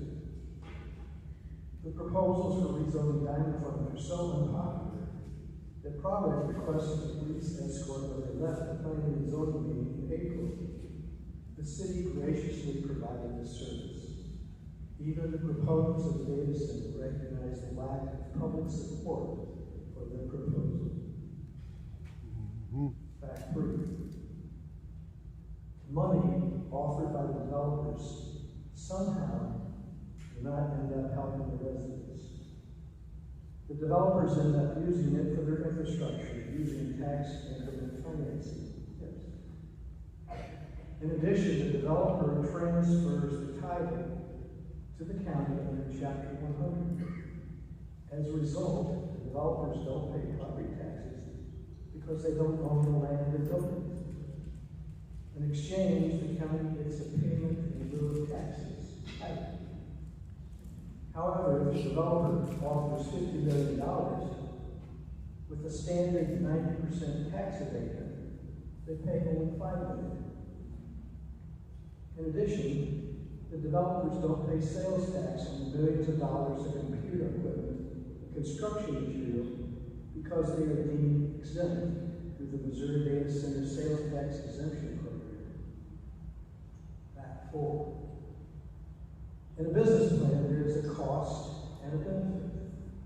The benefit should always outweigh the cost. We see the costs in the county, but I see only a few benefits. The 2 landowners get a big payday. There are a few high-paying jobs Thank you, and Mr. Watson. cities. Mr. Watson, your time has expired.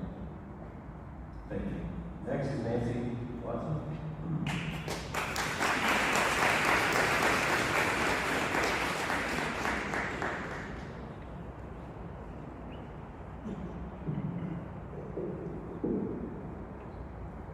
I'd like to bring my paperwork after I speak. Is that okay? All right. Yes, of course.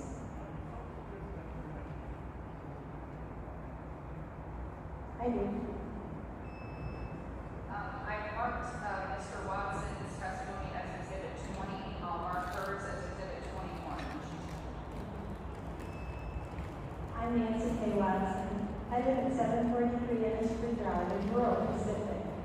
My husband and I live on the western border of the proposed Beltline Realty and Holdings McLaren hyperscale data center. I oppose both data centers in Franklin County. Neither location is suitable for a data center due to the proximity to residential properties and a nature reserve. The building and operation of these hyperscale data centers in the proposed locations would, not could, lead to significant negative impacts on our lives and the lives of our neighbors. Zoning requests for any hyperscale data center should remain conditional use, not permitted use. Allowing hyperscale data centers as a permitted use would potentially create a data center alley in rural Franklin County.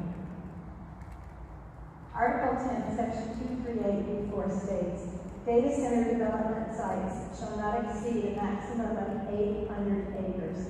The land area for Diamond Farms is approximately 574 acres. The McLaren Farm is approximately 490 acres. A commissioner told me that Beltline is offering buyouts on other properties for 3 times the property value. It appears Beltline plans to increase their footprint up to the 800-acre limit. Why are there 2 different sets of zoning requirements regarding setbacks? Diamond Farms requires a 1,000-foot setback from the data center, while the McLaren Farm requires a 400-foot setback. This is a significant difference. A larger setback allows greater noise dissipation and less visual presence. There should be uniformity in all zoning regulation setbacks. Require at least a 1,000-foot setback from all properties next to data centers. As required in Article 10, Section 238A, 1 and 2, the placement and construction of both proposed data centers in Franklin County should protect the health, safety, and welfare of the citizens of Franklin County.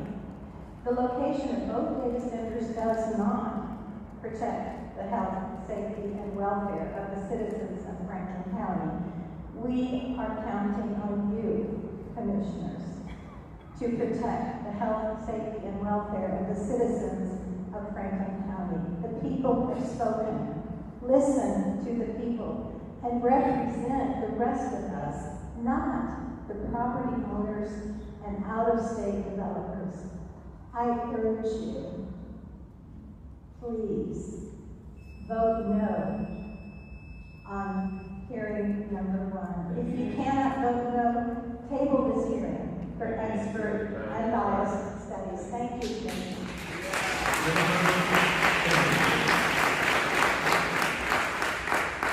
Ladies and gentlemen, we have Travis Layton, Elizabeth Arway, Renee Bollinger, and Patty Gibson on deck. Jennifer Timmons. Travis Layton.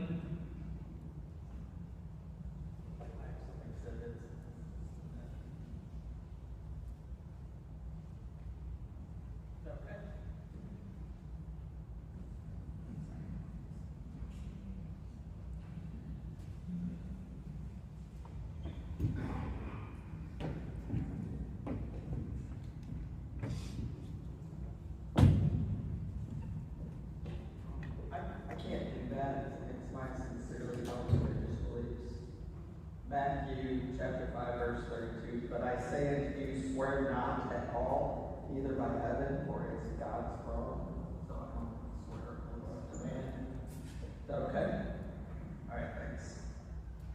Now maybe compromise that. The exhibit I've submitted to you is a flyer produced by a free speech nonprofit called FIRE, Foundation for Individual Rights and Expression.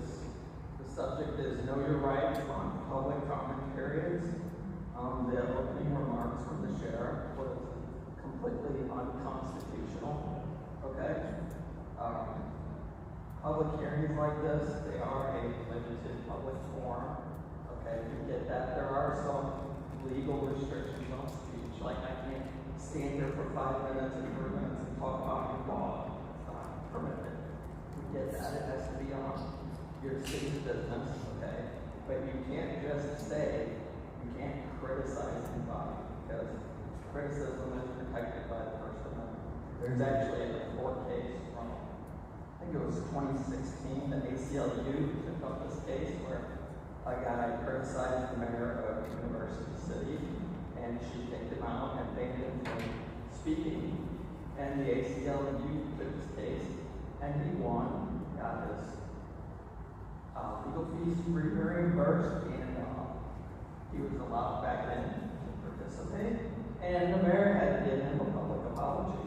So it's kind of gross sitting here, especially hearing a law enforcement officer making statements that are unconstitutional. I hope you guys fix that, because free speech is not something that we're going to compromise on. Amen. Okay? Another thing I wanted to bring up was, I feel like you're trying to rush this stuff so that these guys can try to claim some type of vested rights thing, and it's not going to work. There's several other legal avenues that people can take to fight against this. A bunch of people in all the groups like Root and Franklin Coalition have all gotten together across the state of Ohio, and they're in the middle of a state initiative, okay? They're going to write their own state law and say no data centers greater than 25 megawatts, okay? Maybe that's something we need to do in Missouri that will help Pacific, Franklin, Jefferson County's ordinance sucks, by the way, okay? It's all full of fluff, and study all this and study that, but their thresholds are a joke, and there's no enforcement, and who's gonna measure and who's going to enforce it? Right now, you're in violation of Missouri 610-020 on the Sunshine Law, that the time has to be reasonable for public meetings. This is not Amen. reasonable. Thank you.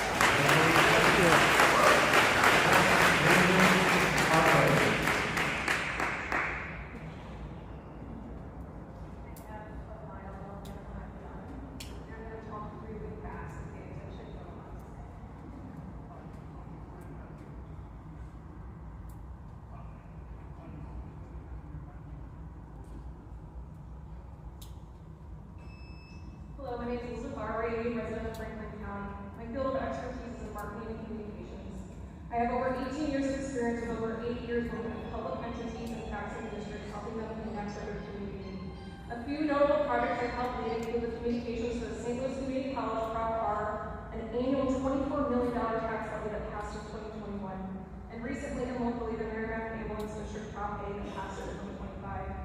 As an expert in helping clients communicate and build trust with their community, I have been disappointed in Franklin County's lack of public engagement regarding the data center topic. Something that will immensely impact all county residents, just not the neighbors, but impacting those miles away in generations to come. As a new resident, I've had to learn quickly and educate myself on the county government structure. Through that research, I learned the 3 commissioners are the final decision makers. These are elected positions. However, the current presiding commissioner was not voted in by the community, but appointed by the governor. The county has no charter, bylaws, or benchmarks for their decision-making. The county structure is supported by state statute. The planning and zoning commission board members are not appointed by the people, they're appointed by the commissioners.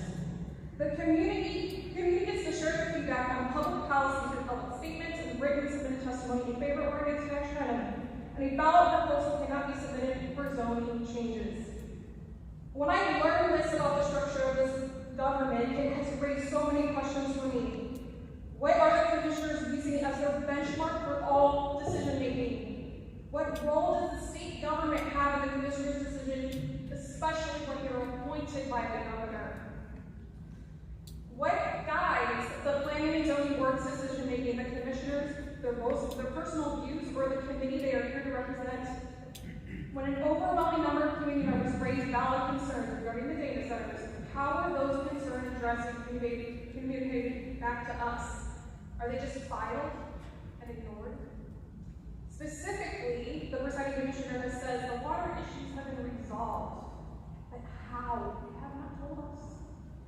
In my professional experience, I've helped guide health organizations navigate hard decisions with community input. I've seen leadership authentically listen to their community and make changes because of things they have learned in the process. They weren't mandated to do it. They chose to listen and then lead. In conclusion, if I were sitting in your seat right now as a final decision maker, someone in theory voted in by the community, I would not in my good conscience be able to pass these legislation and plans of ordinance changes without bringing my community together to create a plan that protects, benefits the community as a whole. My final question, commissioners, as you're sitting in those chairs representing the people of this community, or someone or something else. Thank you.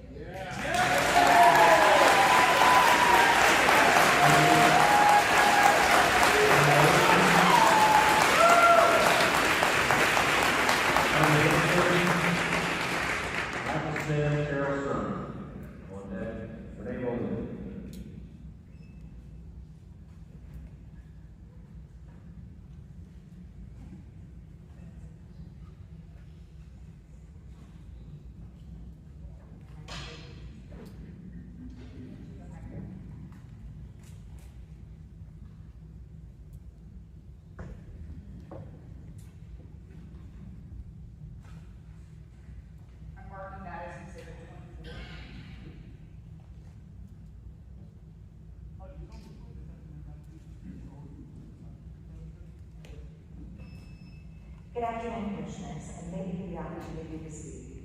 My name is Randy Bollinger, and I live within 1 mile of the proposed site and 5 miles from the other.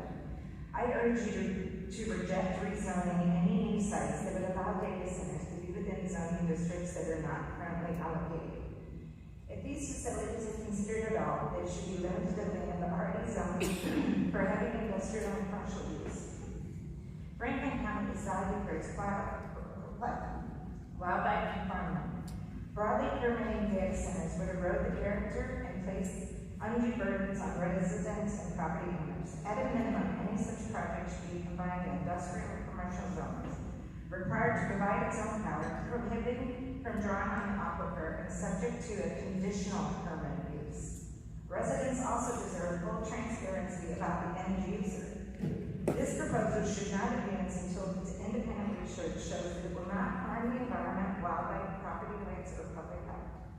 Recent environmental violations, these risks are not speculative. In 2025, the Oregon Department of Environmental Quality fined Amazon $20.5 million for multiple violations at its Hermiston facility, including water pollution permit violations. They built a wastewater pond without the DEQ approval and failed to monitor recycling water for runoff limits.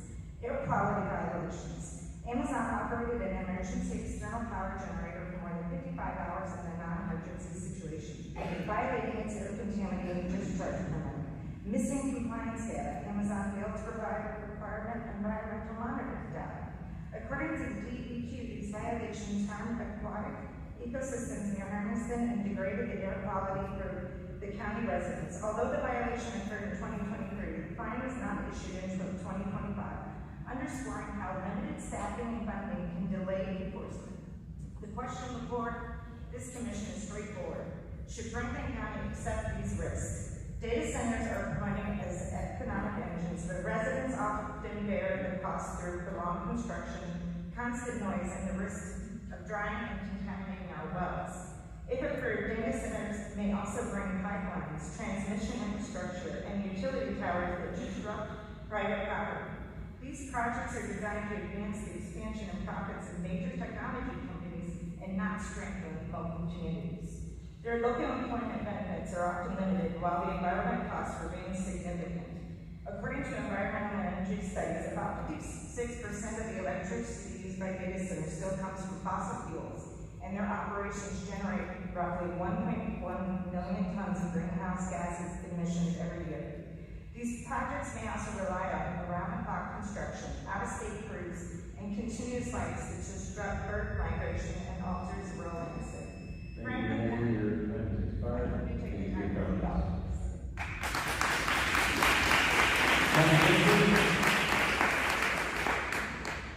Patty Gibson. Michael Smith. Carol Strunk, Jessica Lay, Pam Whitlock, and Karen Crackover on that.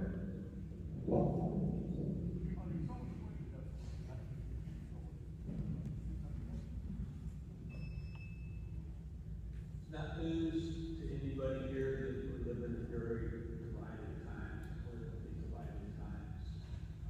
Neighbors struggle to talk to each other because of political differences.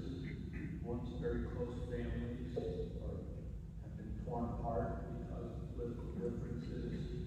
Pretty much every significant issue that we face today could be cut by partisan standards, but not this issue. So, in this room, we have very conservative Republicans, we have very progressive Democrats speaking out against this issue.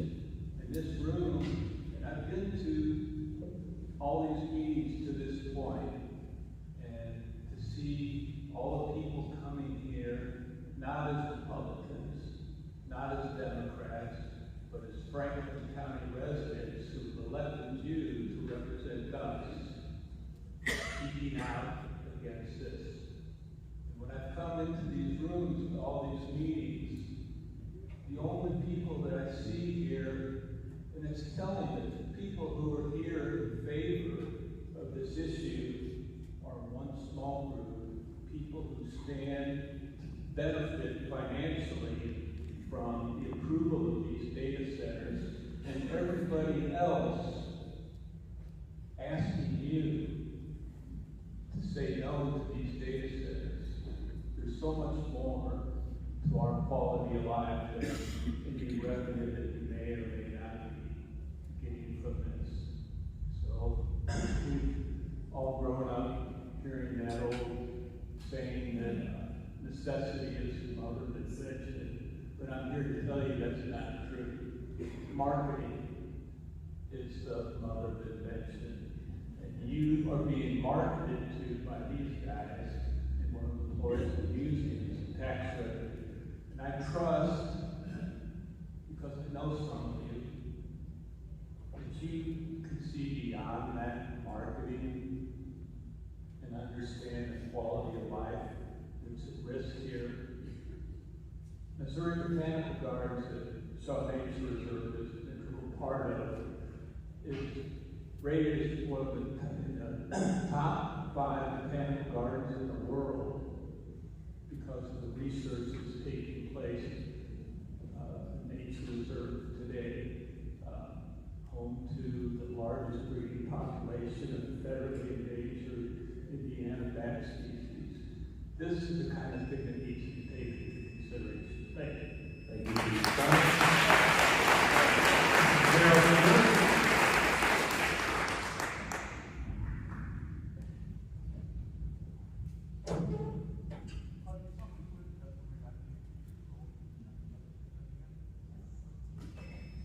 I'm here to raise questions on a variety of concerns. At the planning and zoning meeting when Jim Brush touted a whole 10 pages of regulations that were written for data centers, I thought he had to be kidding. In today's world of regulations for everything imaginable that go into great detail, they can only come up with 10 measly pages. I've read through those proposed regulations and they are very vague and do not come close to addressing all the aspects needed to protect our county and its residents. Why do we not have outside legal representation to make sure our health and welfare are protected? The organizations you are working with have teams of people making sure they get paid money. We deserve the same. I'm tired of hearing that we have misinformation and this type of economic development is best for our county. If you are in tune at all to what is happening all across the country, you would know that we are being targeted because they know we are lacking in regulations. The lack of proactive leadership is exactly what they are counting on. We are playing right into their hands by not getting independent studies done on pollution issues with air, water, sound, light, and soil. They want to take advantage of our leaders' lack of knowledge on these issues. The fact that planning and zoning didn't even recommend an additional use permit scares the heck out of me. You're opening a Pandora's box that can't be closed. By now, you surely know that people come to Franklin County to live in a quiet, rural environment. They choose to drive to work in the city. We don't want to need this type of economic development in our county. At a minimum, these should be strictly regulated and only allowed in already zoned areas for industrial development. If that doesn't exist in our county, then send them on their way. Paul Overschmidt seemed to indicate in his radio interview that the only issues he felt needed additional research were health, which is a big one. And where will all this supposed money go?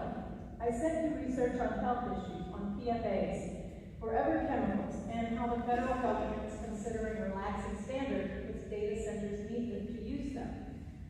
These chemicals can be carcinogenic, and the forever chemicals are what most data centers are using to cool them. Now, as for the money, let me remind you that the Missouri Lottery and casinos took care of all the money our state will ever need, right? We know how the shell game works. Promise money, but then take away other funding sources and delay payments that never actually come or give tax incentives that large corporations get and individuals and small businesses never receive. You have a chance to hear the cheers of Franklin County residents the way Debbie Willett did when she was brave enough to say no. Please vote no on all rezoning of our rural land and get help writing regulations that actually protect our county and its residents. Lastly, I'm tired of jumping through hoops, writing emails and testimonials and attending meetings when there's no dialogue or feedback or even acknowledgement. My family feels the strain of my divided attention that these issues have caused. We will not give up, though. We will not give in. These issues have the potential to change our county forever, and it's worth the fight.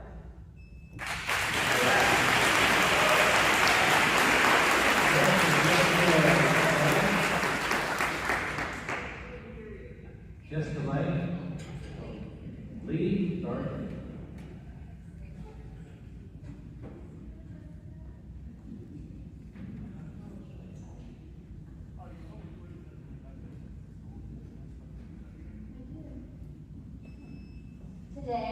offer you some words of wisdom and some warnings.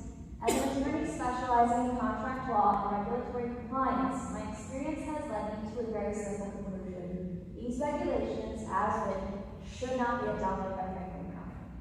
It is imperative that before we open the floodgates to these tech giants and their massive teams of corporate lawyers, that we have the legal protections in place to do so. We as a county need to be able to retain control of these projects, which is incredibly difficult to do with these massively powerful companies alone, but nearly impossible to do with these current proposed regulations.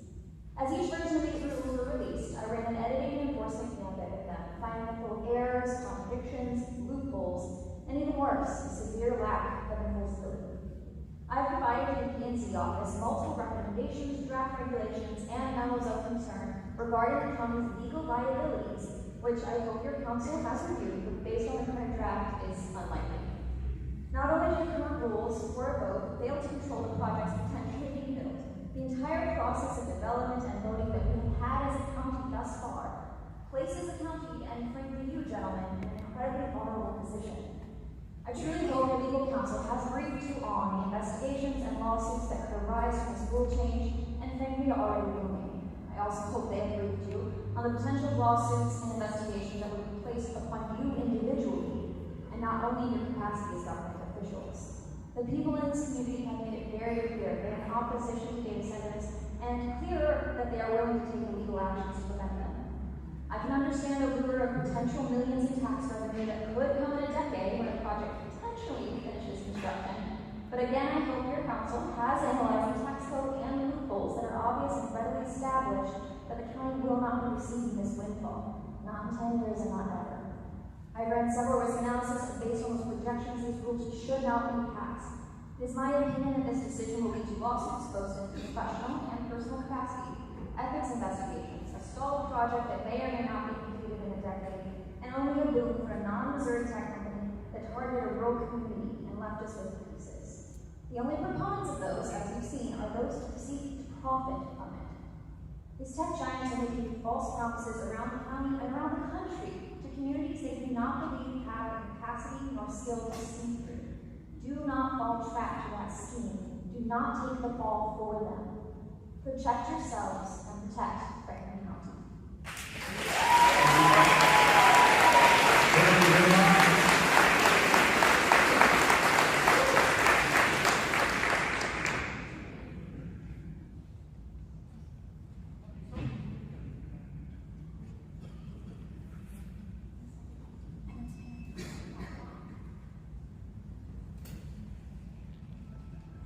Good morning, or yes, good afternoon. My name is Nan Blacklock, and I live on Robertsville Road near Charlotte, Missouri. I wanted to start by saying I'm not opposed to economic development. I appreciate the effort the county has made to develop regulations for data centers. This is clearly a complex and important issue. My concern is that the county is being asked to establish a regulatory framework without a complete picture of both the full build-out and the long-term impacts. This is a 500-plus acre multi-year development. For context, individual data centers can be the size of several NFL football fields. The current materials and regulations do not yet fully address what that actually looks like on the ground or over time. The proposed regulations are a good start, but they need strengthening in several key areas. Protection of private wells and water use, clear limits on transmission lines, substations, utility easements that may extend beyond the project boundaries. Construction phase, dust, vibration, livestock, and financial assistance so residents are not left paying for the impacts. I had provided before a structured appendix framework that allows these standards to be applied without expanding the core ordinance. These impacts are not theoretical. For example, over the last 10 years, my property, which is located about 900 feet from the proposed site, has experienced 4 severe weather impacts requiring substantial repair and recovery efforts. This highlights the importance of requiring resilient design, especially for substations, fuel systems, and large-scale infrastructure. This area is also a broader tourism and conservation corridor that includes Shaw Nature Reserve, Green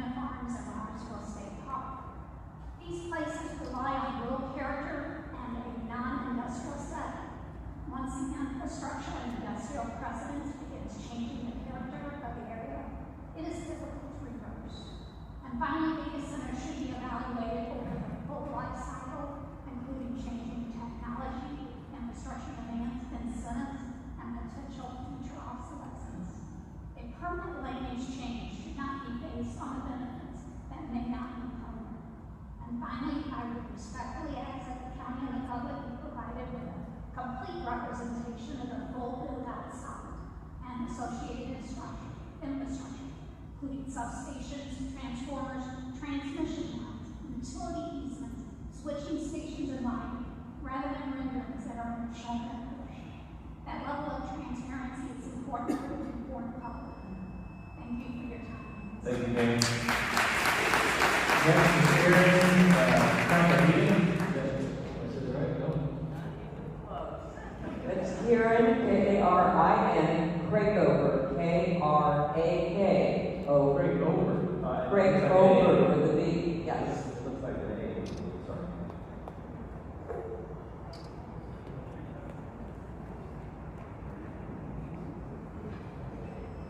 Okay, I do have some testimony. I'll bring it up when I am through. I am probably not going to be able to get to this, and I may reserve to speak on this later because it has already been documented into the 4 different docket files, as several other things we've already documented.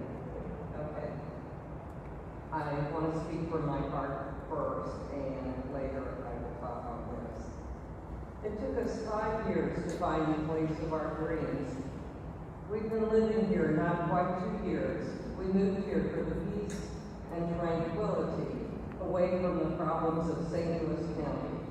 We've poured our hearts and souls into this place. And just as everybody else that's living here for many years and many generations. Researching, we found these data centers with their noise, air, and water pollutions will affect their wildlife.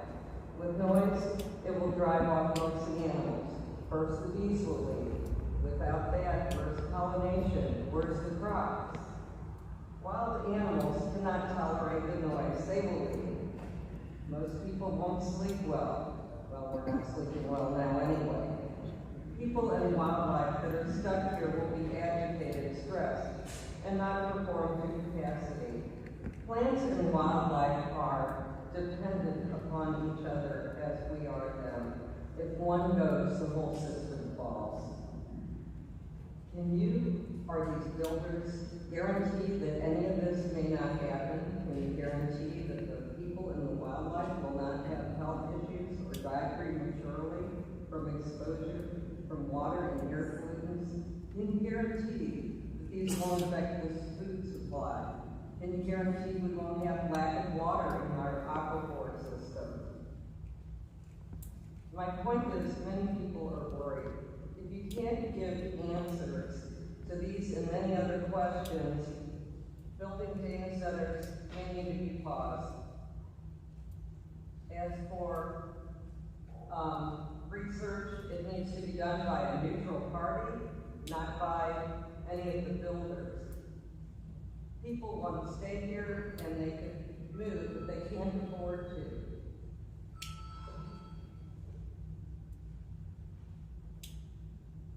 We're asking you to vote no. Once this damage is done, there's no turning back. God has only made so much land. We are the caretakers of earth. We are the caretakers of Franklin County. We take care of the earth and our properties. And we need to protect our defenseless creatures as well as ourselves. Thank you, Karen. Next is Michael. We have Emily Duker, Krista Marin, Anna Gasich, and Wallace Warren on deck. Michael? Welcome, sir.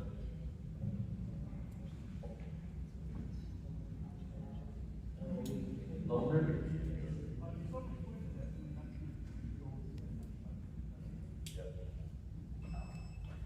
Okay, I just want to state, I'm in Robertsville, I'm opposed to the currently proposed zoning regulations.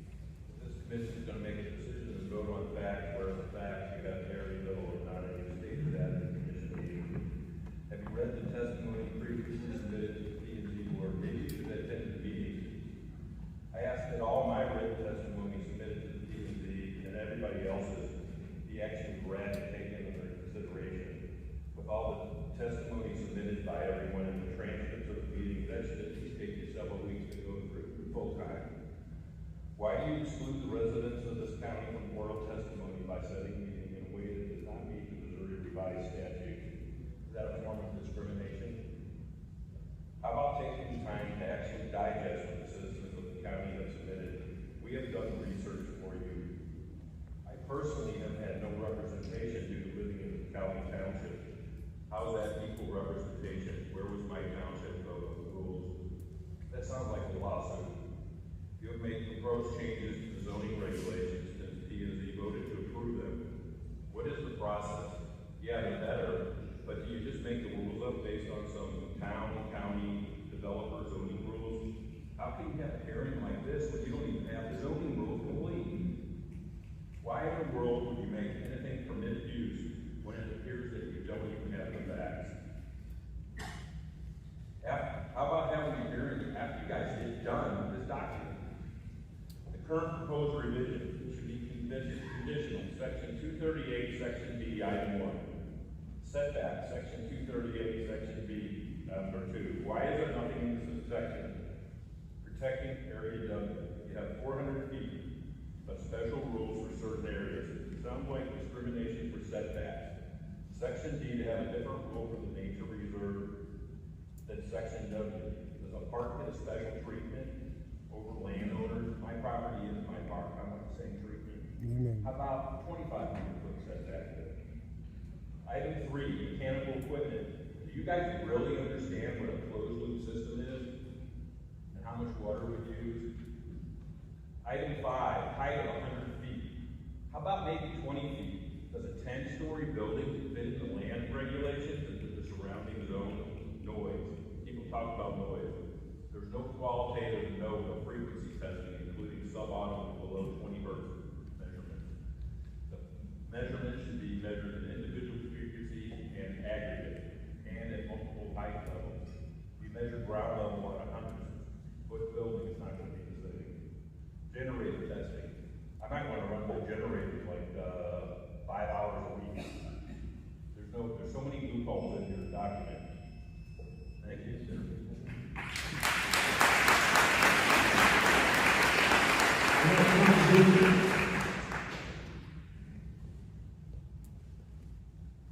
Emily Newton? Sorry.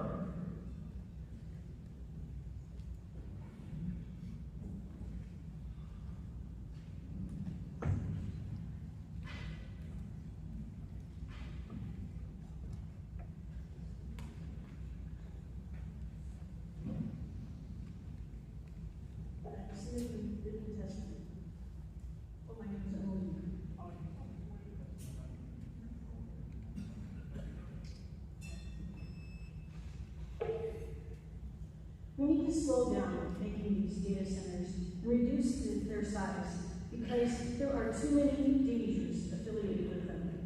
Dr. Michael Hogan, a physicist who worked for NASA on the Apollo heat shield that treated the Earth's atmosphere, later started his own research program on biology, air quality, sound and water quality.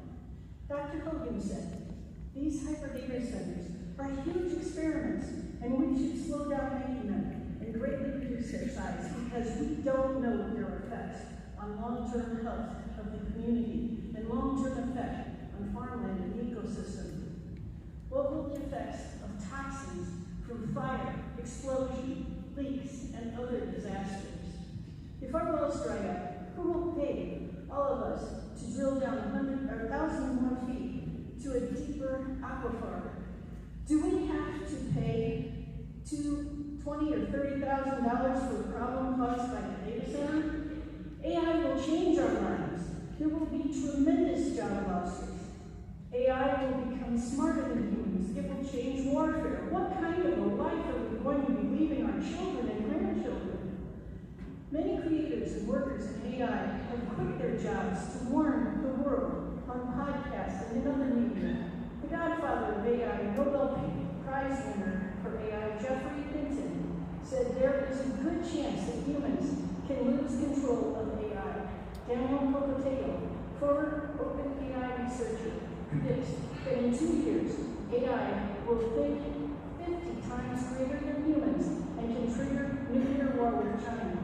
AI will work 100 times faster than humans and will work 24 hours a day, 365 days a year, and there's no need to pay them. The goal of these leaders in AI is to replace workers. Elon Musk said, AI and robots will replace all jobs. Bill Gates said humans won't be needed for most things. The CEO of Microsoft AI, Mr. Solomon, said most white-collar work will be fully automated by AI in the next 12 to 18 months. Jeff Bezos plans to replace 600,000 workers with robots at Amazon. Self-driving trucks are already ready in use in Texas now. What happens to the workers who have lost their jobs and can't find another one? How will we survive? Do you want to help create this nightmare? You will be God someday. Do you want to have me tell you how many lives you destroyed while he is judging you? Thank you.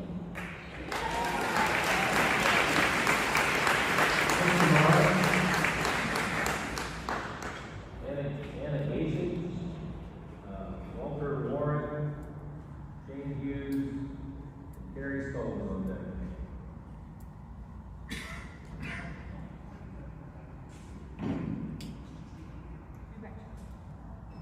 Hi, I'm Krista Mayer. I'm in the Calhoun Township. I just bought our house 2.5 years ago. My husband spoke earlier. He's an engineer, surveyor, and he had a lot of questions about the zoning, the setbacks, etc., the hours. Actually, I'd like to talk to these people right here. You don't know me. I don't know you. I don't know your background, but you're humans, correct? You're all humans, and here's humanity behind you. People that you'll never ever have to face at a restaurant in your local town or anywhere, but you're affecting my life, and I take offense to that. I take offense that I bought a house, spent all my money on a house. Can I plant a tree tomorrow? Because I don't know how I'm going to see this street grow. Can I paint my roof? Can I put my wood floors in? Can I put my brick in? Are you addressing the commission at this point? Well, I'll look at you now. Appreciate it, thank you. Who are you to tell me about my dream? Who are you to affect my future? I don't know you, you don't know me, but I live in your community. Who's behind you with the money? Who's in front of you? Your neighbors are. So who are you going to listen to? The corporations behind them? I don't even know who's building this darn thing. Can I ask? Who is employing them to build these data centers? Is there an answer? Who is the company that hired them to develop a data center? Where's the transparency? Don't I have a right to know? I have property in St. Charles County. When something goes in, I get a letter saying, hey, we're going to be building this, and this is who's building it. Please come to the meeting. I never got that letter. Why don't I get that letter? Why aren't I afforded that right to transparency? Shame on you.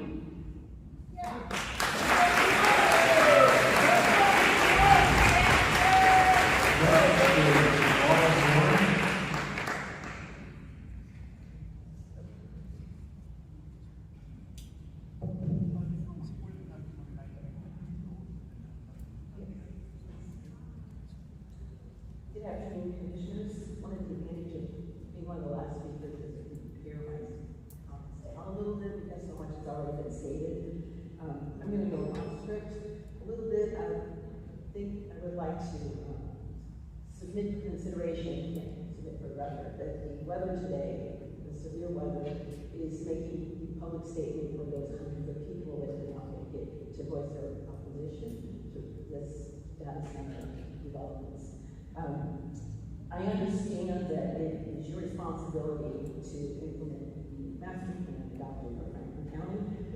Just for perspective, I'd like to paraphrase some language from that plan. The introduction that the master plan is cognizant of the rights of citizens while also addressing the statutory mandates concerning natural resources and the need to promote the health, safety, convenience, prosperity, and general welfare of the county inhabitants.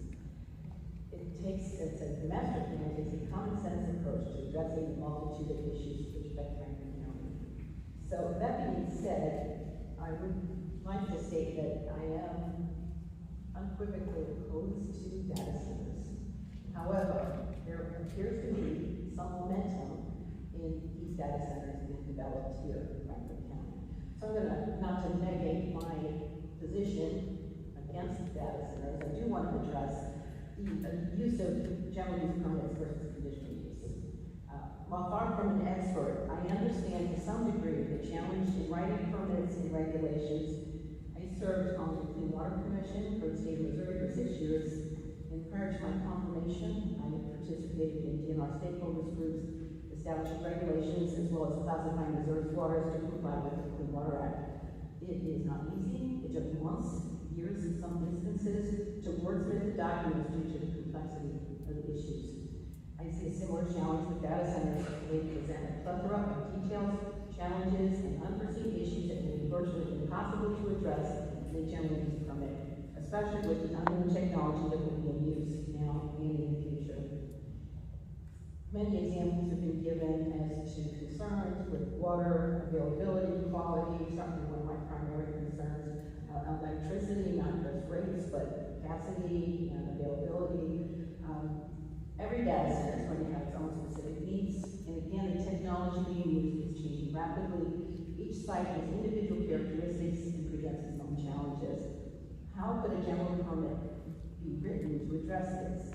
The scope of the projects in themselves should require a special use permit, so any project will have to stand on its own and meet standards specific to that site. So there really aren't any significant, if any, federal or state regulations or statutes regarding these metadata centers, which are no doubt going to take advantage of. That puts you as county commissioners in a unique position. Of course, you're out of time. Thank you. Thank you for coming. Let's see.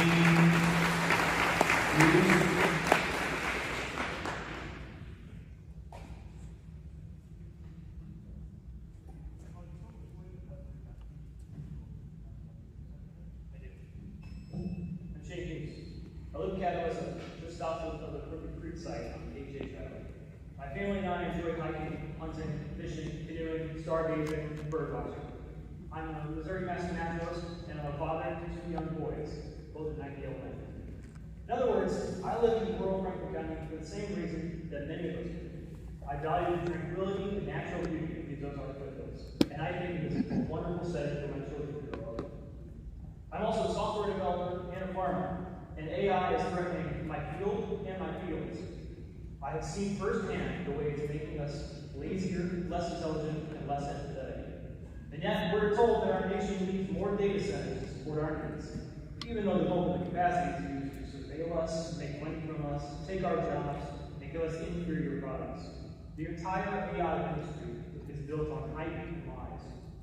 Now that it's physically coming to our county, that is your county, but my community, much of the narrative centers not on us residents, but in variables that are several degrees removed from us. The supposed benefit is measured in tax revenue, local jobs, and business. But like the rest of the AI hype, these benefits will likely never pan out. The jobs will be few and temporary, the tax benefit is questionable, and the boost to local business, if any, will probably never reach me. It may, though, inexplicably, material benefit businesses owned by members of this commission. If our focus is just on what's best for business, we the people will end up paying the price. We've seen this locally in the case of a landfill oozing toxic waste with no one left to clean it up. Businesses can make a mess, cash out, and disappear in thin air. We neighbors, the real people, are left to clean up. There's no real accountability. To think that we can somehow hedge against this for a data center is laughable. Our little county has only small caliber legal resources when compared to the behemoth powers of these corporations. Our entire county budget is tiny compared to the proposed investment in just one of these data centers. If we play with fire, we will get burned.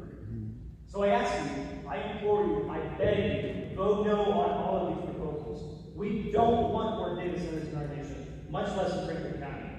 Think of us actual people who you are charged with representing. We don't want industrial parks. We don't want data centers. We don't want noise and light pollution, and there will be noise and light pollution. We don't want economic development for its own sake. We want our beautiful rural Franklin County. If you allow these projects to move forward, we and our children will be dealing with the consequences for decades. We are your neighbors. Don't sell us out to snake oil. Amen.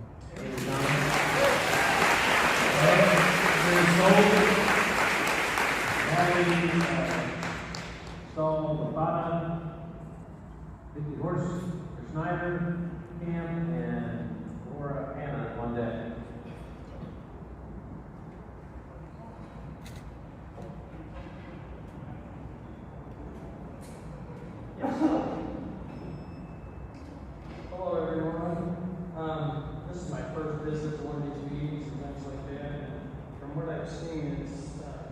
us out here as the residents versus the financial gain. It's not in our best interest to fast track this one with abstaining, and, it just seems like it's gonna be a lifelong, thing for most residents who live out here. Lifelong thing for me as a senior. We've been given no guarantees, answers to the majority of concerns. The issues, we have before us should be placed, I think, on a ballot, so all people vote, make their own decision on it, and let the majority rule. Commissioners, know how, people feel about this, if they are listening. And then, all I can say is that, I think it should be placed on a ballot. We, the people, would like to answer all our concerns in the ballot box, put it up to a vote for the people and by the people. Thank you. Natalie, install the five.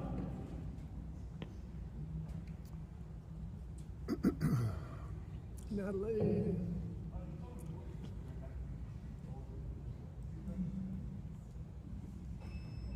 Alright, you promised on my outfit when I walked up here. I've got my work boots on and my work boots, and I'm here to represent the numerous people in this county that are doing exactly what I didn't have to do today. I went to work this morning, I came here. I'm a small business owner, I'm able to do that. I'm my boss. I'm the person that gets me in trouble. But because of this, I have extended work now, not only because of this rain, but also because I had to sit here for almost 4 hours to wait to talk, which infuriates me because we shouldn't even be here today having these conversations right now. So,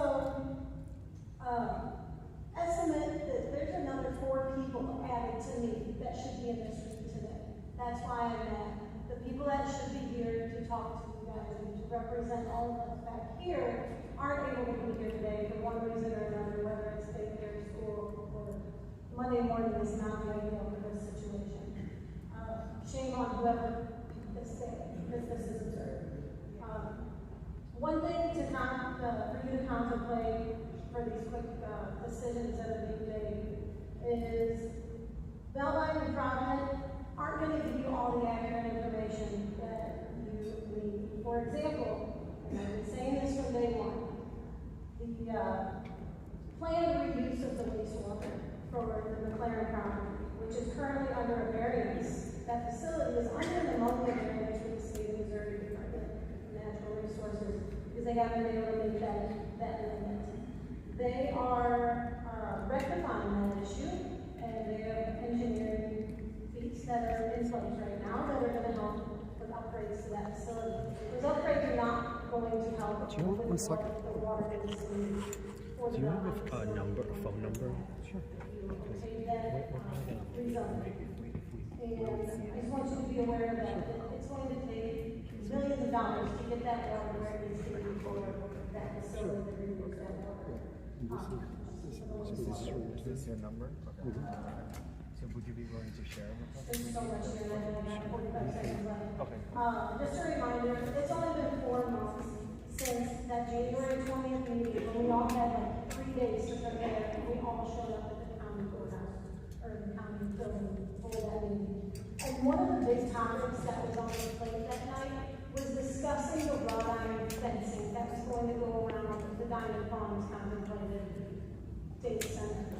I hope you guys have learned a lot more information in those 4 months, and that ornamental black wrought iron fencing is not the problem.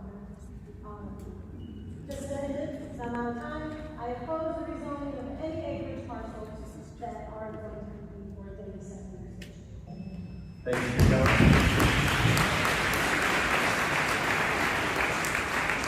We just got Laura, Anna, and Carla Reed on deck. Sorry.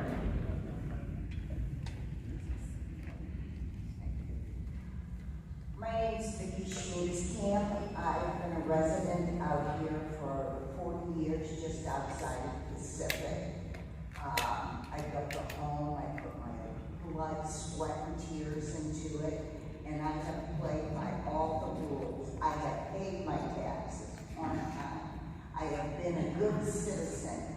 I have given back to my community. I have helped during the floods. I have done everything that has been asked of me. So I would ask the commission to do what we're asking you to do. In your mission statement, part of it reads, provide for orderly growth while protecting natural resources and property rights of local landowners. So that's what we want you to do. I'm not a rocket scientist, but everything I've heard here and the prior meetings, I turned my ass and run like hell away from this situation. We don't want it, and you guys represent us. So please think of that.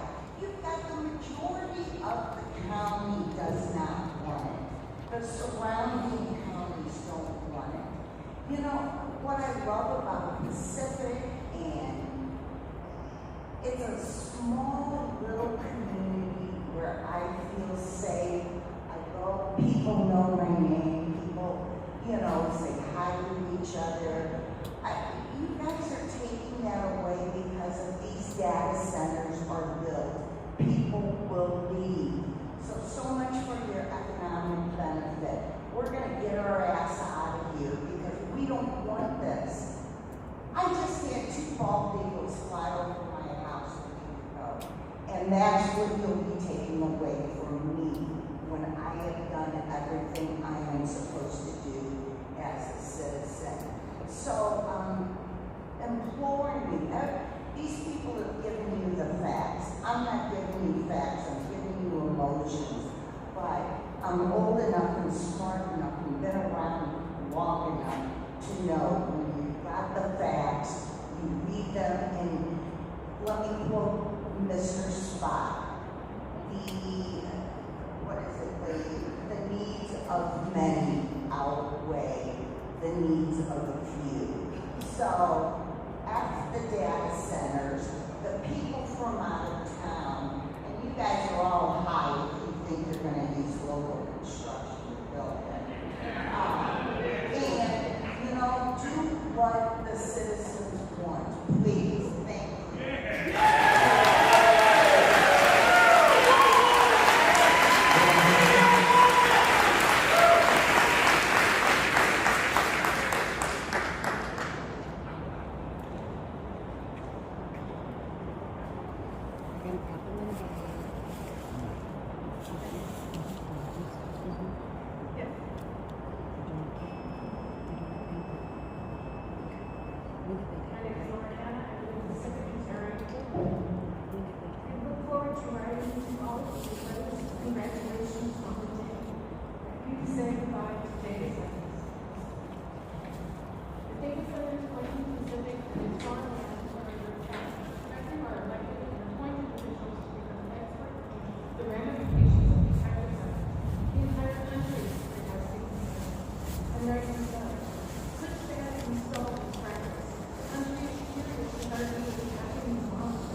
slowing the data center's construction.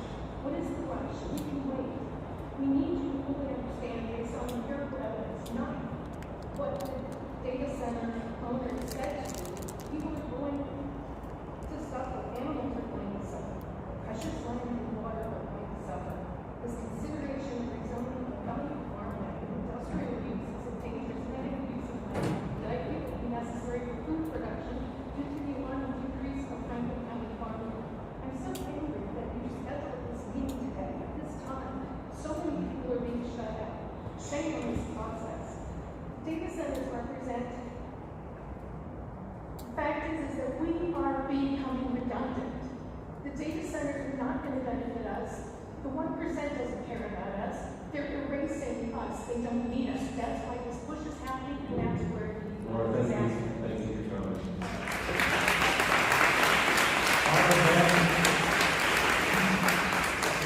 Jimmy Carr, Dana Bowers, Dustin Bowers, Rebecca Buckley, Heather Dees on deck. So Barbara Abel, she next, is that what you said? Yes. So she's not here, I have her, may I read it? No, you can just. So I just submit it to you? She has, 70 acres right next to the farm, and, she didn't come. Linda Carr.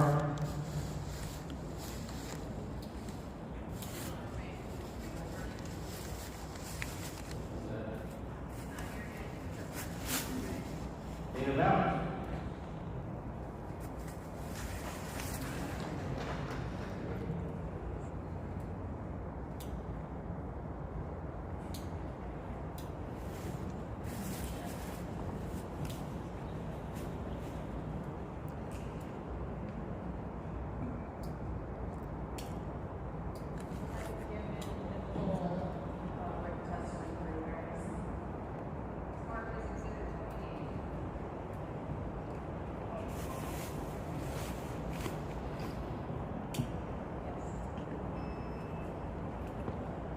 First of all, you Freemen should be very proud of your constituents.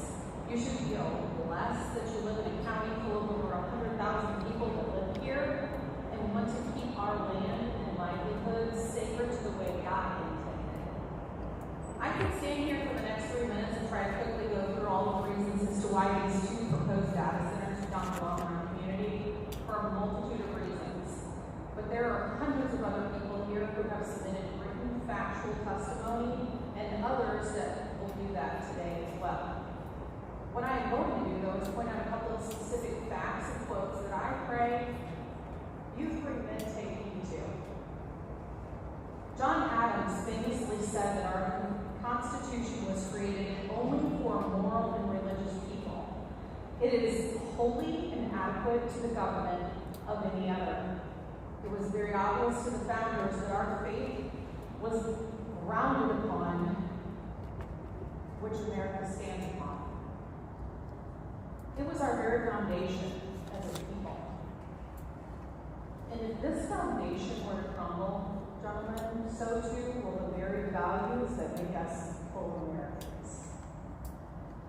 From our religious inheritance come many of the virtues and institutions we all cherish as a people. Our system of justice, our generosity to neighbors, our respect for conscience, and the moral discipline necessary for liberty itself. As the late and great Charlie Kirk stated, all law reflects morality. Neither law nor morality appears in a vacuum, but ultimately comes from religion. The morality and religion that form the American consciousness were decidedly Christian and founded upon the principles and divinity of Jesus Christ. In 1783, Washington proclaimed, "Imitation of divine charity is necessary for the mutual affection of our citizenry and happiness of our nation." If we do not see that God loves us, we would have little inspiration to love one another. If you Freemen strive to be men of God, as I have heard and seen the three of you claim to be in public, and to me personally, I will remind you that God made this earth. There are thousands of other Bible-believing constituents in this county that love the earth that God gave us. There is absolutely no artificial intelligence as a tool. It's a tool, guys. There's no artificial intelligence that God created. God created us as humans. Amen. His hand laid this land. Do not let artificial intelligence destroy it.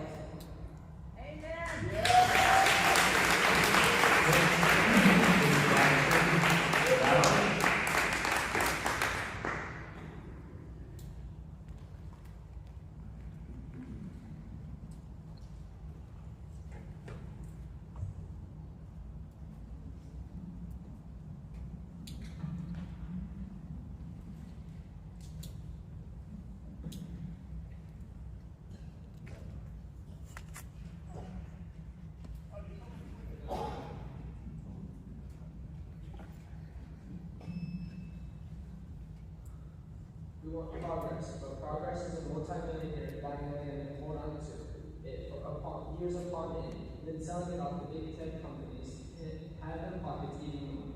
If Mr. Effingham and the county want to make an investment into the community, the county should only allow putting in something that has been proven to actually financially benefit the community long term for myself, my future family, my friends, and our families and generations to come.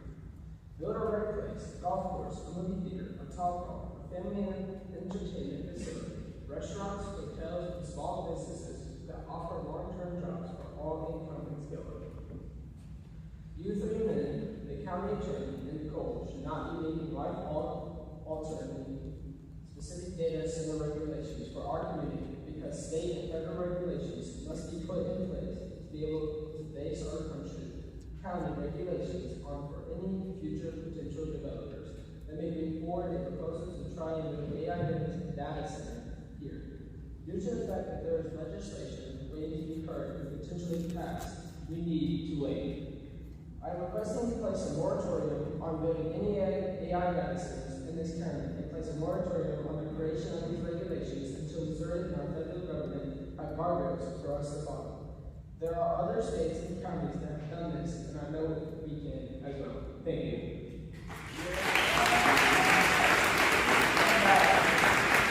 Mr. Bauer, will you give your testimony that was marked in Exhibit 29? Next is Rebecca Buckley, Heather Dee, John. I'm not sure about that one. Michael Hayden, Jenny Ross.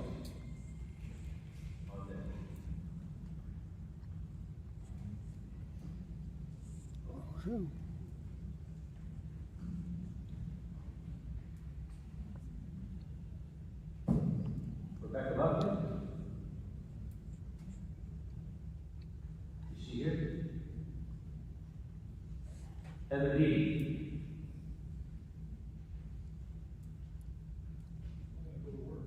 Heather Dee.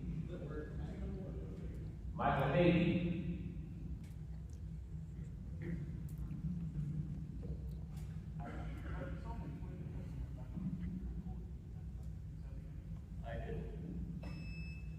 My name is Michael Hayden. I'm from Villa Ridge. I live on Farmer Acres Road. It's been home for almost 40 years in December here. The American dream is to become a homeowner. That home is the average family's most valuable asset.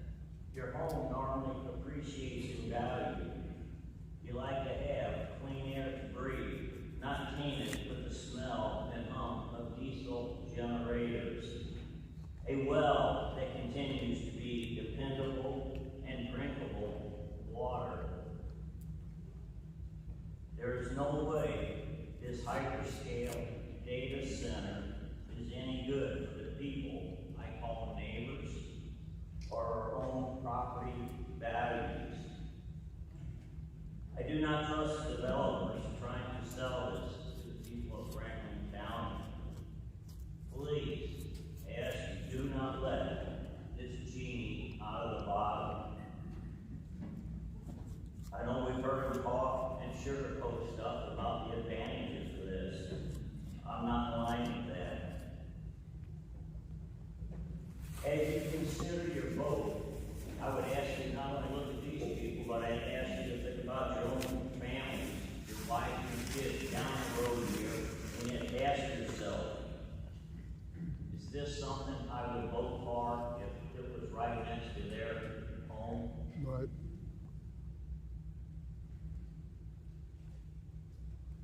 Thanks for listening. Thank you, Tom.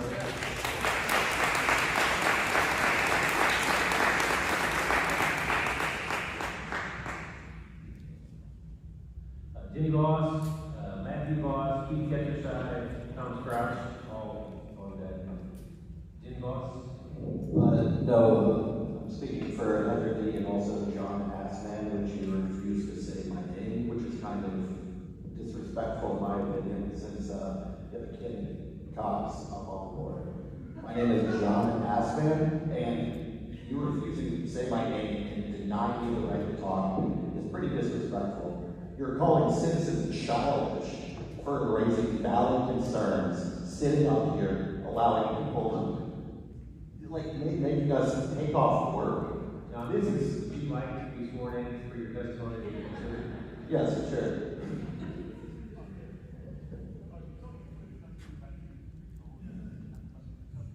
It's much shorter than whatever these guys have said today.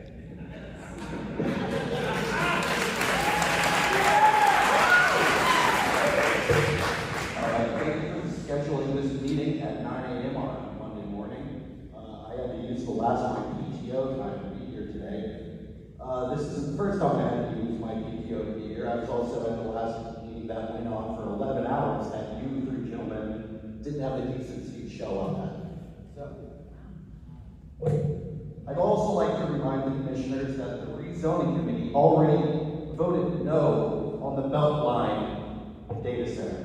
It was so embarrassingly ill-prepared that they voted no. Yet these cockroaches refuse to have the decency to just not show up. They're clearly not wanted. They clearly do not have a good plan. And quite frankly, unless they have a boatload of money in that satchel right there, why are they even here?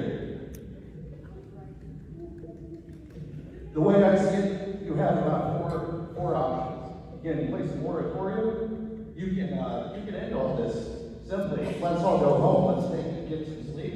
You can just vote no. It's clear that people do not want this, and you're sitting up here. Is your opinion more valuable than the people you pretend to represent? Right. So, option 2, put this on the ballot, let the public decide. Option 3, grow back vote no. Or just admit your opinions and time is more valuable than yours. I'm not being paid. I'm actively losing money today being here. You're making money. They're making money. And I'd also like to point out, sorry, I'm running on time. I have 1 minute left. I could go on longer, but I'll speak a little bit later today as well. I'd like to ask, are we expected to not have a lunch break? Are we expected to also starve today? Do we have a lunch break? What about the people who can't be here? My girlfriend can't be here today to speak, but she would love to, but she can't because she has a job, unlike some of you guys. I'd also like to point out the only people benefiting from this data center are bankers, developers, and their lawyers. Historically, lawyers are typically very trustworthy and have the people's best interests at heart. So, I would like to ask, can we schedule a Q&A for Beltline Energy? I would love to hear their plans of destroying our farmland.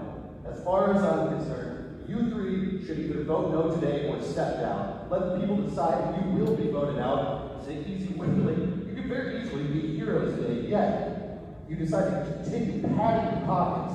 And one more thing before I run out of time.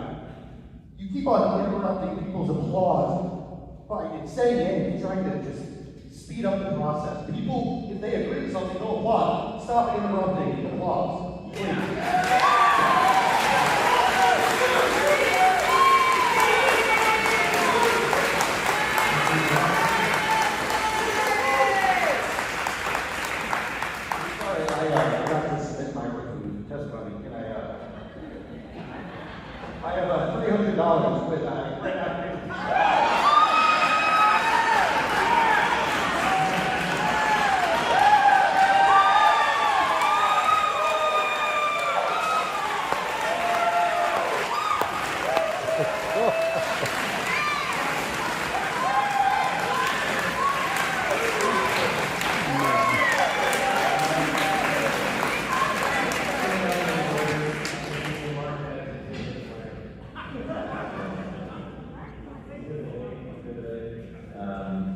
The only time I interrupt the conversation or clapping has been if someone's in the middle of testimony, the reporter cannot transcribe what's going on when you're clapping. So I've allowed you to clap at the end of the conversation, so as long as it hasn't got carried away. We should have a measure of decorum in this room and respect for the process so that we can get through it. And so that's whatever I've interrupted and trying to get people to remain calm until the testimony is over. So I appreciate if you would just adhere to that process. So again, Matthew Voss, Jenny Voss, Thomas Kraus, Keith Ketcherside, Marie Hayden. Matthew Voss here.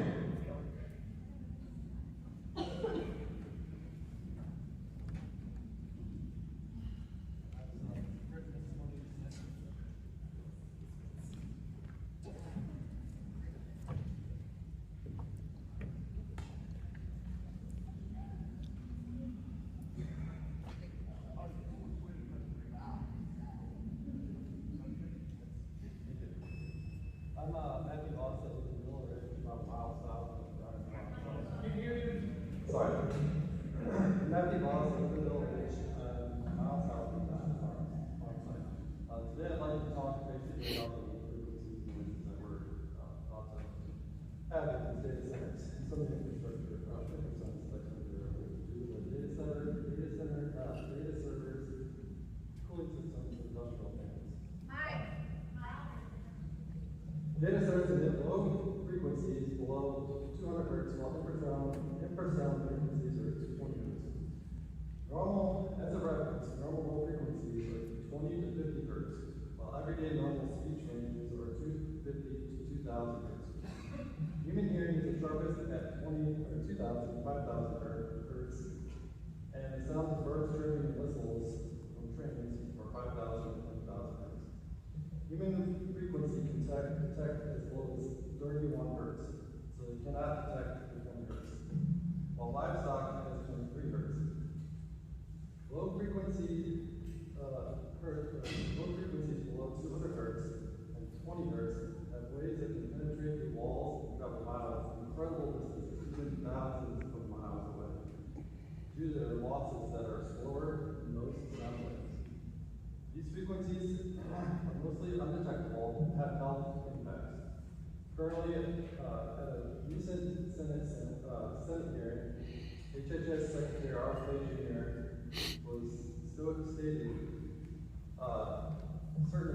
certain health effects associated with these by stating that the risks to him are horrendous.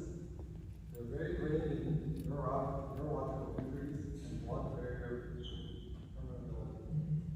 Some of the known health risks that are due to low frequency sounds and vibrations include cardiovascular and endocrine system problems due to elevated cortisol, increased heart rates, hypertension, strokes, and heart attacks. Vestibular and neurological disorders generated by inner ear fluid, caused by inner ear fluid, causing vertigo, nausea, lucid, tendinitis, and lost balance. I could go on and on about some other ones. It also impacts the ecosystem by masking, so they can't make behavioral shifts because migration patterns and light pollution because birds and nocturnal animals cannot sense things. I want to end on a note by saying I do not support these, and if you don't realize it here, but everyone here today is expressing their love for their county that we all live with and that you represent. They came here to express their love for her and do not want her pillaged and raped by industry or sold off to drudgery, corporate greed, and Rome, not to be exploited by outside interests. Your time has expired. Thank you, Mr. Ross. Next, Mr. Ross.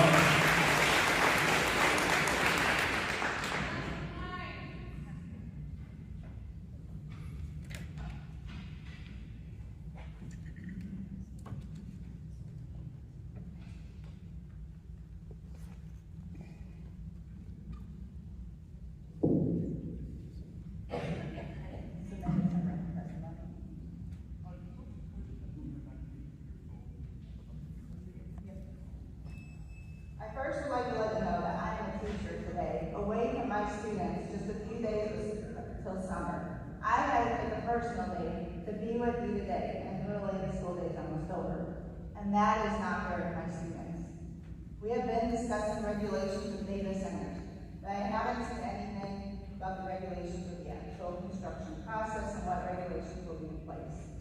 So the timing, when will construction workers be able to actually work? Will they be working 24/7 or just during the day, normal business hours?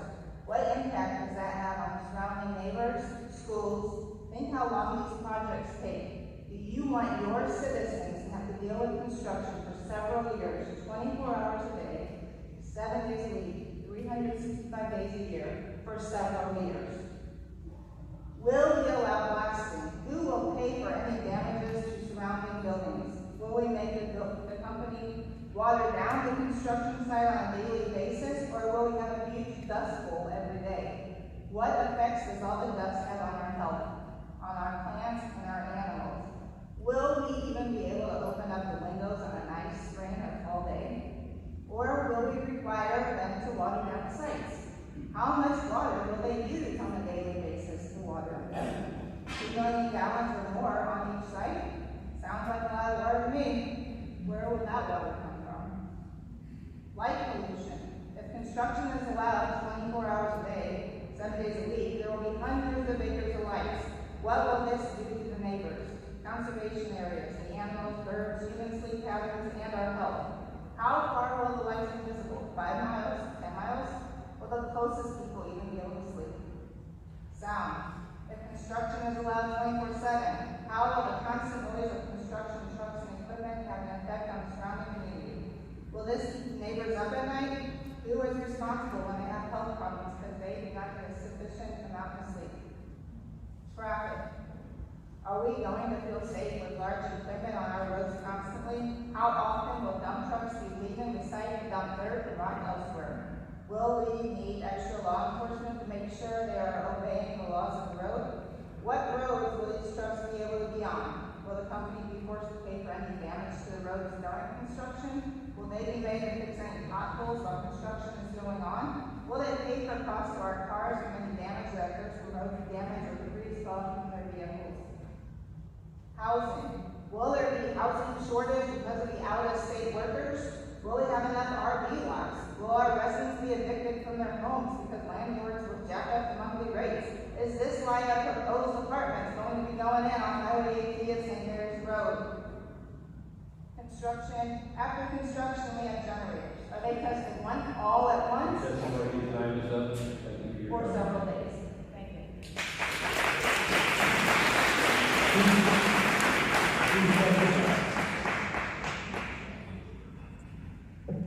I've written testimony to this today.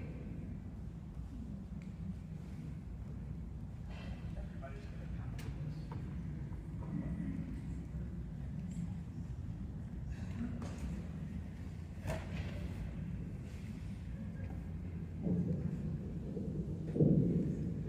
Commissioners. Oh, I'm sorry.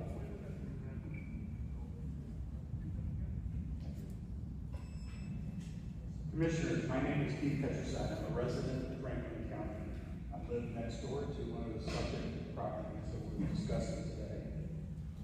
I am here today in opposition of the applications before us, including the P&Z amendments and the 2 applications of rezoning.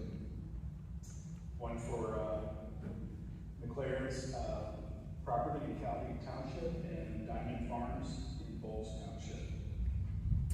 Marketed as Provident Data Center and Gateway Digital Campus, and Merrimack Technology Gateway. These 2 applications permanently convert over 1,064 acres of Franklin County agricultural land to heavy industrial use for hyperscale data centers. Hyperscale data centers aren't being driven by a person's mobile phone. We're in an AI arms race. That's what's driving the hyperscale business. We are not here to obstruct progress. We're here because the proposal would cause serious permanent harm to our community, and once it's done, it cannot be undone. The McLaren Farm and Diamond Farm together represent over 1,064 acres of working agricultural land across 2 townships. These These are not vacant lots or brownfields, they are productive farms that have shaped the county's identity. Rezoning them for industrial use permanently removes them from food production forever. Missouri's commitment to farming is not just a tradition, it's policy. We ask you to honor that. A single hyperscale data center will consume millions of gallons of water per day. Our aquifers, our streams, and our neighbors' wealth were never designed to sustain that kind of demand. Add to that mass grading, loss of tree cover, destroyed wildlife habitat, and diesel backup generators running day and night. You have an environmental impact that rural communities simply cannot absorb. These facilities will consume hundreds of megawatts of electricity, more than entire cities. Our electrical grid serves farms and homes and is not built for this. Rate increases and reliability problems for existing customers are near certain outcome. I also must raise serious procedural concerns. Neither Calvi Township nor Bowles Township had zoning commissioner representation during the review of these applications. In Calvi Township, Mr. McLaren, the subject property owner himself, vacated his zoning commission position. In Bowles Township, Commissioner Mike Planky recused himself. Mr. Ketchum, you have expired. Thank you for your comments. Thomas Brown.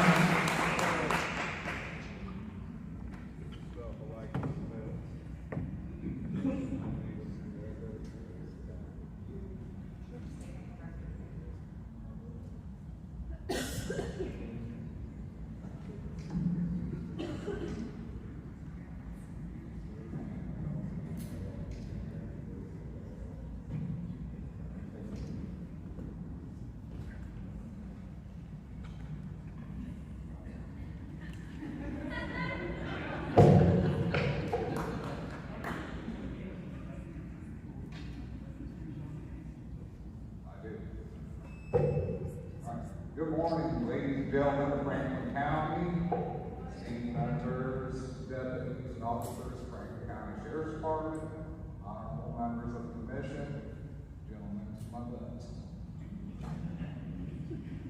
What I just submitted, I wish to be submitted for record, testimony, or exhibit. Exhibit 1, written testimony. Exhibit 2, article. Exhibit 3, article. Exhibit 4, and article. Exhibit 5, earth reliability assessment outlook. Exhibit 6, earth reliability assessment outlook. Exhibit 7, NERC again. Exhibit 8, NERC again. It's all written right here. Making this quick. Questions, comments, concerns for Diamonds Farm, BLE land holdings, and land use regulations. Item number 1, how will this affect the health of the people of Franklin County? Home schools, seniors, and vulnerable people. Item number 2, what contingencies are there to safeguard them? What regulatory actions are there to ensure that they are taken care of and taken care of in a timely manner? Item number 3, how will this affect the energy grid? You know, past reserves doesn't look too good on all the assessments. These gentlemen will beg otherwise, and will as well, but they're all corporate entities. They're here to make money, yes? So, item number 4, how will this affect local environment? Shaw's Nature Reserve, Robertsville State Park, 1 10-mile radius, residents, farms, businesses, everything, air, noise, soil, all of it. Item number 5, is there going to be pre-construction environmental survey done, so whenever they decide to leave town and stick up another landfill mess, being set there 40 years later, figure it out, right? Item number 6, how will this affect local water sources, Merrimack? You know, Merrimack River, you already got stuff leaking in there, don't want any more. How's it going to affect our local wells? How's it going to affect our rivers? How's it going to affect our water pressure? Is there going to be pre-construction testing on those water sources? Who's going to pay for it? Who's going to monitor it? Who's going to regulate it? If there becomes issues, are we going to have issues trying to get them fixed? Who will fund and perform corrective actions in a timely manner. We don't want to have issues with people waiting 5, 10, 15, 20 years to get them fixed. Now do we? Things cost at the time. Now, number 10, will there be a trust with funds accessible by the Thomas, your time has expired. Thank you for your comments. Next is Mary Ann Hayden, Samantha Brooks, Elizabeth Bennett, Matthew Bills, and Linda Carr. Yes. I have questions, sir. Also, I can speak on the other two agendas. So I gotta take my time now on those two agendas. We're not on the subject right now. I was almost done. It would have been 6 minutes instead of 9, but we'll spend 9. Mary Ann Hayden.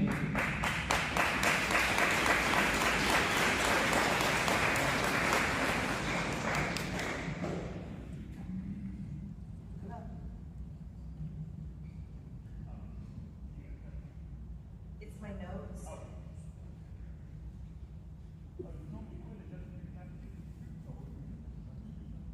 I will tell you to the best of my ability, yes, sir.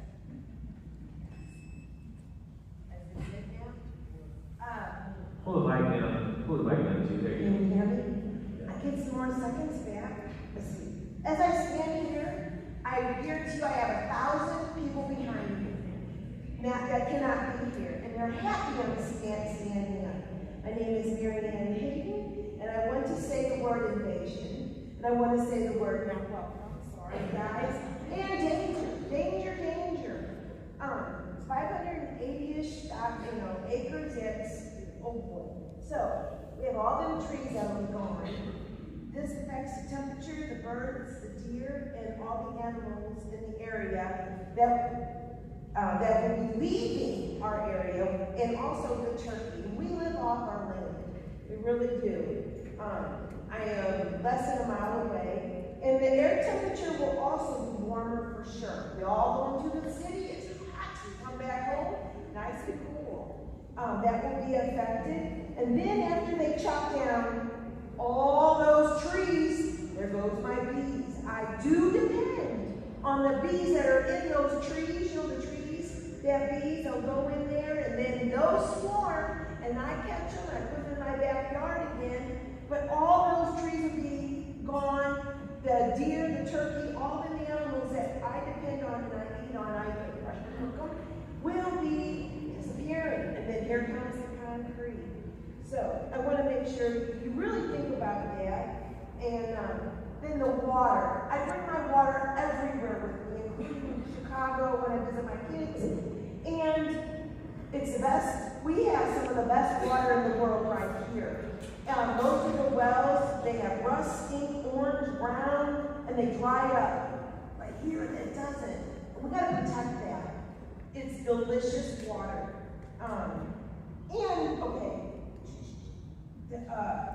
The cost of my, I paid for my well water. I paid over thousands of dollars for my well. So we need to protect them. And I do know that the data centers will use 1 million gallons of water. I got that off of ChatGPT, and I got a picture of it, and that was the word that they used. I thought that's a big number. Okay, discharging the water will never be the same as when they take it in. It will affect the smallmouth bass, channel fish, catfish, rainbow trout if they put that water back into the ground, because it'll have all those minerals, heavy metals, and it'll change the pH. It can also affect their green frogs, American bullfrogs, eggs, tadpoles, and that stuff. And you guys know this. Think about that. You know, the little thing. Okay. Again, I can hear the cars drive up and down the highway. Unfortunately, your time has expired. Oh, man, that's This oh, is quick. I have so much.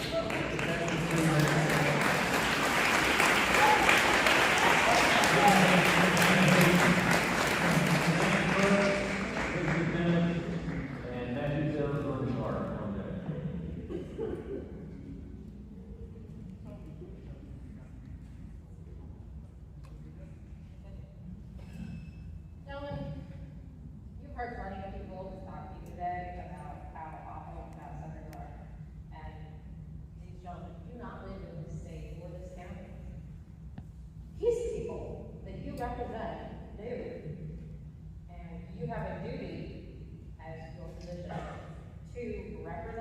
correctly and help them to kindly go back to their mistakes.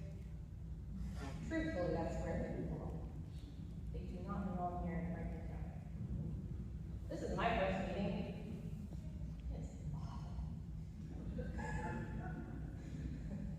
Okay, it's supposed to be, right? Because these are not fun times. They haven't been for many years, but the corporate greed that I can see all over the place out here right now on these subjects is ridiculous.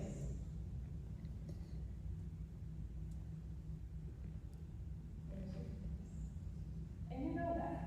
You know the environmental effects that it can have, the effects that it's going to have on your community. You live here. These people live here. These people do not. We need to represent the people that live here, that care about the land, the animals, the water. You don't live without water. Water is the most important resource on the planet. Fresh, drinkable, not polluted with all kinds of plastics. When you get home from work, after you've been in front of a computer, isn't your favorite thing turning off all of the computers and the fans? Because it sounds like an airplane sitting right next to you. Now magnify that, and remember that these will not turn off, ever, unless they break.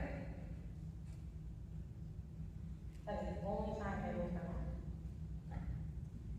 And these are going to be sitting right next to residential areas. These home values are going to go down the toilet. They can't leave. They can't go anywhere if you put a bag somewhere. You can't take the people out of their element and move them on.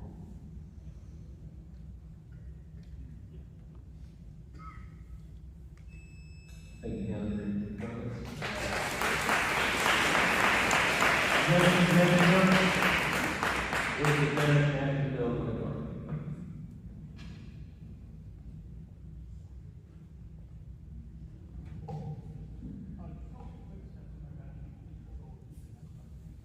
I do.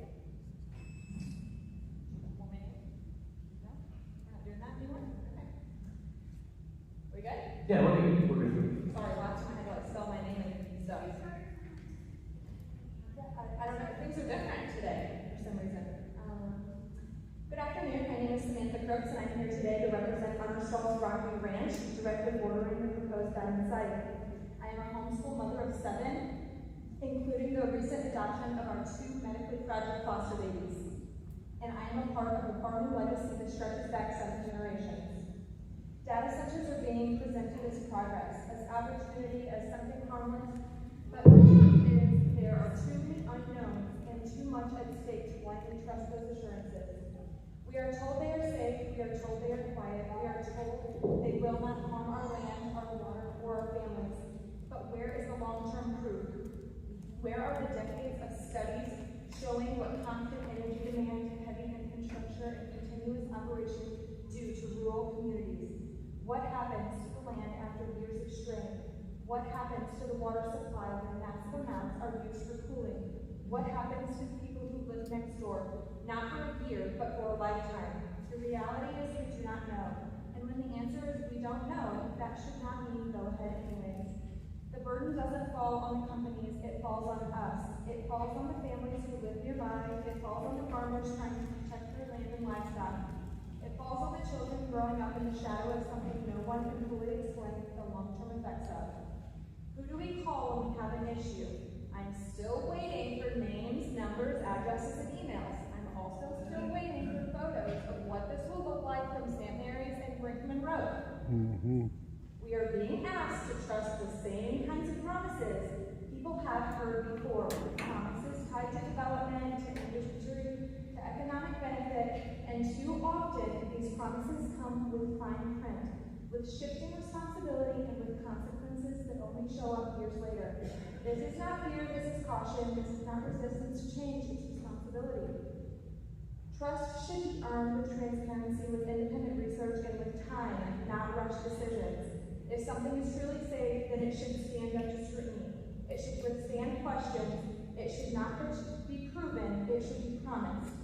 Until then, we have a duty to protect what we already have, our land, our water, our health, our way of life, because once we allow something in that we do not fully understand, we are the ones who will live with the outcome, not the people who sold it to us. So no, we should not blindly trust, we should question, we should demand answers, and we should be willing to say not here until those answers are real and proven. Because the cost of getting this wrong is not temporary, it is permanent. Thank you and God bless. And I'm leaving, I gotta go milk cows, but I'll be back to speak 2 more times, okay?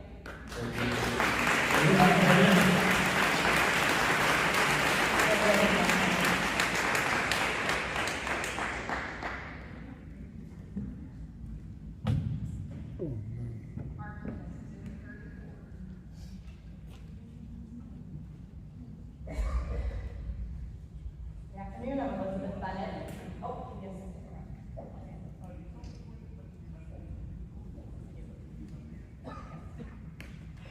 I'm Elizabeth Bennett of Robertsville, Missouri, a resident of Franklin County.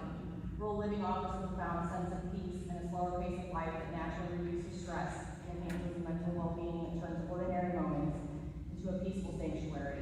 Here, the frantic rush of the world dissolves into open skies, morning mist, natural landscapes, and a deeper connection with the environment. It is a place where community is woven from genuine care, and the simple beauty of the seasons anchors into a lifestyle of simplicity, abundance, and deep inner peace. Converting this farmland for industrial use will permanently destroy the quiet old character of the community we love. This rezoning means the irreversible loss of agricultural land and the destruction of our green spaces, severe damage to our fragile ecosystems, and fundamentally lowering the quality of life for everyone who lives here. The rezoning process is often controversial as it pits the economic potential of industrial development against the preservation of rural lifestyle and environment. If Franklin County is forced to consider these data center projects, please mandate a strict conditional use permit. Protect our community's leverage. Do not give big tech the ability to build without accountability. A cut forces them to earn their place here. This commission must impose legally binding and enforceable conditions, and our county must retain legal power to pull their permit and shut them down. A health impact assessment is a systemic, data-driven process used by local governments, environmental agencies, public health officials to evaluate potential public health effects of a proposed data center before it's approved and constructed. I have previously submitted this information in multiple testimony packets. Requiring an independent HIA that specifically evaluates the cumulative risk people of Franklin County for any further consideration of such proposals. As the explosive growth of AI infrastructure drives massive, multi-billion-dollar campus developments, HIAs have shifted from an optional practice to a critical regulatory policy tool. For example, the Washington State Department of Ecology explicitly mandates a health impact assessment to quantify toxic air pollution before issuing data center permits. Because state bills face heavy resistance from tech lobbyists, communities are often taking matters into their own hands and placing local level moratoriums, ensuring policymakers are given adequate time to assess the environmental and economic impacts of these facilities. By placing a 1-year moratorium on data centers in Franklin County, it may ensure that the strictest of regulations and safeguards are in place to protect our local resources and communities should projects of such magnitude move forward. This moratorium will allow the county to observe and learn what other communities have done both successfully and unsuccessfully to protect their communities, resources, and local environment. The approval of hyperscale data centers without these protections represent an ethical failure that prioritizes billionaire big tech developer interests over the investments of local families. As Missouri attracts local large-scale industry, we must proactively protect our infrastructure, our aquifers, and our utilities. Thank you. Thank you.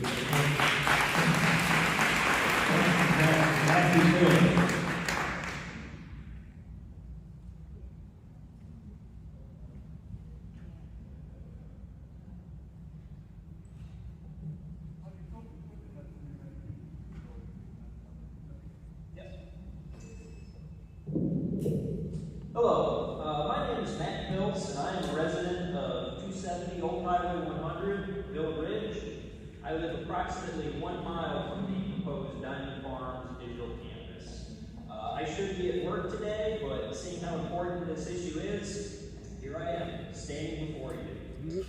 My request of you will be simple and brief. Really, it comes down to 3 things that I would request of you for the benefit of all Franklin County residents. 1, table the vote to approve these data center regs and the rezoning of Diamond Farms and the McLaren Trust properties until a proper and thorough environmental impact statement can be made. Utilize a neutral third-party contractor that can assess what strain will be put on local water resources and utilities. 2, be transparent with potential tax benefits to residents. Give us a thorough document that breaks down what % of the tax revenue will go to schools, transportation infrastructure, reduction of property tax rates, etc. And 3, let the people take ownership of this matter. It is my firm belief that a decision of this magnitude should not be made by 3 individuals, but by the people of this county. Provide the people with a concise environmental impact statement. Provide a detailed breakdown of how data center tax revenue may benefit residents, and then let the people vote on the matter. It may even save your butts in the next election cycle if you show sincere concern for your fellow citizens. Ultimately, this comes down to respect. I saw the way that Jim Roberts was treated over the commission meeting on the generally hauling landfill. The people of Franklin County deserve better from their public officials. Amen. And with that, I ask you to listen to the people when they say they do not want data centers in their community, that there is no transparency, and that they should have a say in what's best for their community. Do better. Do better for all of them. Thank you.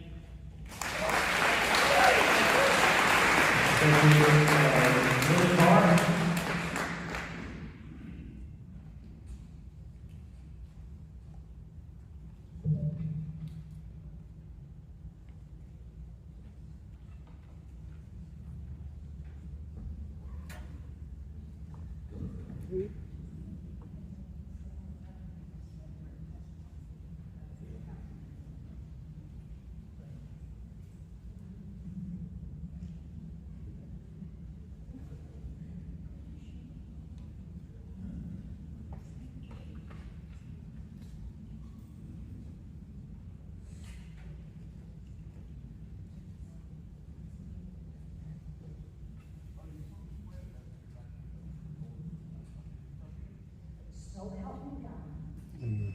I'm here not to attack any of the landlords, the developers, or commissioners. As was made clear to me some weeks ago, everything should be based on pure facts. So, let's state some real facts. God didn't live in a town. Ryan God, the universe was here, and there was nothing. The Alpha and Omega, and that's a fact. I'm here in my hand. I have the inherent word of God. No lies. That's a fact. God is a designer, he was a designer and the creator of all the universe. That's a fact. In the beginning, God, Elohim, he created the earth and the heavens and the earth. That's a fact. He gave charge over this land to the human race to plow, sow, harvest, and take care of it so that the land will flourish. Not Star Wars, not Mars, not outer space, planets. The human race was created right here on this earth only. Our sin against God arose was destroying God's creation. We were given the right to choose the many chosen things of the earth to find what God's willing desire to care for and appreciate what he gave us. Let's throw the word progress out. There's nothing wrong with progress, but God is expecting his created humans to flourish the land and not destroy it. It's all about money. The first original King James Version of God's word says, 1 Timothy 6:10, for the love of money is the root of all evil. Amen. Which while some coveted after they had erred from faith and pierced themselves to themselves. Greed, power, control of all of Satan's evil strategies. That's what the developers and the landowners, politically in Franklin County are now living by. Not God, but Satan. because you're not honoring God's desire and the plan for the real reason God gave us this earth, this land, our livelihoods, our joys, our life, liberty, pursuit of happiness. They will be happy, they will hope to get what they want, and the landowners will get rich, super rich, and run. And the developers dancing around the fire and burning the cross. We beat you, God. They have never have given us any true facts and proof of any guarantees of anything in their empty promises and false hopes. All of you are probably going to be vertical, maybe, or maybe in nursing homes at a time possibly could take place. Look what you may do to these people who trusted you to think of our health, lives, families, and homes. You commissioners are looking for what you think is going to happen and be great progress with revenue coming down years down the road. You don't know this. Everything is speculation. You, like all of us, are born in sin. We're all sinners in the eyes of the Lord and Master. You have a responsibility to choose to honor what God has given to us is precious. We don't mind laboring to feel and getting our hands dirty. We only have one earth. We're not city folks. You would be making perfect mistakes. We don't need to destroy what God has given to us. Not give it to us to Linda, thank you for your comments. That's it. One more last thing. Very quickly, is it? Okay. With all the lies and giving to the Gentiles, we greet everything behind closed doors. This is God showing us to stop. Let his land stay as it is. Please. Amen, sister.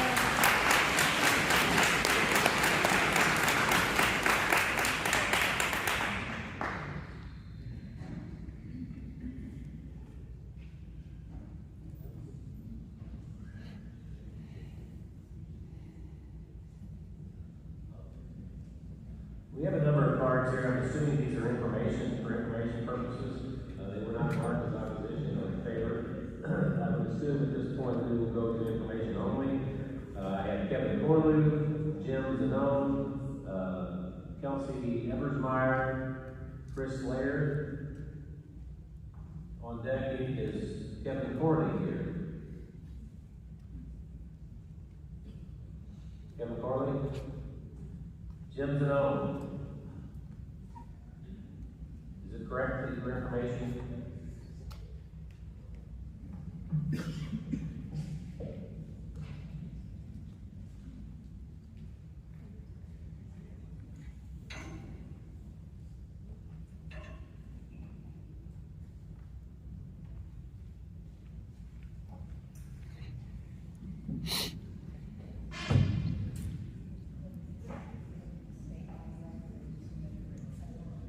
If anyone has written testimony, when you get up, you'll be sworn in, then you'll state on the record that you have written testimony. I will mark it as an exhibit, and then you'll go back to speak, and she'll start the time.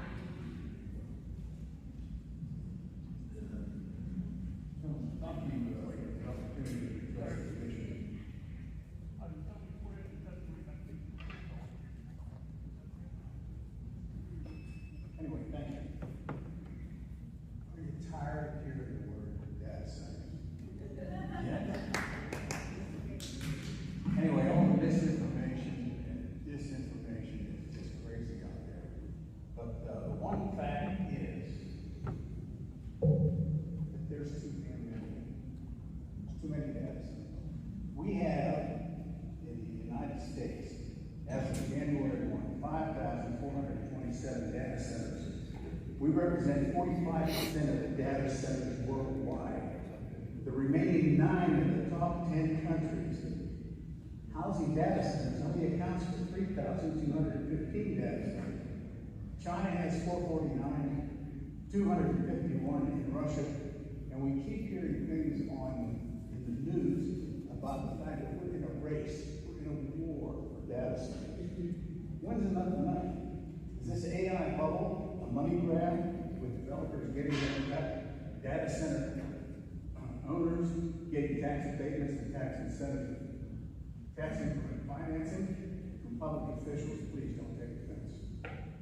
Without any real guarantee of tax benefits, and the electric utility providers benefiting financially as well. People having skin in the game without any future benefit are rural residential property owners and farm property owners who will suffer the negative environmental health noise, potable water, property value impact solely because they happen to live within close proximity to a data center. Rezoning rural agricultural acreage to heavy industrial that is immediately adjacent to rural residential properties for the creation of enterprise for an enterprise that has been proven to be harmful to residents and the environment does not appear to be a decision in the best interest of those living under the umbrella of those negative effects. My name is James, and I'm a board member for the Sylvan Manor Sunset Acres Sewer District and Water Association. The SMSA provides these services to 76 homes within 1/4 mile of the proposed Merrimack Valley Technology Center. The future of our homes, families, health and welfare, living conditions rest in the hands of this commission. We ask that you make the decision with the thought of placing your own residents within that same proximity. Thank you.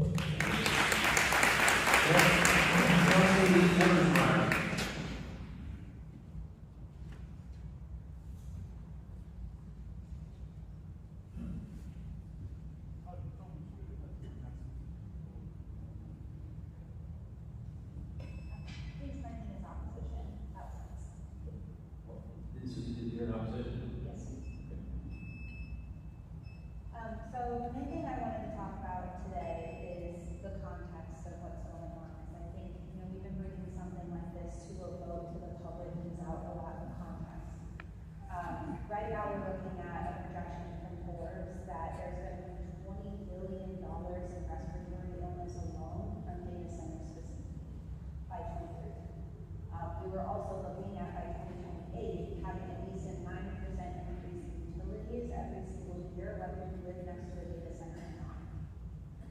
Commissioners, my biggest concern about this data center is, not all the public funding we may or may not be getting. It's whether or not the personal expenses are actually going to make that make sense. If you have to spend more as an individual than you're getting from your community, that's not a net positive in any way, shape, or form for this community. We're looking at this technology being developed by people who are openly talking about why it needs to be used, why it needs to be pushed forward. These people that are running artificial intelligence, including Sam Altman, who, by the way, is an observatory, if you didn't know that, he has even spoken out and said the greatest concerns about this is that they are going after the middle class. And we can talk economics all day long, but what these gentlemen are talking about in terms of economics is global capital. No one in this community is a wolf on Wall Street. Except for whenever it comes to this community specifically, we're talking about people who already have disproportionate health outcomes compared to the rest of the nation. We're talking about a rural area across Missouri whose hospitals are being defunded. So we're going to get a tidal wave of health issues that people can't pay for. They're being taken advantage by insurance companies. They're going to jack up their utility rates. And I think what a lot of people aren't grasping in this context is that we're not talking about a business venture here. We're talking about national infrastructure being put in. This requires infrastructure, an entire build-out. This is not just a new business trying to do business in America. And, the president is placating this with the people who own these companies. They're the ones that are meeting with the president and going over to China. So what makes it really desperate is that at a county level, at a local level, your local economy is running on middle class workers, which whether these guys realize it or not is also their jobs. So as far as being an American living in very messy America right now, our only line of defense as a small group of people in this tiny county in the entire world is making sure that you guys understand that you're in this risk pool just as much as we are. Thank you.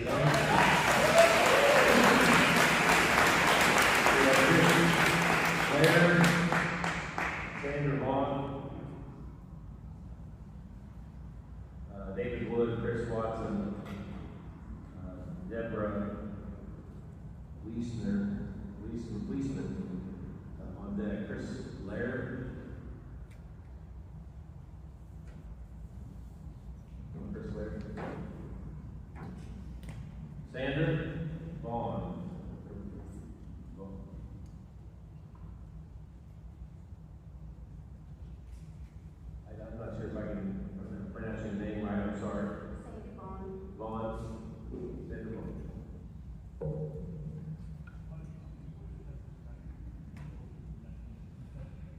start in. Are you here for, is this for information or Data, information only? Are you here for opposition? opposition. Okay, we did not mark cards, we'll mark and such. Okay. Okay, there's not much I can say that you've not heard over and over again, and I'm hoping that you do take it to heart, because it means so much to all of us that live here in Franklin County. I moved my family here about 50 years ago from the city, and we all love it now and would never ever move back. My concern is I have 42 grandchildren, great-grandchildren. It's their future I'm concerned about, not my own. And the same as you should be concerned about the future of your children and grandchildren. There's not a lot I can say other than to ask you to vote against this and not allow that center to come. The Bible says, what would it profit a man to gain the whole world and lose his very soul? This world has many choices, but eternity has two. Choose wisely.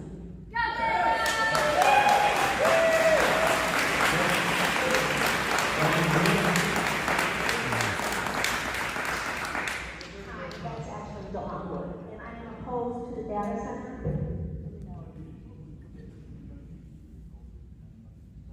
I do. All right.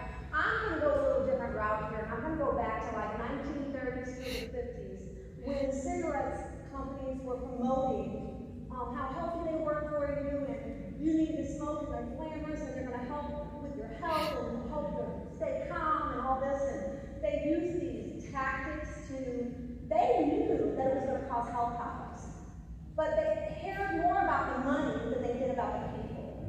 And then let's go down years later and people got sick from it, and finally the general surgeon said, all right, these are really actually bad for you. We don't want you to put on your doctor's coat and say, smoke another cigarette, right?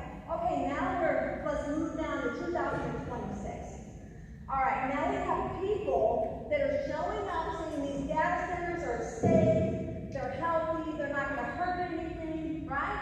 That's what they're saying. Now let's go to my paperwork so I can tell you what I want to say. I myself am concerned about my health, my water, my utilities, despite what Beltline says and the other company, whoever they are. They say going back all of these things, but they are liars. They absolutely know it's dangerous, and they know what it can and will cost. But human lives are sacrificed for money because they don't care. It's all pure evil. Okay? My question is, are we going to be another Times Beach? Are we going to be another Coldwater Creek case that was contaminated and now people have cancer and diseases? I personally know people from both of those cases. Okay? Years later, somebody I know right now has cancer, and she's getting money from that. But these big companies don't care. All right. Are we going to have a commercial in 20 years from now that says, if you or your loved ones was exposed to the data center in Franklin County, you are entitled to compensation? Is that going to be I personally want no part of compensation. I want health, I want clean water, I want these data centers to stay away from us. We don't need them, okay? All right.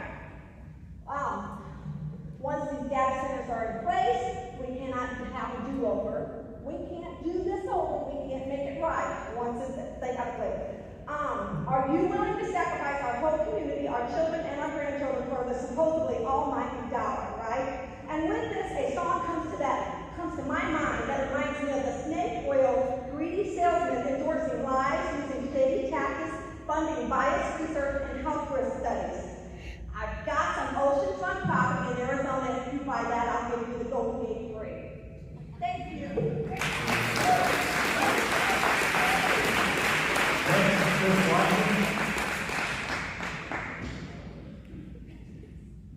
We have Deborah Wiesman, Chris Watson first, and then Lloyd Finance is the last card.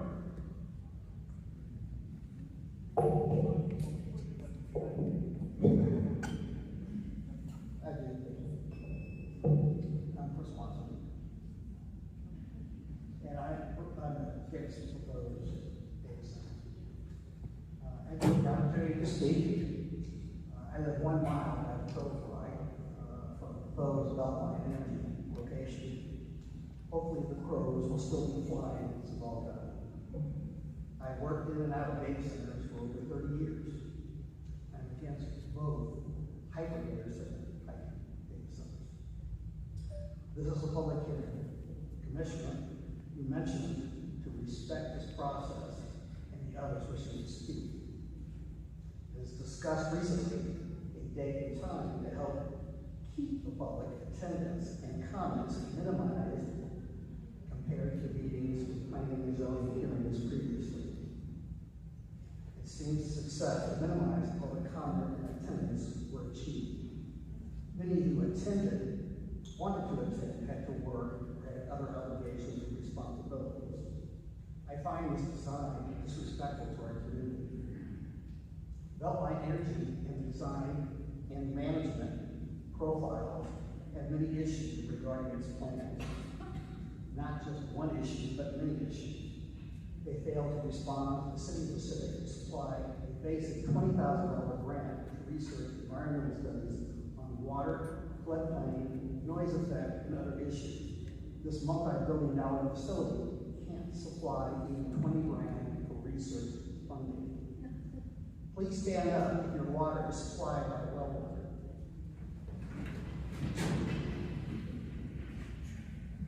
Thank you. Sit down. Franklin County Planning and Zoning agree. Beltline design and location is not the best difference of the community. Planning and zoning is not done. Limits are not set. Respect water, noise, environment. Please follow our master plan for Franklin County. Commissioners, this is your legacy for the people and our children. Commissioners vote no. Beltline, please take a float trip down the Merrimack before getting out of town.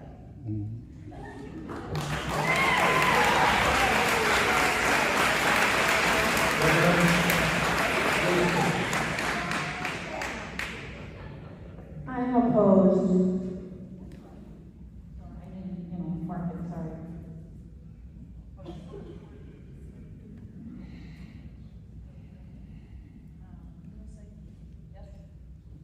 So, all right, I'm reading someone else's letter because I probably heard that I would read it. We do not want any AI data centers whatsoever in Franklin County.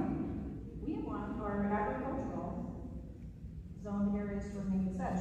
When we moved to Franklin County years ago, we did so to escape from an industrial commercial environment.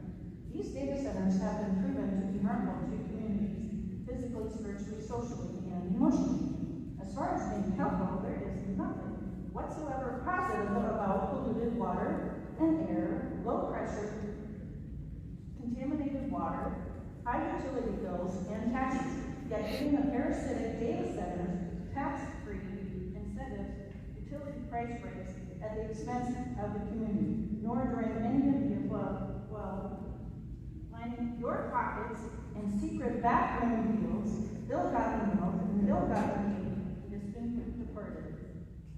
King Solomon. And I keep coming up with the idea that it would be the Lorax. Right, guys? The Lorax? Okay, that's what keeps coming up in my mind. As far as being competitive with China, why be competitive with China? That's what Trump says. What about national security?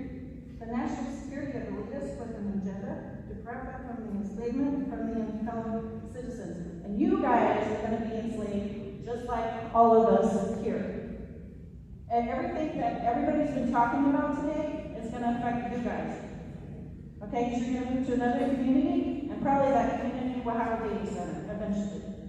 Because they have an agenda of so many data centers being built in the United States. So these systems are designed, these data center systems are designed for surveillance and for the enslavement of our, I need glasses, of our population, including that of ourselves. What shall the prophet man who gains the whole world and loses his soul, or shall a man give it to exchange his soul? If you can't refuse offers due to your own selfish greed now, how in the world will you refuse an offer from a one world dictator government system when you civil prosecute your own physical life. But if you do accept this forced agenda found in humanity, such will cost you your eternal security and amount to eternal spiritual death. Thank you very much.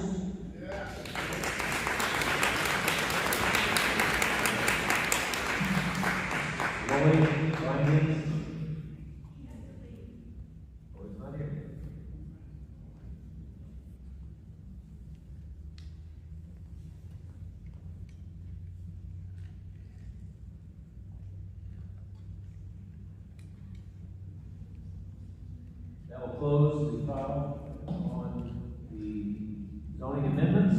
We will take a 15-minute break and return here at 2:45.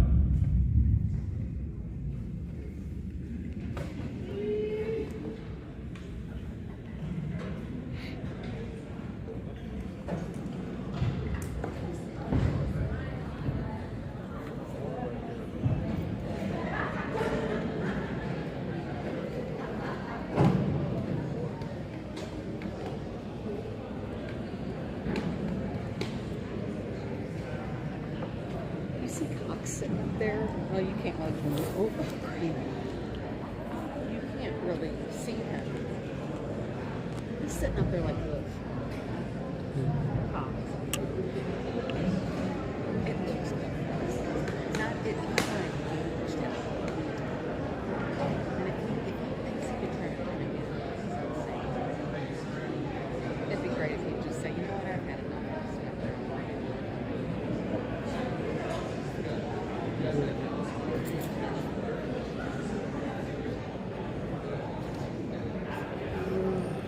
How are the batteries doing? Doing okay. So, I think I'll turn this off.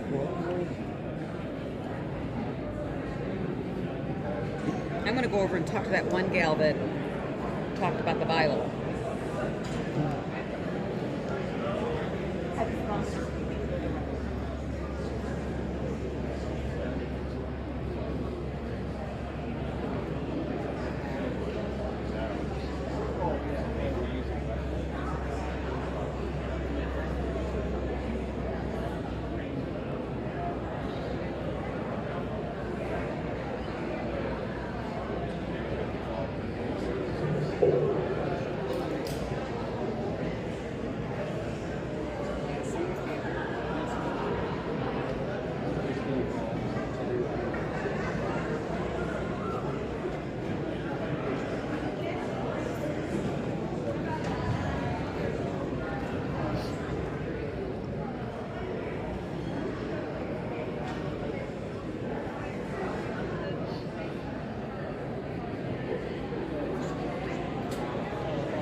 Hey, good to see you. You're not talking today? What's that? You're not talking today? No, I was just trying to concentrate on the video and getting it right. We were watching you do it. Karen was screaming it while when someone was up there. It's pretty much live stream, so. What time? First? Yeah, we're done with the first file. Okay. So, I don't know. But a lot of people left. I just can't see that they have to have another meeting because the state law says that it has to be reasonably. I said that. I said they got 3 lawsuits. Multiple people have said, but the thing is that there are people that they've called that couldn't talk, who had signed up because they had to go. And I mean, if they plow on ahead, they're opening themselves up to lawsuits and having everything reversed. I don't know. It's just not smart to me.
Be nice if you could see those pictures. Be nice if you could get those pictures. Yeah, that's what I was just going to ask him. Yeah.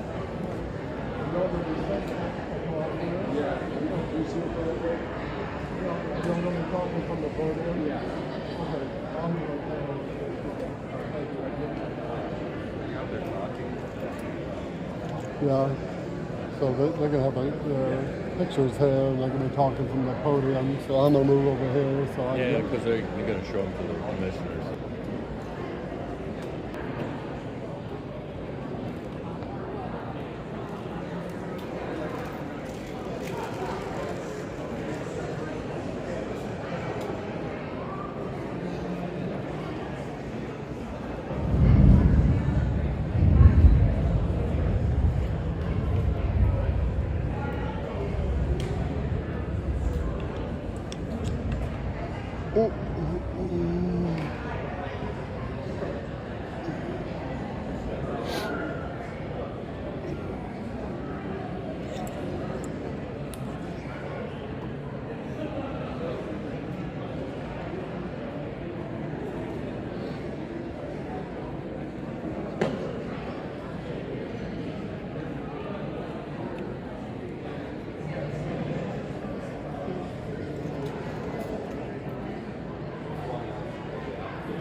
why do you have that?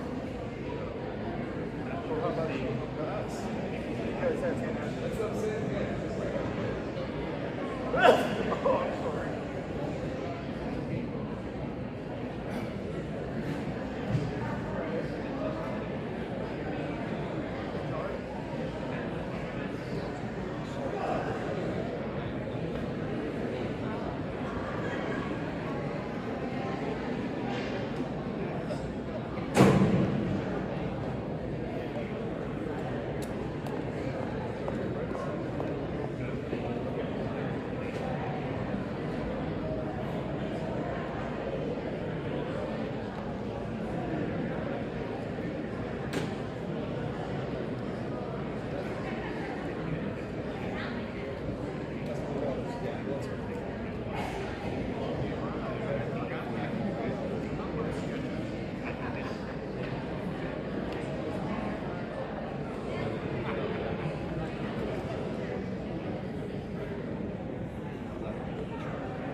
Thank you, Steve. We'll get ready to begin.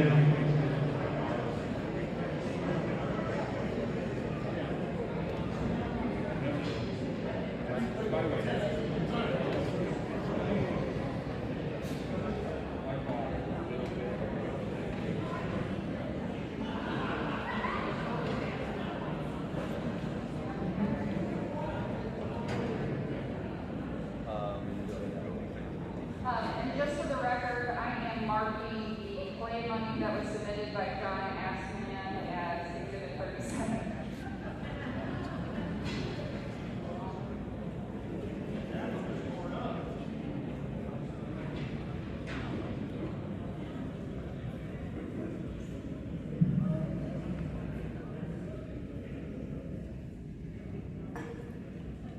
Okay, I'll go ahead and read the staff report. There will be two of them.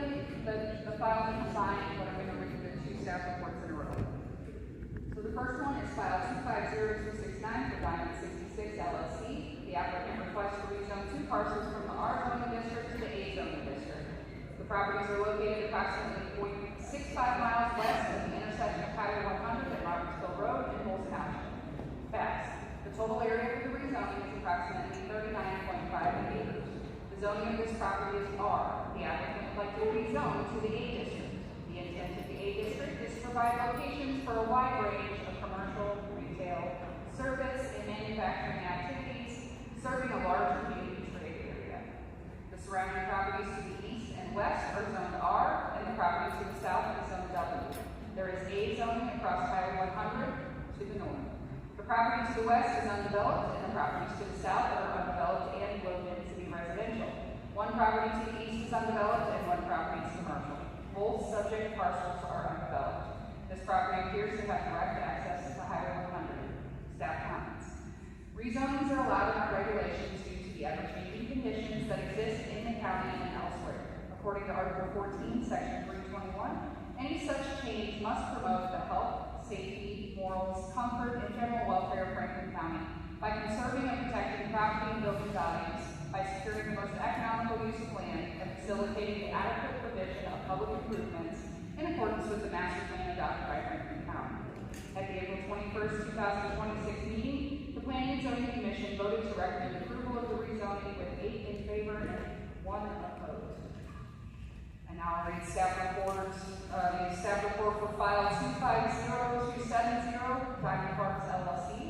The applicant requests to rezone 5 parcels from the W zoning district to the A zoning district, and 1 parcel from the R zoning district to the A zoning district. The properties are located on the south side of 44, between Highway 100, St. Mary's Road, and Robertsville Road in the Bulls Township. X.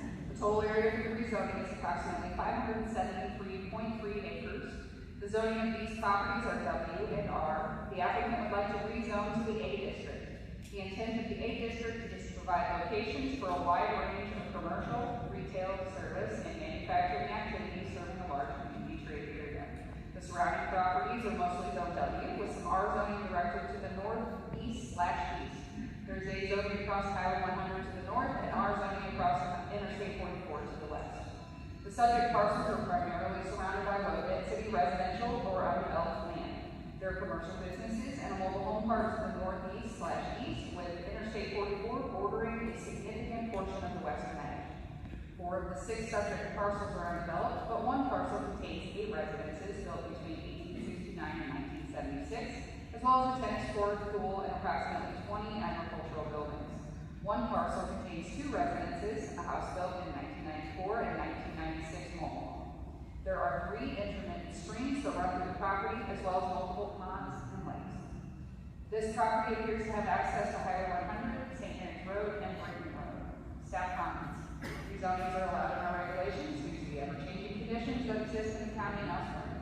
According to Article 14, Section 321, any such change must promote the health, safety, morals, comfort, and general welfare of Franklin County by conserving and protecting property and building values, by securing the most economical use of land, and facilitating the adequate provision of public improvements in accordance with the master plan adopted by Franklin County. At the April 21st, 2026 meeting, the Planning and Zoning Commission voted to recommend approval of the rezoning with 8 in favor and 1 opposed.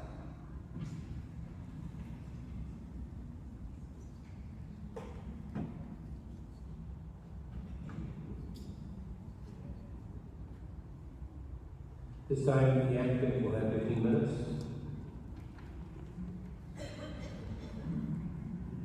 Thank you. My name is Jay Taylor, I'm the attorney for the proponents of these two zoning. Hold on. Yes.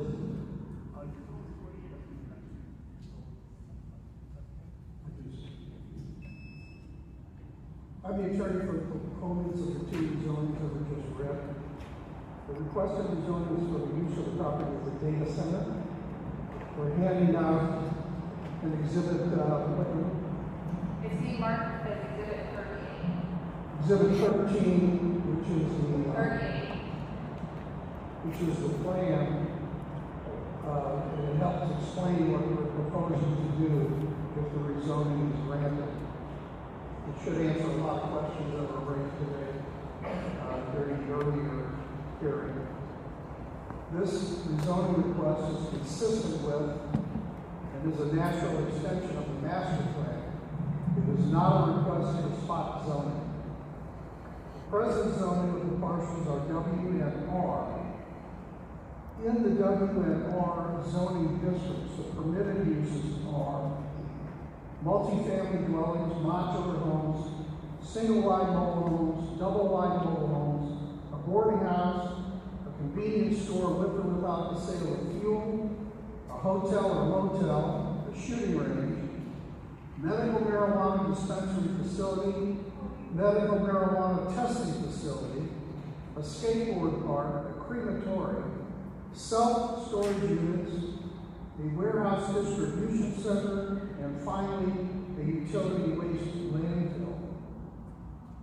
Those are the permitted uses. There are many more in the W&R zoning district. What we're hoping to get today is that it be rezoned to a zoning district so that we can put in the data center, the information of which you have in front of you. I'm not going to go through each one of those slides, but that is the plan. This is a transformative moment for Franklin County. If the rezoning is granted, the plan is for a $40 billion investment, and that is billion with a B and not billion with an A, into a data center. It will generate not only jobs in the construction sector, but also generate permanent jobs, generate millions of dollars of tax revenues for our schools and our fire departments, as well as Franklin County itself. A conservative estimate of the taxes generated from this site is $50 million annually, which I'm sure could be put to good use by the governmental agencies I just mentioned. Nowhere in your enabling ordinance is there any language regarding tax abatement. Now, there's been a lot of questions raised today, and I'm going to present people who have those answers for you. I'm going to encourage this board to ask any questions you want of the people I'm going to present to you now. I'm going to call George Thomas.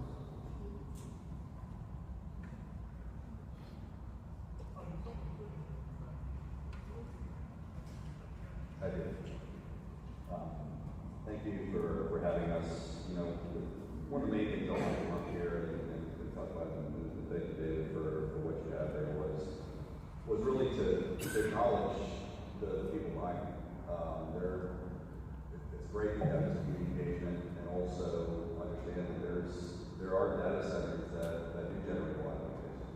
There are data centers that consume massive amounts of water. There's some that, you know, particularly Bitcoin that go nuts and truly don't care. All data centers are not the same. All data center developers are not the same as well. We work very hard to work with the communities we're in to get a responsible development in place. And we've engaged in this process with the neighbors, with others in the community, to listen to their concerns and try to address them within reason.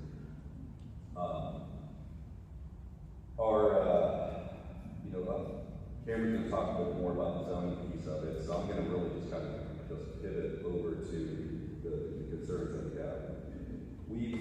We've We consulted with state wildlife experts, local consultants, the water sewer provider, we've done environmental assessments. We're prepared, the next steps past the zoning, to bring a product here that commissioners and the county can be proud of. Dave's already spoke about the taxes. Those are actually conservative numbers, and that's kind of something that happens in the next step when we look at how those are worked in. But I think I do want to talk a little bit about the noise. What happens in the development of these data centers? There is an extremely comprehensive sound study that's performed. These sound studies don't just come around with their iPhone and take ambient measures. They actually integrate